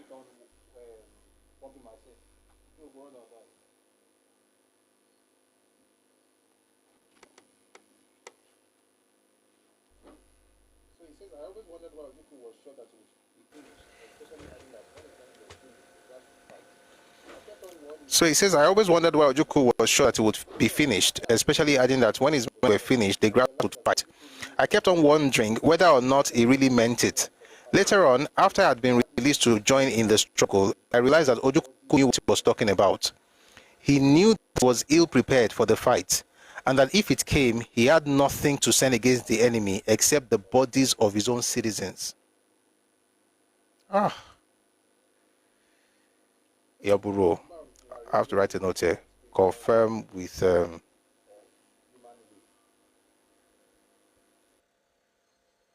remember Larry Njoku's description of human wave.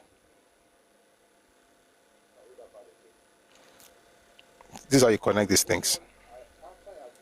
I'll read that part again. Later on, after I had been released to join in the struggle, I realized that Ojukwu knew what he was talking about. He knew that he was ill prepared for the fight and that if he came, he had nothing to send against the enemy except the bodies of his own citizens. No guns, no armor, no planes, no ships, only flesh and flesh and flesh. What a suicide plot. Or was it a reverse pogrom? Did this have to be so? Despite the fact that about 50 Igbo officers were killed during the counter-coup, the region was still superior to the remainder of Nigeria, all put together in terms of senior and seasoned officers. A very valuable foundation for the building of an unbeatable army of liberation.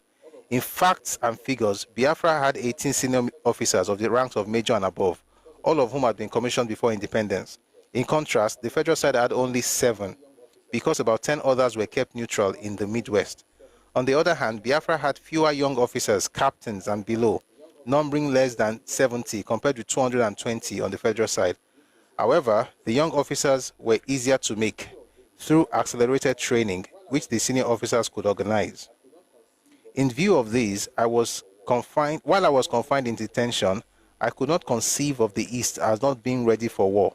I saw every reason why they should not merely be ready for war, but should be ready to take the whole of Nigeria by storm. In those days, I still believed that Ojukwu was a soldier. Although he was not revolutionary, he had always seemed scholarly and soldierly. And if he had the opportunity as well as the means for a fight, he would not miss it. But I was mistaken.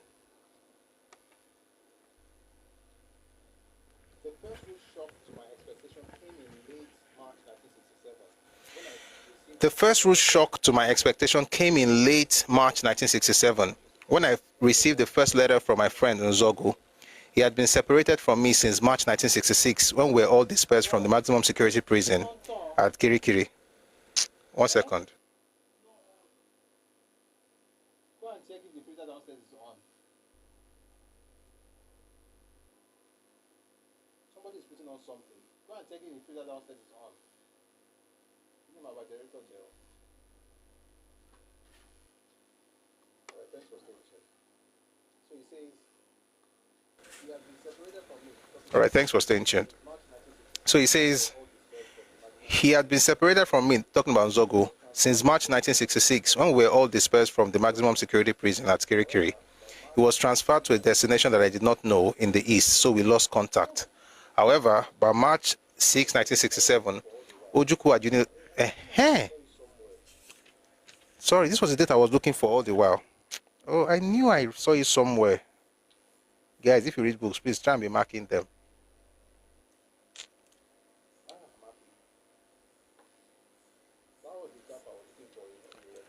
I'm happy.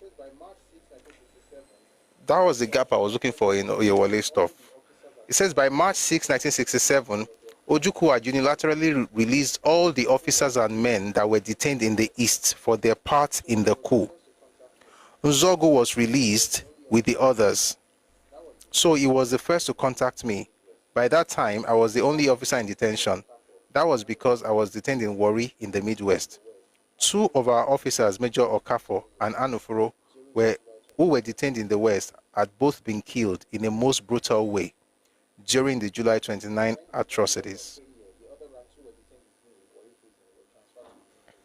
Then, in early August same year, the other ranks who were detained with me in Warri prison were transferred to Benin prison, where they were to be released.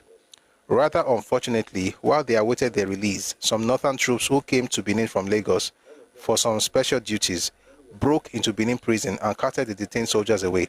All of them were badly beaten, many were injured, and some were maimed. After all that, they were left to scuttle away to their homes. The matter infuriated Governor Ejo, but what could he do about it? From that time until August 1967, I was the only military personnel in that prison. And when my colleagues were released in the East in March, I became the only officer left in detention. Okay, I'm trying to get to Banjo very fast. There are so many things here, but we may not need all of the information in this particular session. After Gowon was installed in power from August 1966, Lieutenant Colonel Banjo made several overtures to him for his release. Gowon refused to release him, even though he knew perfectly well that Banjo had not played any part in the coup. The only condition he gave Banjo was that the latter could be transferred back to a prison in Lagos. Banjo did not accept the offer.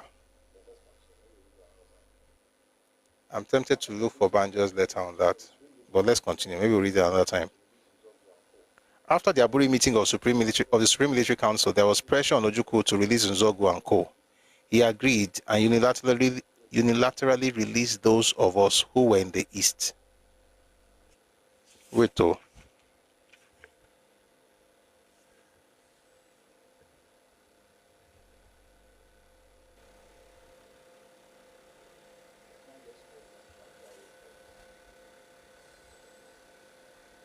This man just made contrary claims.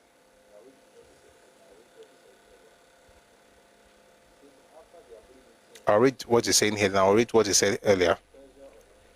He says, after the Aburi meeting of the Supreme Military Council, there was pressure on Ojukwu to release Nzogu and co. Okay. It's not contradictory. He agreed and unilaterally released those of us who were in the East. It was an act of great magnanimity on his part because Eastern region was still in Nigeria at that time.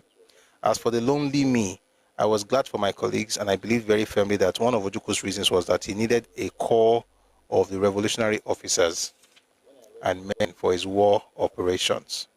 Hence, I was shocked beyond belief when I read in Nzogu's letter that he and his non-Eastern colleagues were sent away on an indefinite leave and were not allowed to take part in preparing for the war. I said there was a lie in what Oyewole said. Respectfully, I think that's the lie. They were told they were allowed to leave. They were not allowed to take part in preparing for the war. Surprisingly too, he made me to understand that the East was not really preparing for war. The noise was much, but the military preparation was negligible. After reading through this shocker, I started to ask myself if there was anything of the soldier and not everything of the actor in Emeka Ojukwu. Then I said to myself, if Ojukwu was an actor, then he must be a tragedist and not at all a comedian. I was later proved right. You remember that stage production they had in Aba, where Ojukwu's story was acted on stage for people to see. By the way, you see that in the book by John Desenjo. The book is called The Nigerian Biafra. No, sorry, it's called The Nigerian Civil War. It's refreshing to know that I'm not the only one who thinks Ojukwu was an actor. Those who lived around that time also believe him to be an actor. Just that he's a tragedist and not a comedian. And that much is true. Why?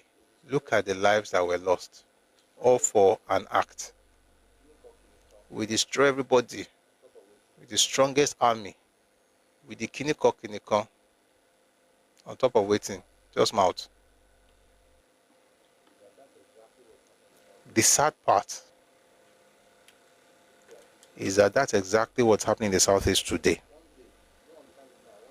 If you are Igbo, sincerely, one day, if you don't understand it now, one day you understand it. If you don't understand it now, one day you discover that I'm your friend.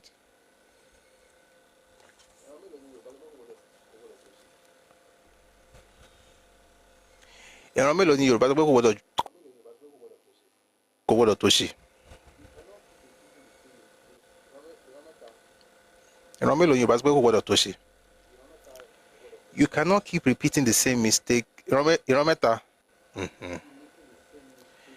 Ìran mẹ́ta kò gbọdọ̀ tòṣì. How can you be making the same mistakes generation in, generation out? Generation in, generation out. And I've said it several times. If they try that thing they want to try again, they will meet the exact same Waterloo. They will still lose. Why? They learned nothing from the past. I kept on communicating with my friend Nzogu, I gave him my own idea, and he told me the real position of things in the East. Thank you, everybody in the comment section. Thank you for writing. He was using an Asaba post office box address, so I did ask him where he was. Inside the post office box, of course, was his reply. Later, his supposed interview with a journalist called Ejindu was published. I read extracts from it in both national and international newspapers. I congratulated my friend for it and associated myself with his views. He replied that it was not really an interview but a discussion, and that although the views expressed were his, they were not exactly how he put them. Moreover, the publication had already scandalized him in the East. Let me not go. Okay, let's just finish it, but we'll talk about it another time. The publication had already scandalized him in the East, making the authorities suspicious of him. I could imagine what that meant, seeing that he already had a fame for being able to turn the table against any clever dick whatsoever. I only hoped that they would not rearrest him. If you ever think of why Zogu, who was a Midwesterner, fought for Biafra, this was why. He was trying to redeem himself. Are you sure? No. Sorry.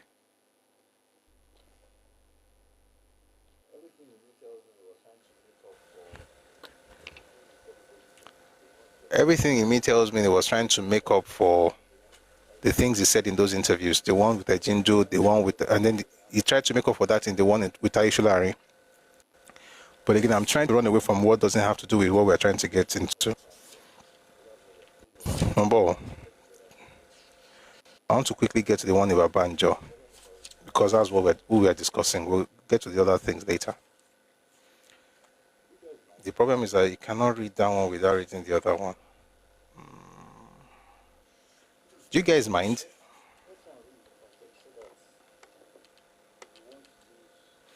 Please, let's try and read it in context so that we won't lose anything.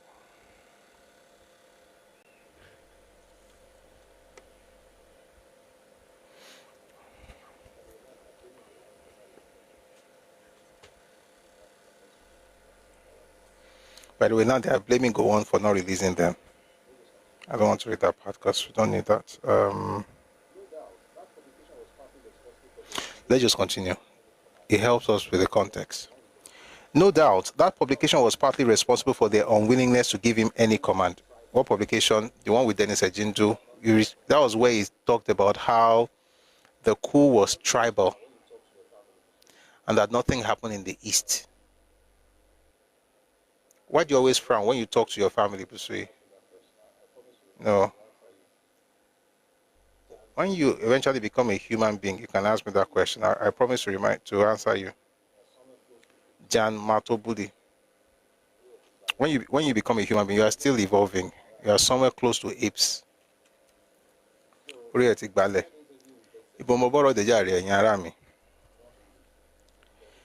So, in that interview with Dennis Ejindu, I don't want to read it, but I've talked about it here before. That was where he said, Dennis had asked him if the coup was tribally motivated or had tribal considerations, and he said in the north, no, in the south, yes.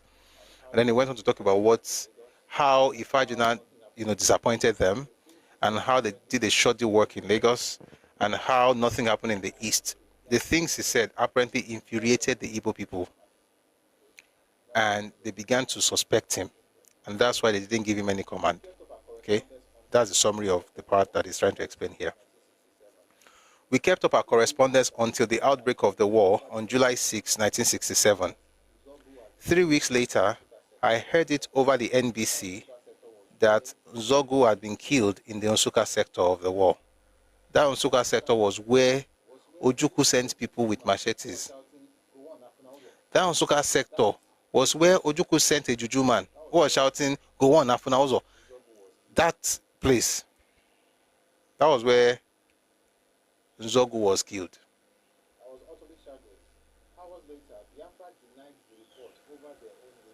I was utterly chagrined. Hours later, Biafra denied the report over their own radio. Afisheni.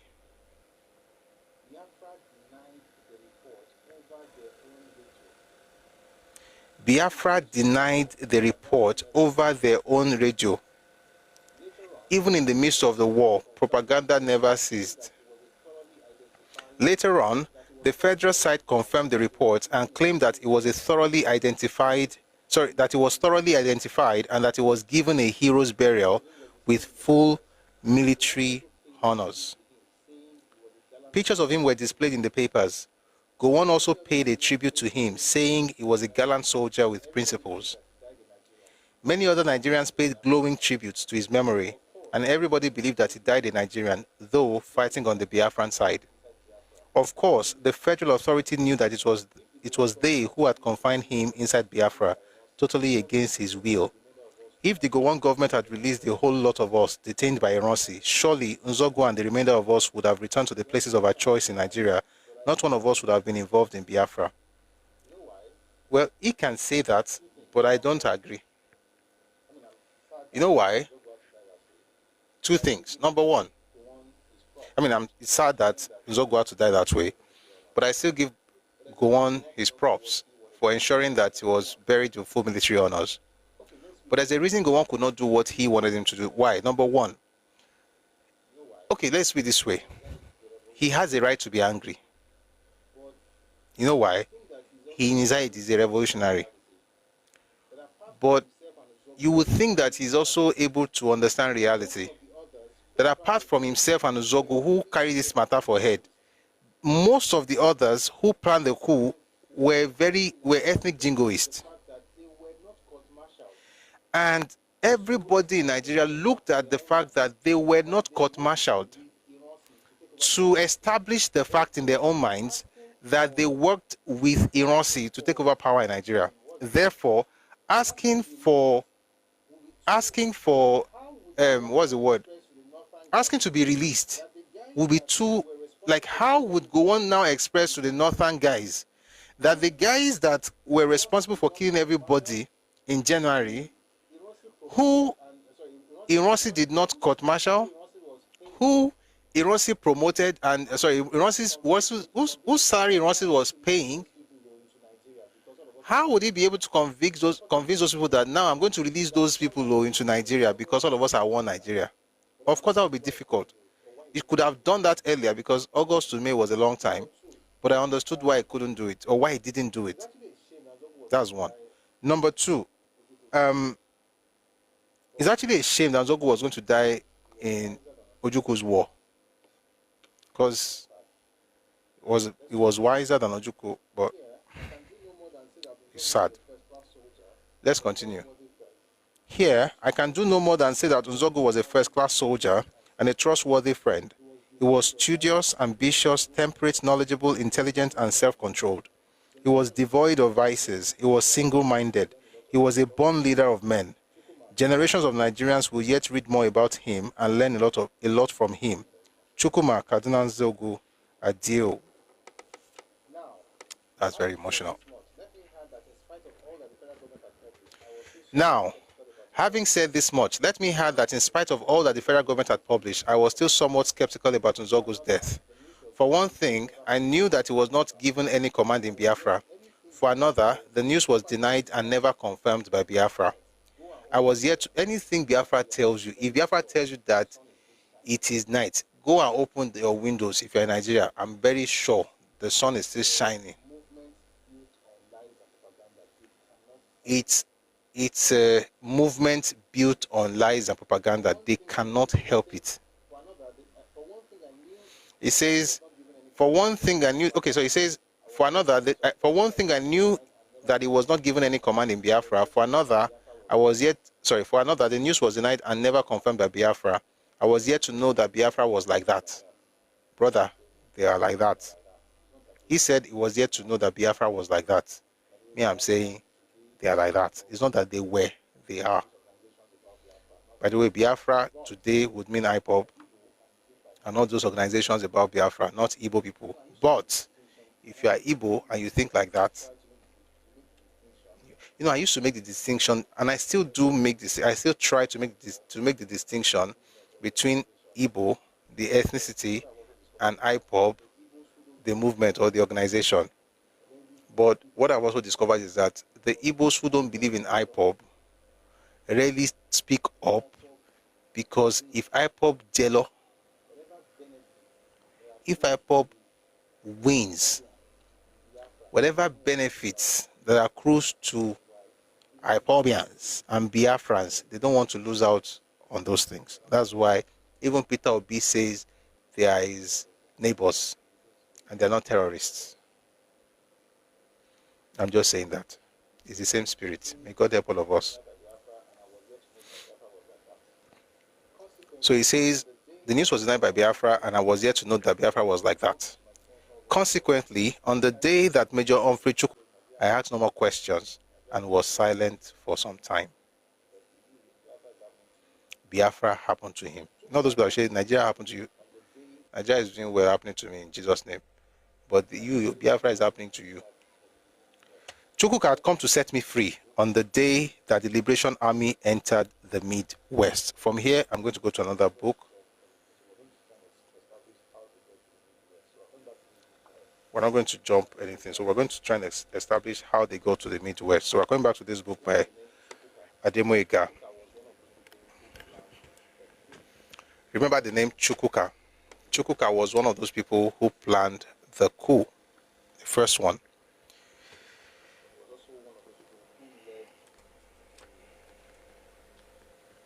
But he was also one of those people who led a battalion. And what his battalion did in Warri, Ughelli, and Sapele, we'll also talk about it today. Was it possible that Nzogu was eliminated by Biafran soldiers because of the suspicion? Anything is possible on this matter. Anything is possible. We'll go back to how they entered the Midwest later. Let's go back to, for now, let's read Nia Borishade's book, Colonel Victor Banjo, A Revolutionary Betrayed. By the way, guys, you notice how we move from one to another is because we're not just trying to read a book and just say we've read the book. We're trying to actually understand the events. Okay, so that way it helps us from different perspectives. Makonjola says, yes, he's the fourth recruit. The fourth recruit. Absolutely, you're right. And you're more weapon.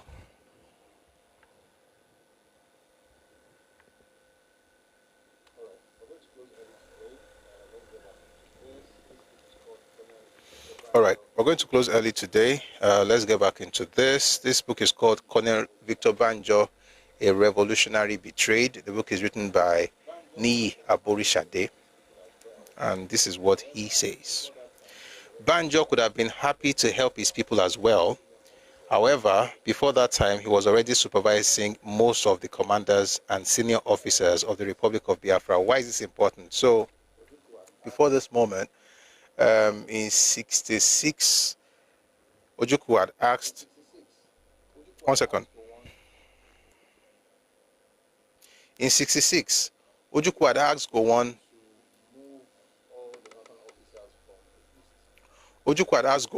to move all the northern officers from the east, right?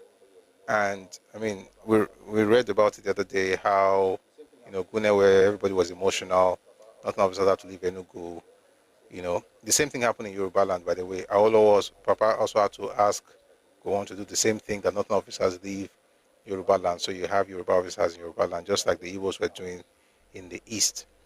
So while they were doing all of these things, the Yoruba leaders then reached out to Victor Banjo to come and help, create our own army. He was one of the major senior officers in the army at the time. So reached out to him to say, okay, let's build something here. I'm not blaming him like that, because like I always say, hindsight is 2020. But I think that was a major mistake he made. I think that was his opportunity to leave Biafra. But then he did not.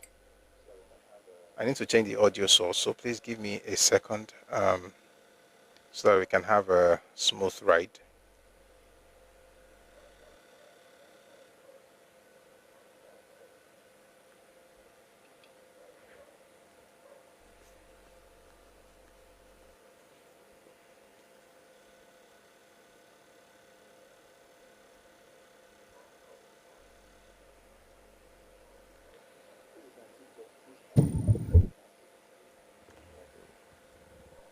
Please, if you're on TikTok, please power tap. There's an activity on TikTok.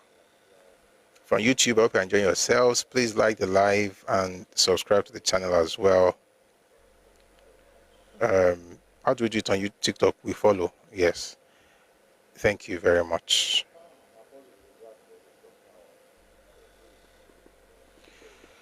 Now pause with a drag for TikTok now.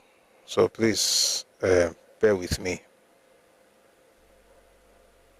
This thing is not working though.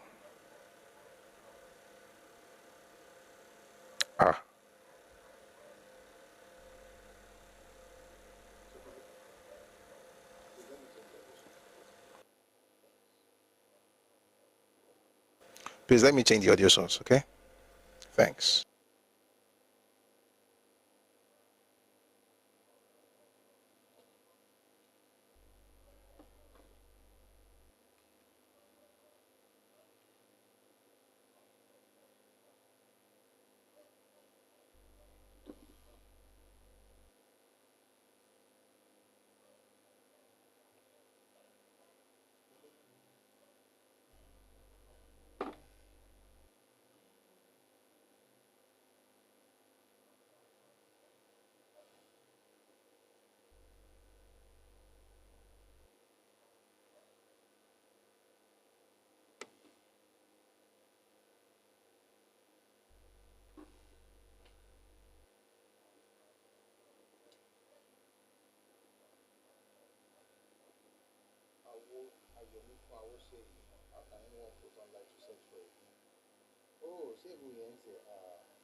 You did not hear what I said. I'm glad you did not hear. Sorry about that. I did not switch. I was acknowledging what someone wrote on YouTube. Ayomikun Awosheyi. It says somebody put online to search for a boo, which is essentially Otonoworo. All right. Let's go back to the book now. 619. So it says Banjo could have been happy to help Yoruba people, but he didn't. He stayed with the Biafran guys because he was supervising an army, a brigade, which is the 101st Brigade. By the way, the 101st Brigade of the Biafran Army is the same brigade called the Liberation Army of Nigeria. That's to tell you that Banjo did not really believe in secession. As a matter of fact, from the name of his organization, you already know. Liberation Army of Nigeria, not Biafran Army. And when Ojukwu was going to write a letter to him, he called that brigade the Liberation Army of Nigeria because that was what Banjo called it. So from time, they didn't have the same vision, which is crazy. But I say people just don't want to use each other. But let's continue. Banjo could have been happy to help his people as well. However, before that time, let me read it from the beginning. So they said when the leaders in Southwest found that Banjo had been released, they sent a delegation to his sister to persuade him to return and fight for the Southwest. They recognized that Banjo was a thoroughbred revolutionary, and the Southwest needed him to provide leadership in the military. It was hoped that in the event of war, Yoruba would and the four regions would have gone their different ways. Banjo could have been happy to help his people as well. However, before that time, he was already supervising most of the commanders and senior officers of the Republic of Biafra. These did not go well with Brigadier Alex Madebo, whose 51st Brigade was under Banjo's sphere of authority and command. Banjo's command covered Nsukka and Nkalagu operational areas. Madebo was in a good position to have stopped the liquidation of Ironsi, but he failed to take action, even with sufficient. Ojukwu knew as well that Banjo was a highly cerebral military tactician. Before the formation of the 101st Brigade, Banjo had been been the commander of the Biafra militia. The militia was made up of amateurs and professionals to support Biafra's military operations. Banjo trained them to be very bold and courageous.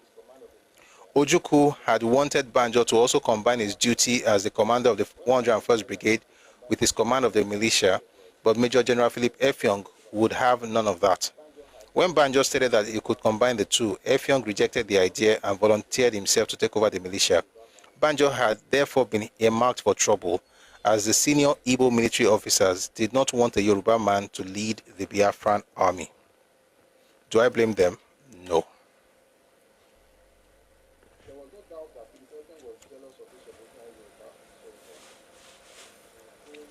There was no doubt that Philip Effiong was jealous of this revolutionary Yoruba soldier, in whom Ojukwu had put absolute trust. However, the difference in qualities soon became glaring, even to the uninitiated. After Banjo was relieved of his duty as the commander of the militia, the command came under Brigadier Philip Effiong, but it became obvious that Effiong's capacity and capability did not come close to Banjo's. How does it make sense that a Yoruba man leads the militia? You have forgotten that they are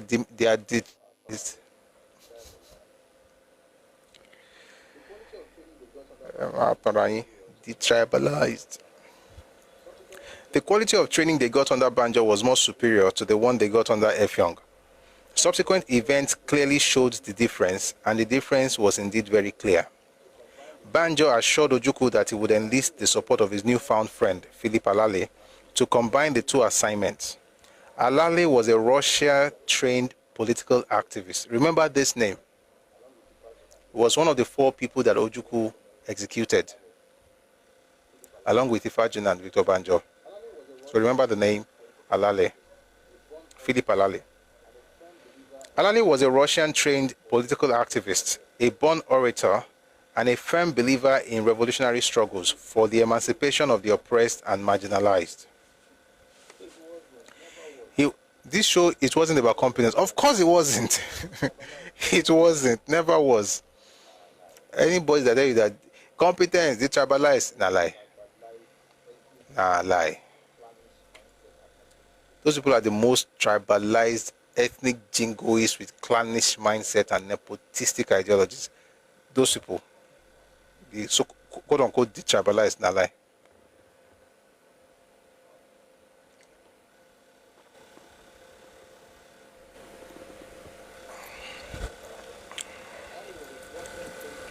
Excuse me. So back to Alale. Alale was a Russia-trained political activist, a born orator, and a firm believer in revolutionary struggles for the emancipation of the oppressed and marginalized. He was married to Ojukwu's cousin, and therefore an in-law to Ojukwu in the traditional setting, yet Ojukwu killed him.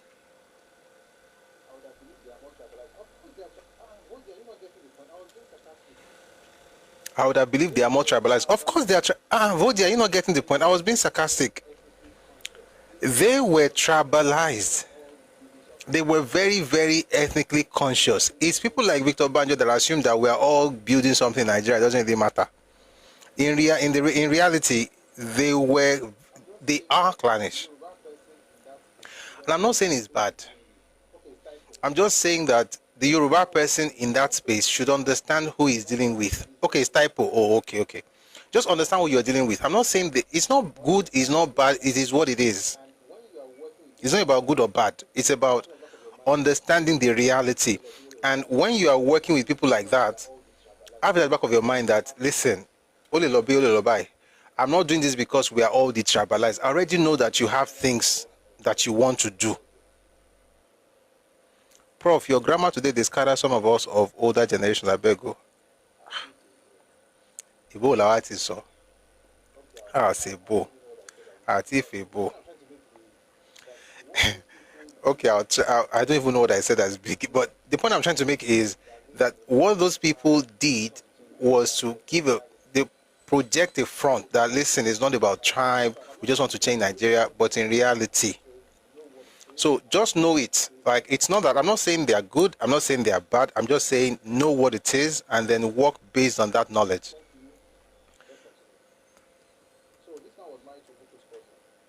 Thank you. Let's continue. So this man was married to Ojuku's cousin. That one was still kids, because nobody cares. I care. Ojuku did not care, apparently.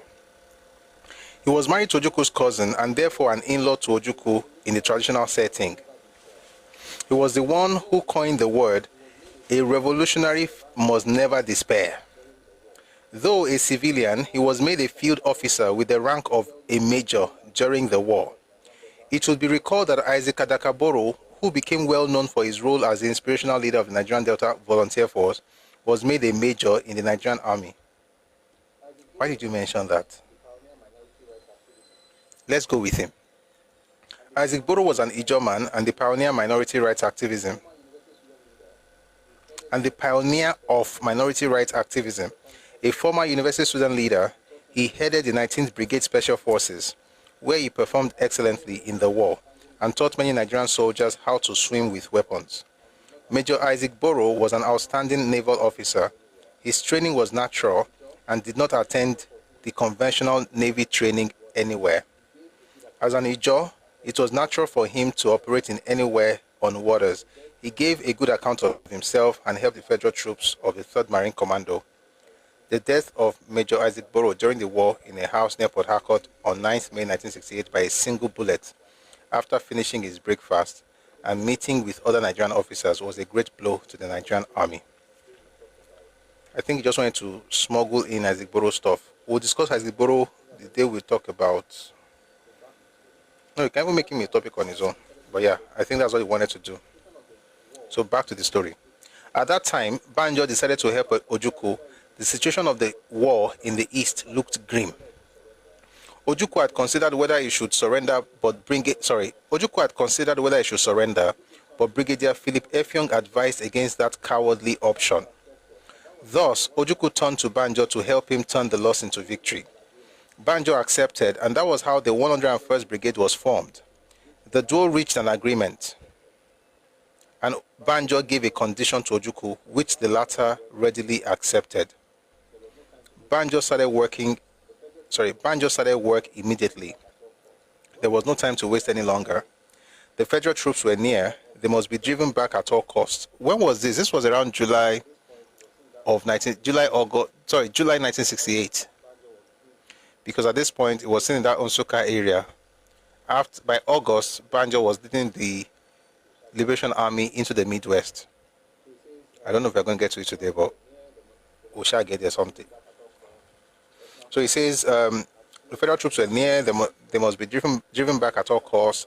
Lieutenant Colonel Eze had fled from the battle at Okpi and was later demoralized. He lost his commands and his troops were disoriented. He badly needed reinforcement, or he should be replaced too. He was tired and weary, and his major complaint was lack of ammunition to repel the enemy. Ojuku reassured him of more weapons and reinforcement. He was glad and promised to carry out a counterattack. You know, the more I read this thing, the more painful it gets. No weapons.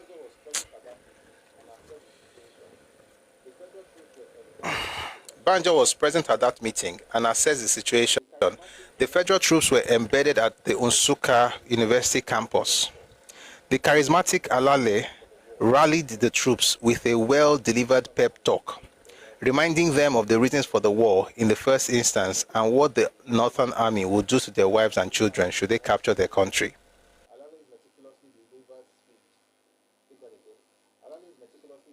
The message helped to revive the troops. They returned to fight with more determination. Alale's meticulously delivered speech, Alale's meticulously delivered speech was the magic they needed to rouse them and rekindle the hope of the new nation, where they would not be oppressed or marginalized.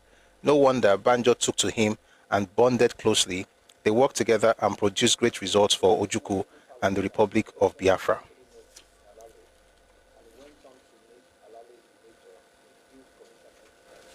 It was this wonderful talent that Philip Effiong eventually noticed in Alale and went on to make Alale a major in a field commission exercise.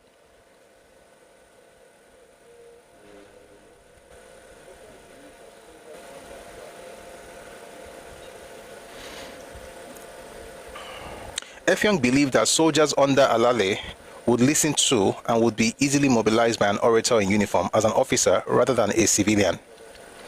Nigerian and Biafran soldiers had this mentality of bloody civilians, and they would not receive orders from them. It was therefore a great idea from Effiong to make him a major in the Biafran army, but there was a huge difference between Alale and Philip Effiong. One, a traditional officer from the rank, and the other, a revolutionary with pragmatic and purposeful ideology on how things should be done.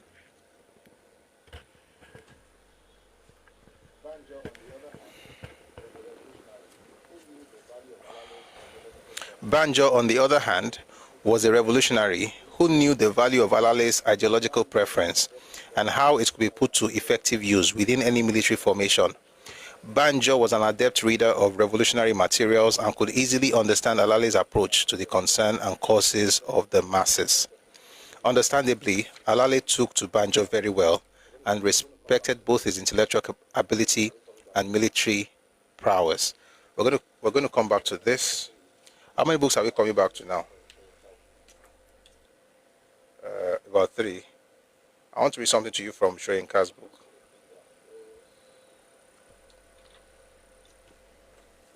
Let's put a finger on this. On ball.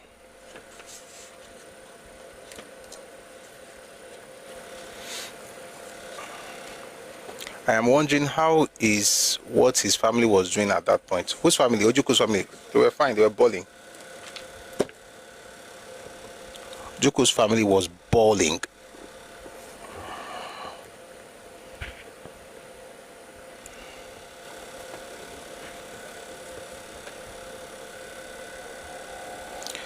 Someone on YouTube is asking if they could have my social media handles. Yes, please. It's the same name, Busui Oris. Busui Oris works everywhere. Busui Oris, Busui Oris, Busui Oris. I'm referring to Banjo. They were in Ikoyi. Actually, they lived in Ikoyi. And then after a while, the sister, Banjo's sister, also helped facilitate the relocation of the wife and the children to Sierra Leone. That's where his wife was originally from.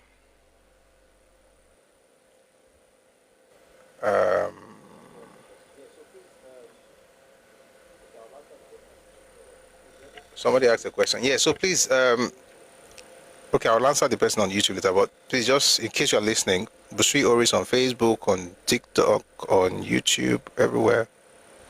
His family would have been very disappointed. Not really.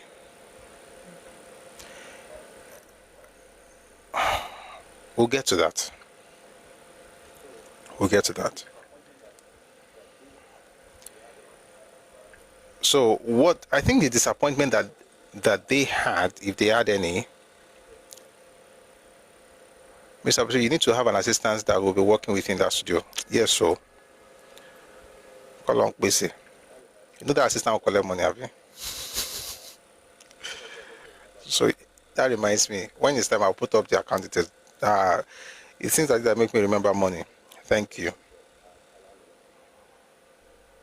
So let me read something to you about the relationship between Victor Banjo and Alale. Well, let's just go back a little to establish something. How do you find time to read, Pastor? I can offer to pay part of your salary as from next year. Oh, wow. Thank you, Vodi. I have to take you up on that. That's the funny thing. I may not come back to ask you. You said, so you have to remember what you said, though. So you fulfill it. How do I find time to read? I learned something from Bishop Oyedepo. Somebody asked him, what you just said, and I said, how do you find time to read? And he asked the person, how do you find time to eat? I think it's about, you steal time here and there, no? You take time here and there. Like, it's important, so we read.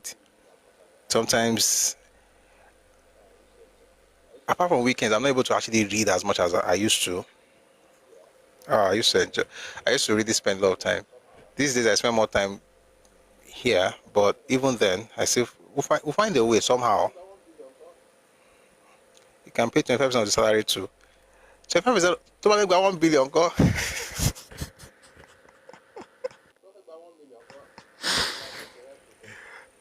Don't think about 1 million. If I want 25%. But thank you for the offer. Assistant, Emi gan, sorry, about to be 175 million pounds sterling per month. I'm just joking. So let me advise, right? Let's just do it this way. Whatever you feel you can use to support, when the account details go up, please just do that. Okay? It can earn more than 150k to start with. That's not a bad stuff with this copy. Not bad. But seriously, it's actually something. I was even talking about that yesterday. I need someone to edit so I can have more time to read.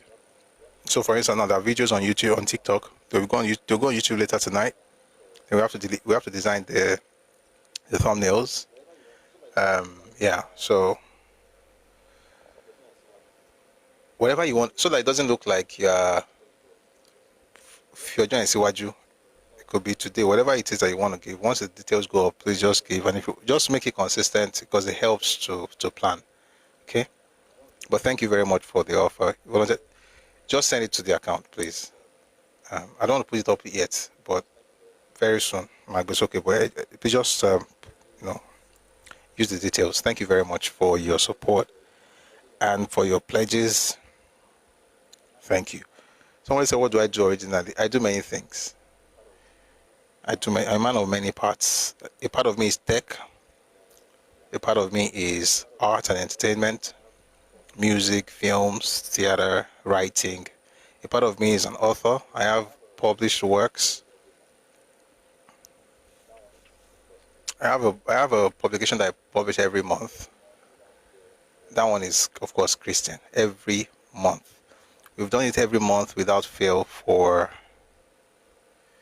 61 months. Thank you, Mr. Jalili. 61 months. So I publish a book every month. In all of this, I still find a way to write, to publish. It's a devotional. It comes out every month.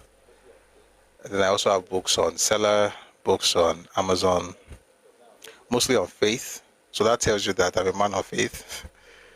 But now I'm working on something politics, because people are asking to write a political book. And I think it makes a lot of sense. A lot of these things that we say we Anjong Bwepo, but you should have like a material that you can refer to. So, or a series of materials that will be coming out very soon. It's going to take me some time. So I'm trying to, once I'm able to get people to do some of these things, then I'll have more time to read and write. All right, that's what I need now, time to read and write. But we still make do with what time we have. And having said that, let me read the last book for today. Because of time, it's to 7 now. And my moderator, she hasn't even said anything this evening. Want to be like me, well, I spent enough time in health consultation. You can do that in health consultation too now. Want to be like me, my brother. My journey was something. I remember one time in my life. Let me tell you one small story. One time in my life, this was 2009. I was already a family man. No, I'll just wake up. I thank God for great spouses. I just wake up and be reading. This was 16 years ago. Just be reading.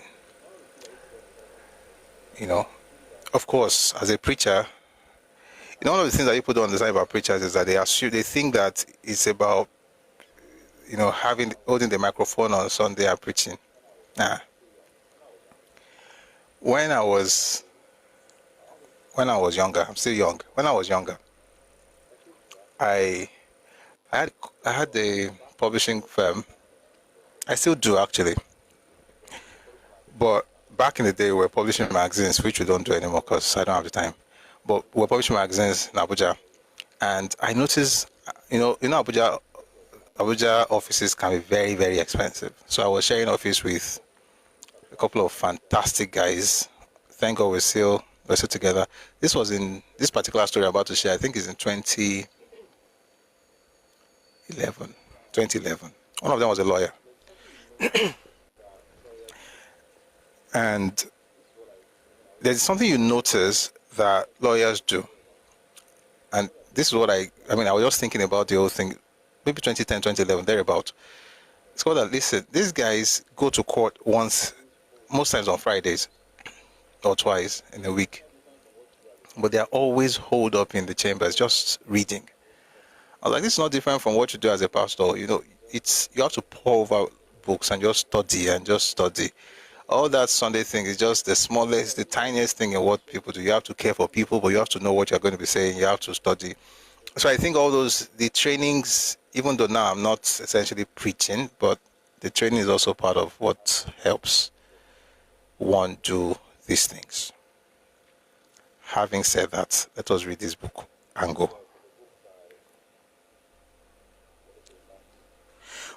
This is from the book by Wole Soyinka. The book is called You Must Set Forth at Dawn. Most faithful of all my meetings in the seceded enclave was that with Victor Banjo, a Yoruba officer.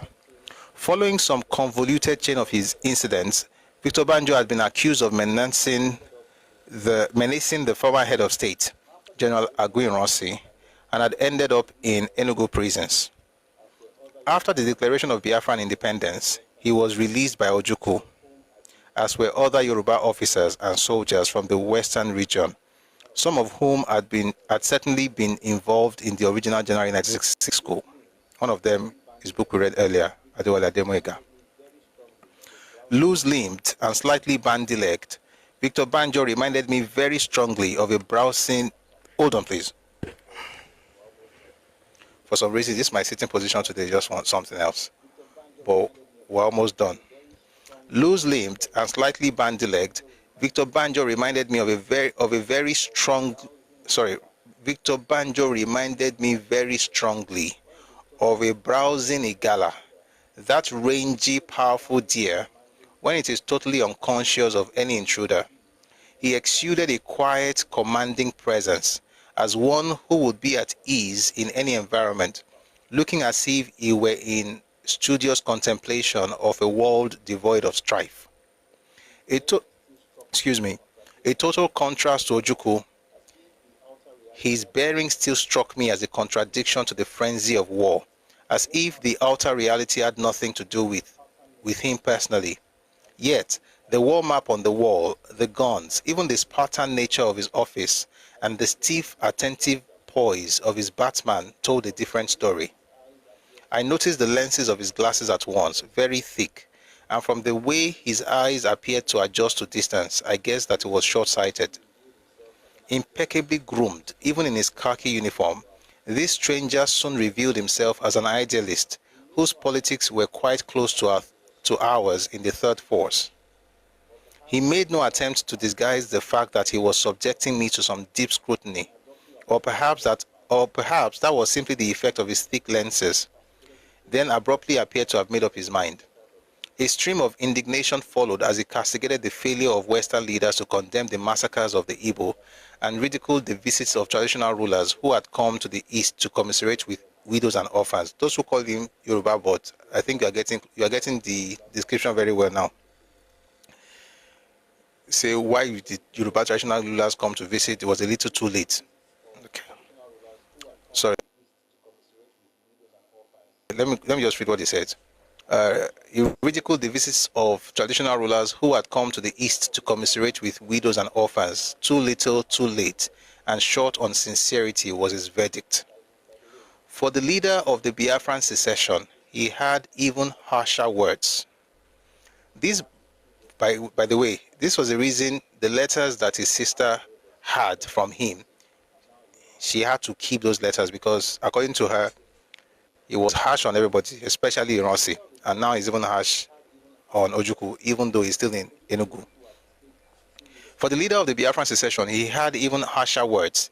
If Odumegwu Ojukwu had displayed true leadership, the secession, he insisted, would never have taken place. Then again abruptly, he shrugged it all off, dismissed the past with a wave of his hand. He had relieved himself of a long pent-up resentment, and now he had no further use of it, or further use for it. A slim, light-complexioned, quite good-looking man in uniform joined us and was introduced as Philip Alale. Again, remember that name. We just heard about him or read about him in Nia Borishade's book as Ojuku's in-law because he married Ojuku's cousin. Don't worry, spoiler alert, eventually Ojuku kills him. This is not like a movie. You go get there, you go reach him. So he says here, a slim, light complexion, quite good-looking man in uniform joined us and was introduced as Philip Alale. He was a complete contrast, restless and excitable.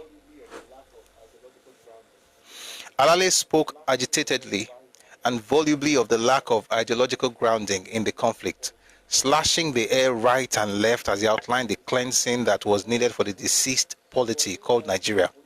For him, or for the diseased polity called Nigeria, for him also, Ojukwu was not the answer to the threat of northern domination in Nigerian politics. What was desperately needed was a third force, though he did not actually use the expression. Still, his prescription was for a new entrant that would neutralize the two combatants.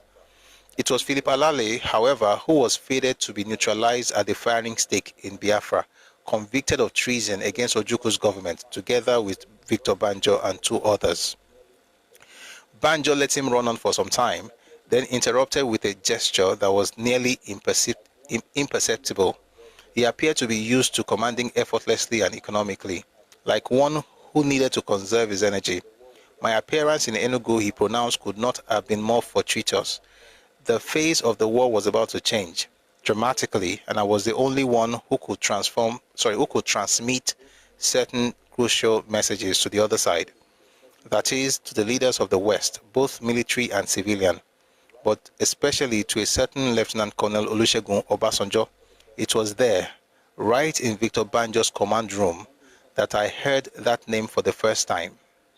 And I was informed that Obasanjo had only recently been appointed commanding officer in charge of the Western Area Command, with his headquarters in Ibadan. Obasanjo had once served in a subordinate capacity to him, thus in the Electrical and Mechanical Corps. His response to the message I would take, Banjo stressed, would be crucial to the changes that were being contemplated on the Biafran side. I'm going to stop here for now. We'll continue from here tomorrow. How Victor Banjo sent Wole Soyinka to Olusegun Obasanjo. What did they discuss? You find it in Obasanjo's book. You find it in Kole Omotosho's book. You also see more of it in Wole Soyinka's book as well. We'll discuss that tomorrow, and also in Nia Borishade's book. So we'll discuss all this tomorrow, and then we'll move on to what we're trying to get to right now is how he got to the Midwest. And then when we are done with that, how he got to Ore. When we're done with that, how he had to go back to the East, and then how he was tried and executed. There's a fantastic book on his trial and execution by Nelson Otta. The book is called The Trial of Biafran's Officers. Fantastic book. We'll get into all of those things with time. What's the takeaway today?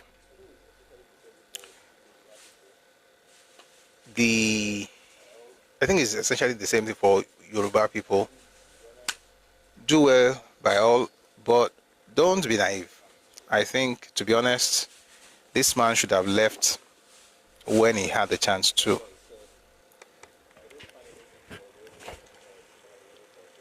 And that's why I said, I don't find anything to corroborate what Folaiwole said, but what I noticed is that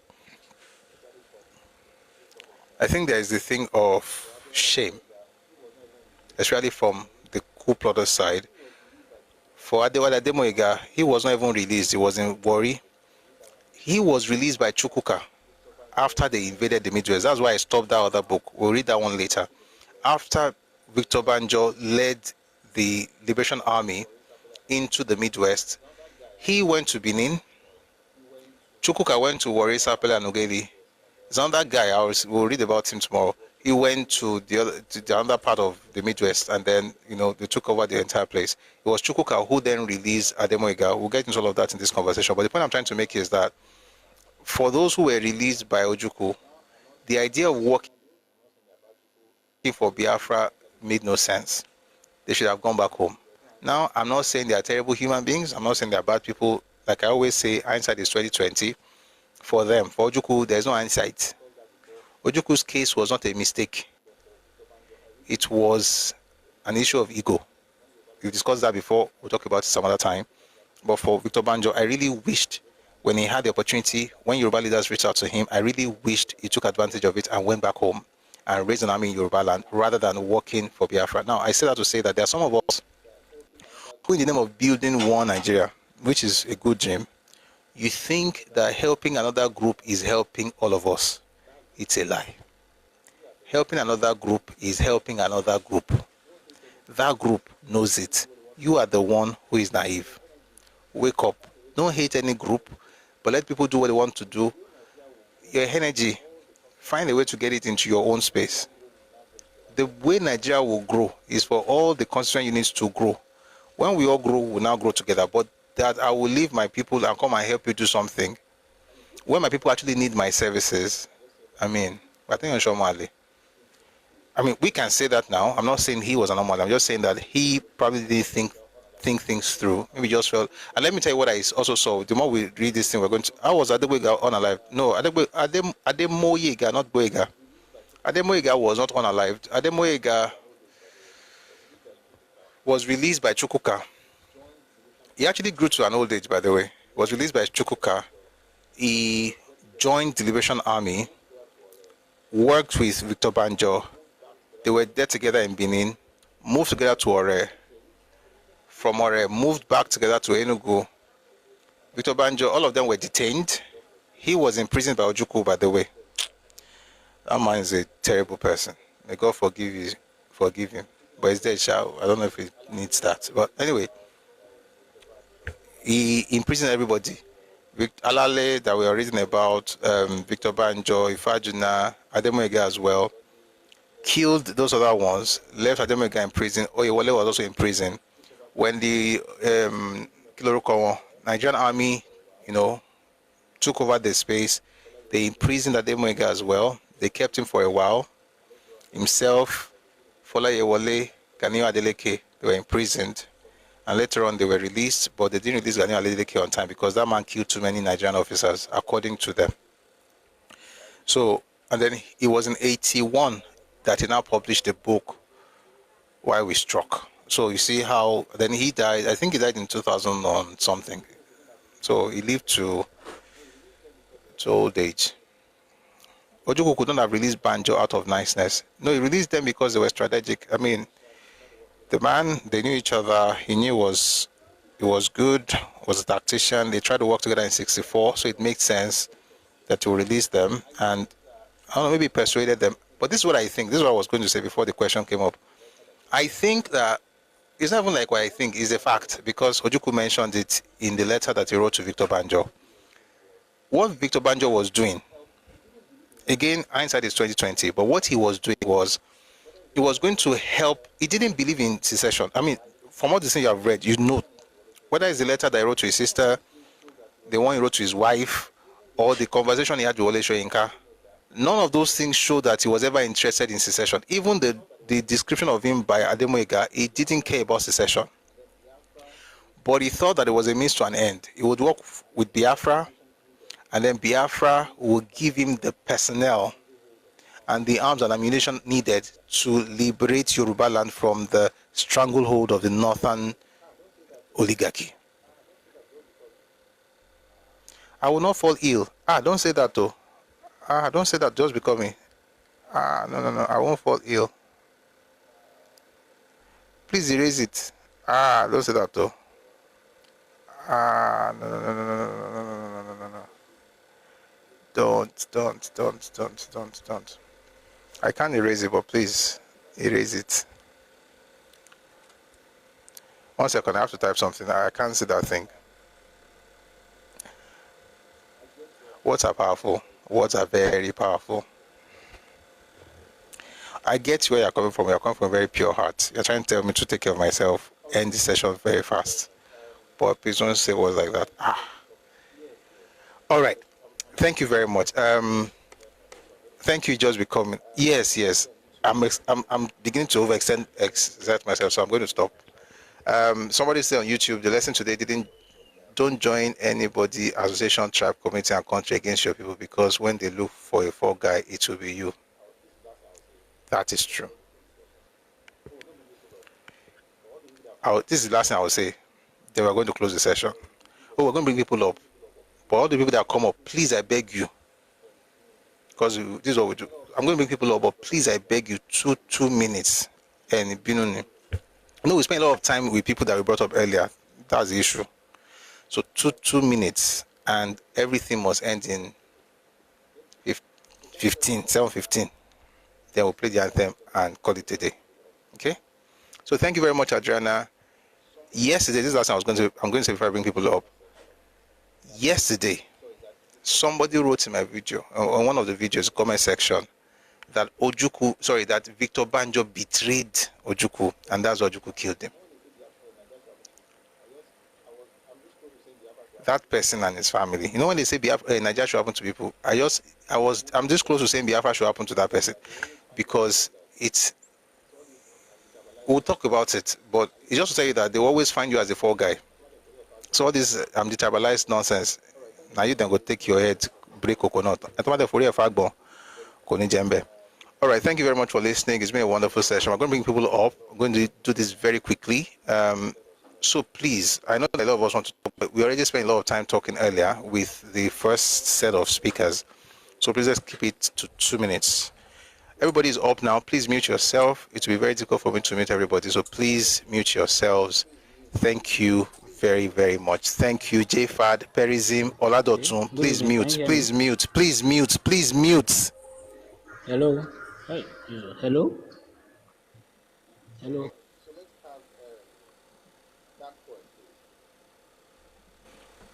All right. So let's have Dark Poet, please. Yeah. Good evening, everyone. Evening, sir. As usual, we have a great time with today's topic, and we want to appreciate Prof for always being here. Prof is the constant in the whole equation now. He always delivered, and we appreciate you. The issue is, I think people need to understand that Banjo is a brilliant officer. Victor Banjo is a brilliant officer. It was one of the reasons why Biafra hold on that long or have a good front in some of the offensive. I think people need to read to understand these things. If it was not there, I think they would have been easily overrun. It creates some offensive that push the Nigerian military back, and they have a tussle back and forth. If it was not there, and yeah, like Prof already told us, he's a graduate, he's a brilliant officer. He was not released because of magnanimity from Ojukwu. He is a better tactician and a better strategist than Ojukwu. Go and read about Victor Banjo if you understand that he was a better tactician. So that is why Ojukwu had to bring him in to help him to put some things in place, training, tactics, strategy, which Ojukwu did not have himself. Like we all know, he went into a war he's not going to win, which Banjo opposed. Also, all the strategy of ascending in the front, Banjo mostly opposed almost all the strategies, but there's not enough he can do, because Ojukwu is the head, and he had everybody in the Biafra. Then he had them by the balls. He dictated to them it is his way or no, or the highway. So that is one thing about it. And like we've understand now that if you want to say, oh, you want to be in quote Yoruba bot and detribalize and go help these people, last, you won't be able to come back to your own people for forgiveness, because you will have been long gone. Because I think that's one of the things that happened to Victor Banjo. He is long gone.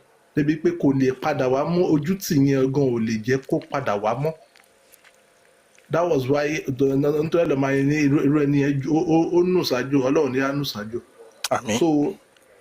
that is my own submission. Thank you very much. Thank you very much, sir. That was very, very good. Thank you. Let me use your 25 seconds to say to those who were talking about supporting earlier, the bank details are up. Kindly use them. Abi, say use it, Denny. You understand the English, Abi? It's not really about English, it's about money. So please use the bank details, and thank you for your generosity. I really appreciate your support. Thanks a lot. Let's have other speakers. So the next person would be Vodis Copy. Good day, house. Good evening. I have a little bit of cold, so I might not be. No, it's okay. It's all right. We can hear you. So, all right. So, I mean, first and first, I must appreciate Mr. Busui, right? Because now I understand the story of Cool.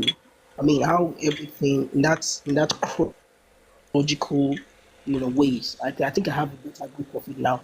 Maybe I need to go read books and probably have the best of understanding. So, what I want to say is, you said something about the fact that those portion of the Southeast that are not speaking up, they are not speaking up because it's like a lock thing. What if this Biafra thing works? Then they will be dealt with at the end of the day, especially the vocal ones. So at the end of the day, what I can say is I have come to a realization that even when they come and get very offensive, I think I am going to pardon them with their own mannerlessness, because if I am in their shoe, there's a likely chance that I will do the same. But the difference is this. The difference is because there has been patterns in the past for the way the Southeast have maltreated the groups, or the way they've tried to overcome, conquer, or try to expand beyond their own scope. I'm going to advise every Omoluabi here that if you understand the pattern that these guys have exhibited in the past, you have no iota of any inkling of right to support them in any way, because they've demonstrated it over and over and over again. Thank you very much. That's my own 2 cents. Thank you. Thank you so much for that submission. Both speakers, Dark Poet and Vodis Copy, thank you for and thank you for keeping it short. I'm very powerful. I appreciate that. Thanks a lot. So let's go to Perism.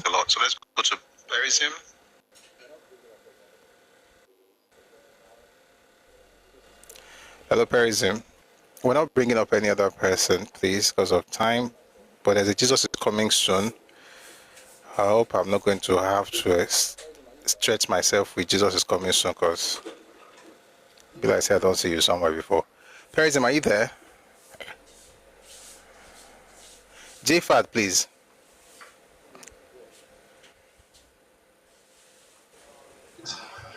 Good evening, sir. Good evening. Yes.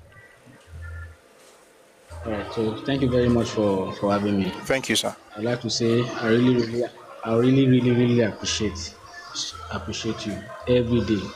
Anytime I tune into your podcast, in fact, I become overwhelmed with joy, knowing a lot of things that I don't know before. Understand, but it's something that is kind of making me a little bit sad.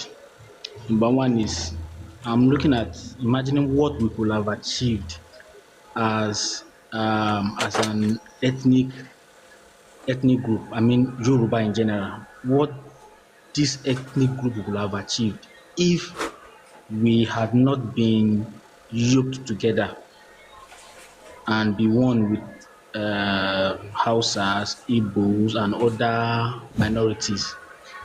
I think we'll, because I read a little book. There's been structural kind of way of doing things, modern way of doing things far back. Small. Okay, so for me, I feel that when the British came and then joined us, amalgamated us and joined us and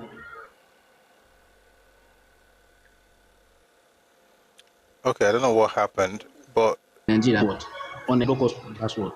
That's why I'm very, very sad right now. That I, Don't be a Yoruba sad. man, will So not be yoked no, together.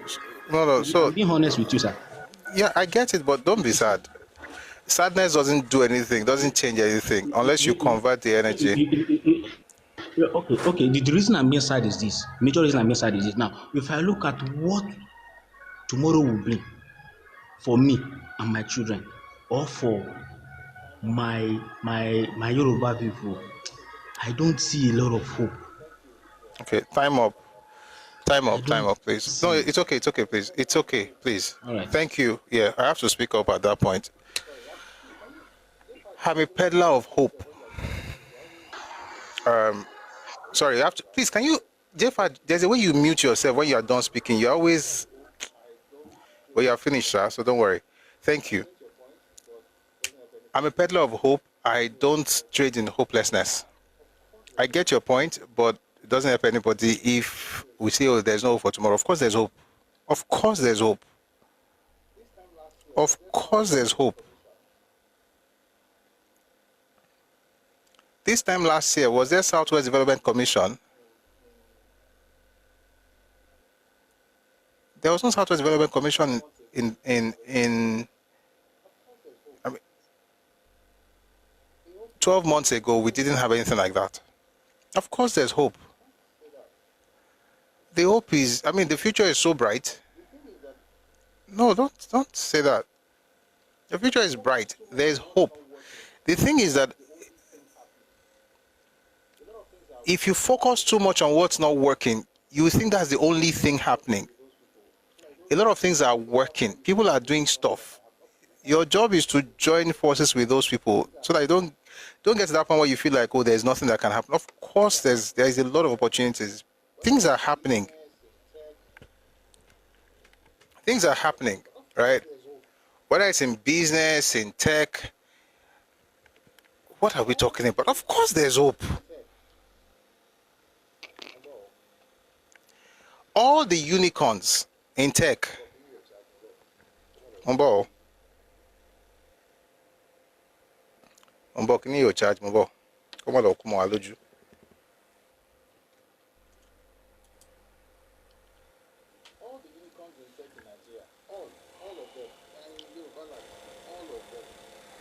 All the unicorns in tech in Nigeria, all of them, they're in Yoruba land, all of them. All the biggest tech companies in this country are all owned by Yoruba people. Some of the biggest banks are owned by, you can't, what are you seeing? See growth, see possibilities in politics. Your politicians are not, they are doing stuff, they are building things in our region. You have governors working, you have done commission with fantastic policies that they are bringing up. You have the SWDC that just started right now. Once they get to work, they already have a template that they're going to be working with Redux Commission. You have a president who is very aware of the real issues of Nigeria, who is tackling structural issues. You can't be without hope. And you're Yoruba.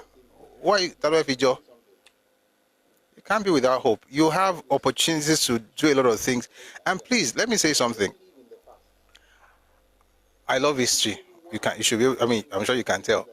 But I don't live in the past. And let me tell you what happens in many cases. When people say things like, oh, I wish the British never came. If they had not come, would have been better. Don't think like that. Could have, should have, would have, cannot help you to do anything. You know the song by Celine Dion? Coulda, woulda, shoulda. Those things don't matter. If they had not come, if they had come, the England that colonized you, they were also colonized. For 400 years, Rome colonized Britain. Imagine the Britain now say, oh, look at my past, we're really good until these Roman people came, oh, they now destroyed our kingdom. No. They grew. They became strong. They colonized others. The stretch of Britain was more than that of Rome. In terms of outside Europe, like they went everywhere, took India, took parts of Africa. It was called the empire where the sun doesn't set. The empire where the sun doesn't set. That was the British Empire. The same empire that was, the same country that was under the domination of Rome for 400 years. Let me say something. We have to be very careful of nostalgia. People have nostalgia for a past that did not exist. You think this thing of, oh, back in the day we were so good until the British came. Maybe not. We were good, but we weren't like we were perfect. If they had not come, you don't know what would have happened. Oh, would definitely be better. Says who? You know why I say says who? The fact that they came, what have you done with what's good in their coming? And please, I'm not the regular Nigerian African say, oh, I hate colonialism.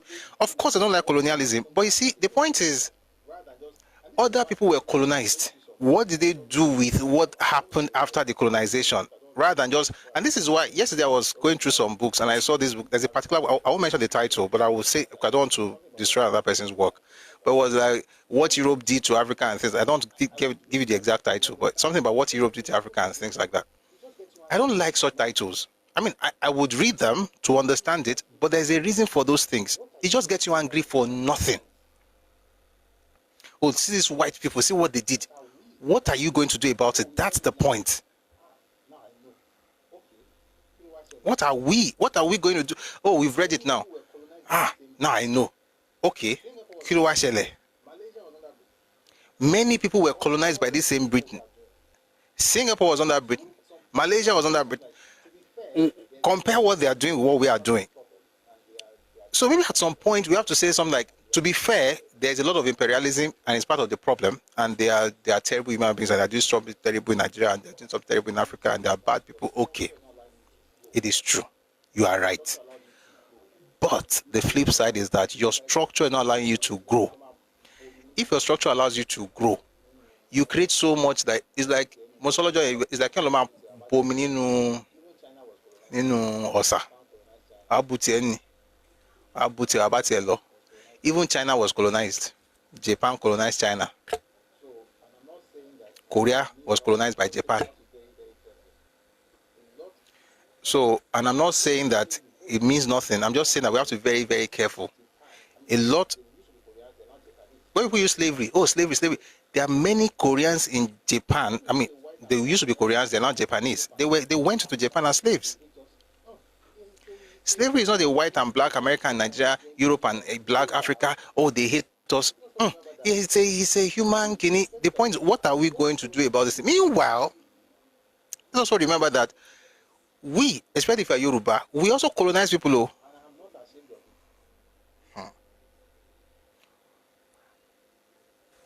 And I'm not ashamed of it.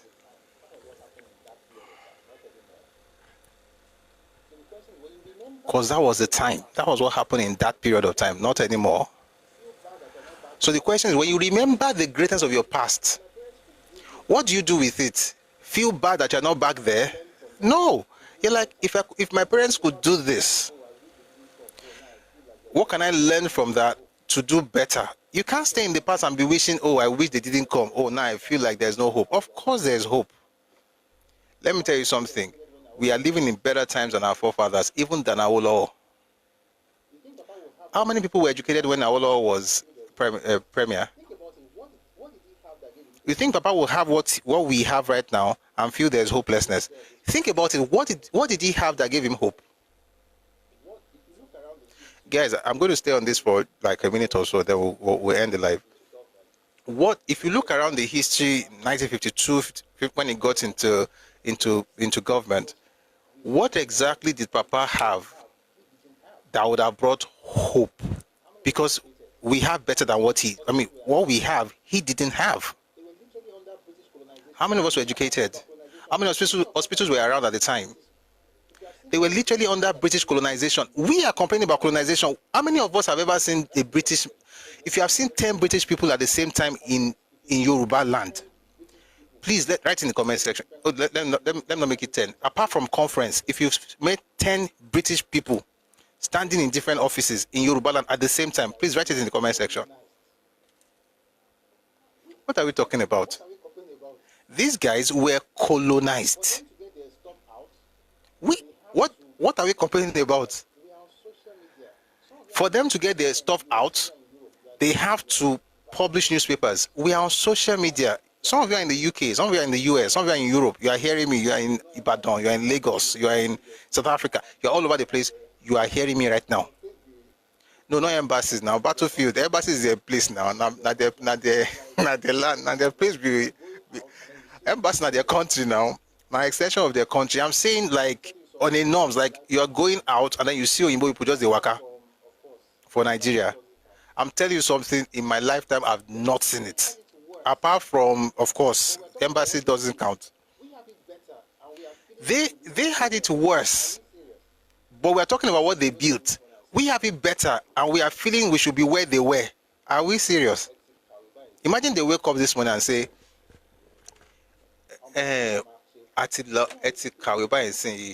any phone. Do you know how they used to print newspapers? With the kind of machines they have to use in order to get something out. We can have this on social media. You can type something on Twitter. We can influence ourselves, hopefully for good things. Here, it's definitely for good things. And then can have these conversations, tools that he didn't have. Thank you, my battlefield, lithography. And lithography at the time was even cruder than what it is now. Like right now, they don't even do lithography as much. Now they do CTP, computer to plate. That's if you have to go through that process. Another process, another machine where you can print straight from computer to paper. We have it better. And please, I have children. If you have kids, think about them and ask yourself a question. What would you say if you meet Awo? Let's say you have an opportunity to meet Awo right now. What would you say to him? And how would he talk to you? I can assure you, you are going to praise him. You tell him how great he was. You tell him the benefits of what he did before he passed on. My question to you is this. When your great-grandchildren or your grandchildren meet you in the future, let's say in the future, your grandchildren just meet you. Imagine right where you are right now. After meeting Awo, you just turn to the other side and your grandchildren come meet you. What would they say to you? If they're not going to tell you what you are telling Awo, oh boy, get started, let's walk. Don't mention hopelessness around, I beg. Your children are your children's lives are literally dependent on what you do. Your grandchildren are waiting for you to move. All those grandchildren remember him right now. So what would my own grandchildren remember? These are the questions. Put this copy. Yeah. Oh, serious. So yeah. So when you remember that, get to work, and whatever you do, doesn't have to be politics. If you like, be selling granite, whatever you do it as though you are building your country. Do it like you are building your country, even if it's that granite. Before you know it, it means more than just making pittance. You are changing lives. If we have that in every sphere, your balance will be perfect. Will be at least a lot better, even if not perfect, a lot better than where we are right now. And Nigeria will definitely be a lot better. Okay? Don't be hopeless, be hopeful, do well. God bless you. Thanks for a wonderful session today. Thanks to my moderator. Let me start with my moderator because I think you should time till law. So thank you. Thank you for maybe bang bang. Thank you very much for your great work in the comment section. Just becoming. Thank you everyone for a fantastic session today. Everybody that came up to speak, that poet and every other person, thank you so much for your contributions. I really do appreciate that, the submissions. Tomorrow we're going to continue with this thing, Victor Banjo, Caught in the Storm. And I think we're going to do well with the conversation. Let's try and reach 300K today. That would be really lovely. Thank you very much for reminding us of that tips. Kubo on YouTube, thank you. I really appreciate your presence and thank you for the nice stuff you're putting in, the ginger and the information. Thank you. All right. Meanwhile, the gifters. Oh, what would I do without appreciating you? Thank you so much for the gift. Thank you for every single coin, every single rose, whatever it is you gave, hearts. Thank you. Thank you for your support. And those who use the bank details as well, thank you for your generosity. Let's make it a echo the Banjo habit, If you haven't started, please do.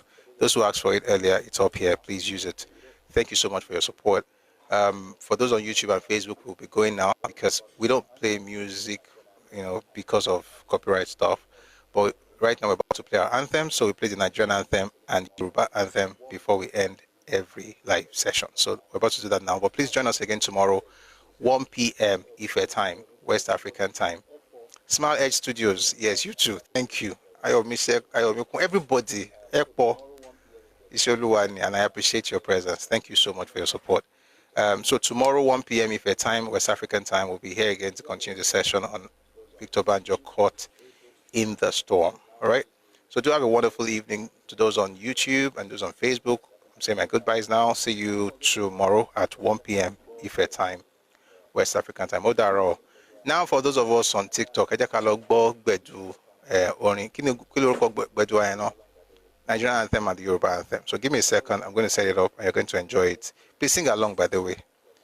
Because, like I always say, that anthem, I think, is the best thing for Nigeria mindset. It's better than Arise or Compatriots. And by the way, the Yoruba anthem, I hope you know, it was written by Papa. And the music was said by Hubert Ogunde. So every time I sing that song, it's as if I'm speaking Papa's word. Yeah, makes sense. So I'm going to play the song now, but give me a second. Let me end YouTube Live and Facebook. Thank you, guys. Good night. All right.